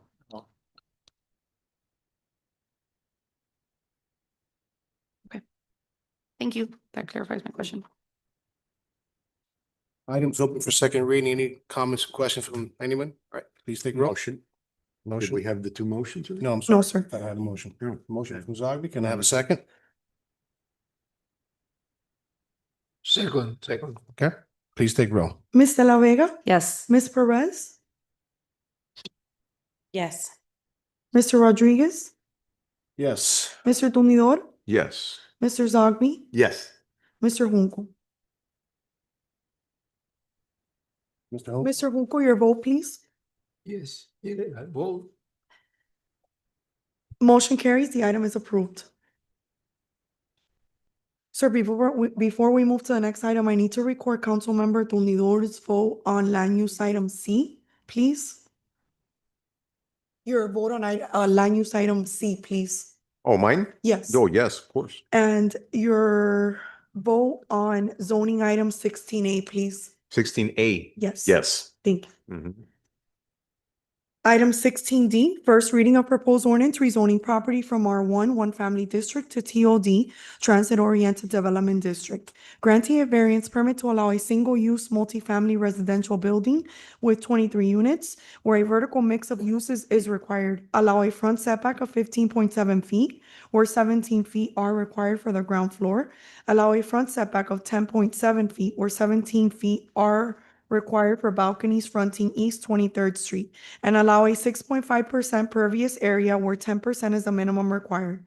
All in contrast to Hialeah Code of Ordinances, Section 98-1538, subsection B, 98-1544, subsection B3 triple I, and Section E of the Hialeah Landscape Manual updated July of 2025, entitled Tree and Lawn Requirements by Zoning Classification. Property located at 924 East 23rd Street, Hialeah, zoned R1, one family district, and legally described herein. Repealing all ordinances or parts of ordinances in conflict herewith, providing penalties for violation hereof, providing for a severability clause, and providing for an effective date. Yes, sir. Yeah. No, first read. First reading, any comments or questions from the council? Through the chair. Yes, please. Caesar, why is this one, why are they including the affordable aspect on this one? When we went before the P and Z, the planner had an issue with the density. We met and then we came up with offering the 4 units at 80% AMI. And then we received a favorable recommendation from the planner and from P and Z. So it was kind of a way of giving something to the planner and then the zoning to get what we wanted. So, All right, thank you. Motion. Got a motion? Can I have a second? Second. Please take roll. Ms. De La Vega? Yes. Ms. Perez? Mr. Rodriguez? Yes. Mr. Tumidor? Yes. Mr. Zogby? Yes. Mr. Junco? Yes. Motion carries. The item is approved. Second reading and public hearing is scheduled for September 9th, 2025. thank you. Good night. Thank you. Zoning item 16E, first reading of proposed ordinance rezoning property from R1, one family district to TOD, Transit Oriented Development District, granting a variance permit to allow a single-use multifamily residential building with 9 units where a vertical mix of uses is required. Allow a lot coverage of 62%, where 60% is the maximum lot coverage allowed for low-rise buildings. Allow front setback of 14.4 feet, where 17 feet built to line is required. Allow a side setback of 0 feet setback for dumpster enclosure, where 2 feet is a minimum required, and allow a pervious area of 11%, where 15% is the minimum pervious area required. All in contrast to Hialeah Code of Ordinances, Sections 98-1538 subsection B, 98-1544 subsection B1, 98-1544 subsection B3 triple I, 98-1544 subsection B3 4, and section E of the Hialeah Landscape Manual updated July 2025 entitled Tree and Lawn Requirements by Zoning Classification, property located at 991 East 21st Street, Hialeah, zoned R1, one family district, and legally described herein. Repealing all ordinances or parts of ordinances in conflict herewith, providing penalties for violation hereof, providing for a severability clause, and providing for an effective date. Okay, item first reading. Any comments or questions from the board? Motion. Got a motion? Can I have a second? Please take roll. Ms. Perez? Yes. Mr. Rodriguez? Yes. Mr. Tumidor? Yes. Mr. Zogby? Yes. Mr. Junco? Yes. Ms. De La Vega? Motion carries. The item is approved. Second reading and public hearing is scheduled for September 9th, 2025. Thank you.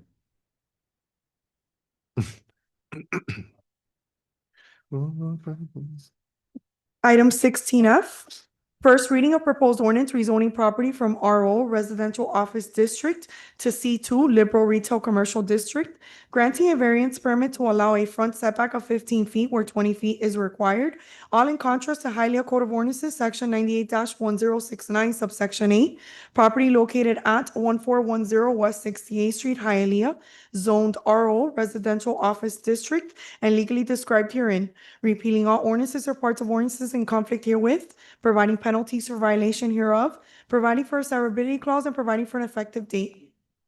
Right? First reading, right? Yes, sir.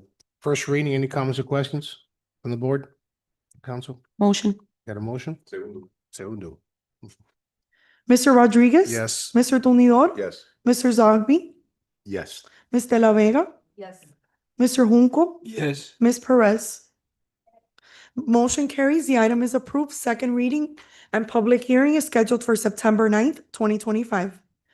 Zoning item 16G, first reading of proposed ordinance granting a variance permit to allow 47 parking spaces where 101 parking spaces are required for the operation of an existing CrossFit and MMA gym, and to allow an 8.4% pervious area where 10% pervious area is a minimum required. All in contrast to Hialeah Code of Ordinances, Section 98-2189, subsection 7, and in contrast to the Hialeah Landscape Manual, updated July of 2025, Section E, entitled Tree and Lawn Requirements by Zoning Classification, property located at 6440 West 20th Avenue, Hialeah, zoned M1 Industrial District, and legally described herein, repealing all ordinances or parts of ordinances in conflict herewith, providing penalties for violation hereof, providing for a severability clause, and providing for an effective date. Okay, and first reading? Through the chair, Yes, ma'am. is there anybody here representing this item? Through the chair, I don't see the applicant here. I don't know if we lost that daughter. I would, Wait. I noticed something drastic, right? The parking variance is 47, we're 101. So I wish the person was here, representatives to kind of speak about that. So if we can table this, Can I have a motion? if everybody's okay with that, motion to Until the table? next meeting. Yes. Second. Okay, please take roll. Mr. Tonidor? Yes. Mr. Zogby? Yes. Ms. De La Vega? Yes. Mr. Junco? Yes. Ms. Perez? Yes. Mr. Rodriguez? Yes. Motion carries. The item is postponed until September 9th, 2025 at 5:30 p.m. That concludes the agenda. Thank you, everyone. You are? Yeah. How is it easy? It's fine. Like, I'll get it done. Yeah. See,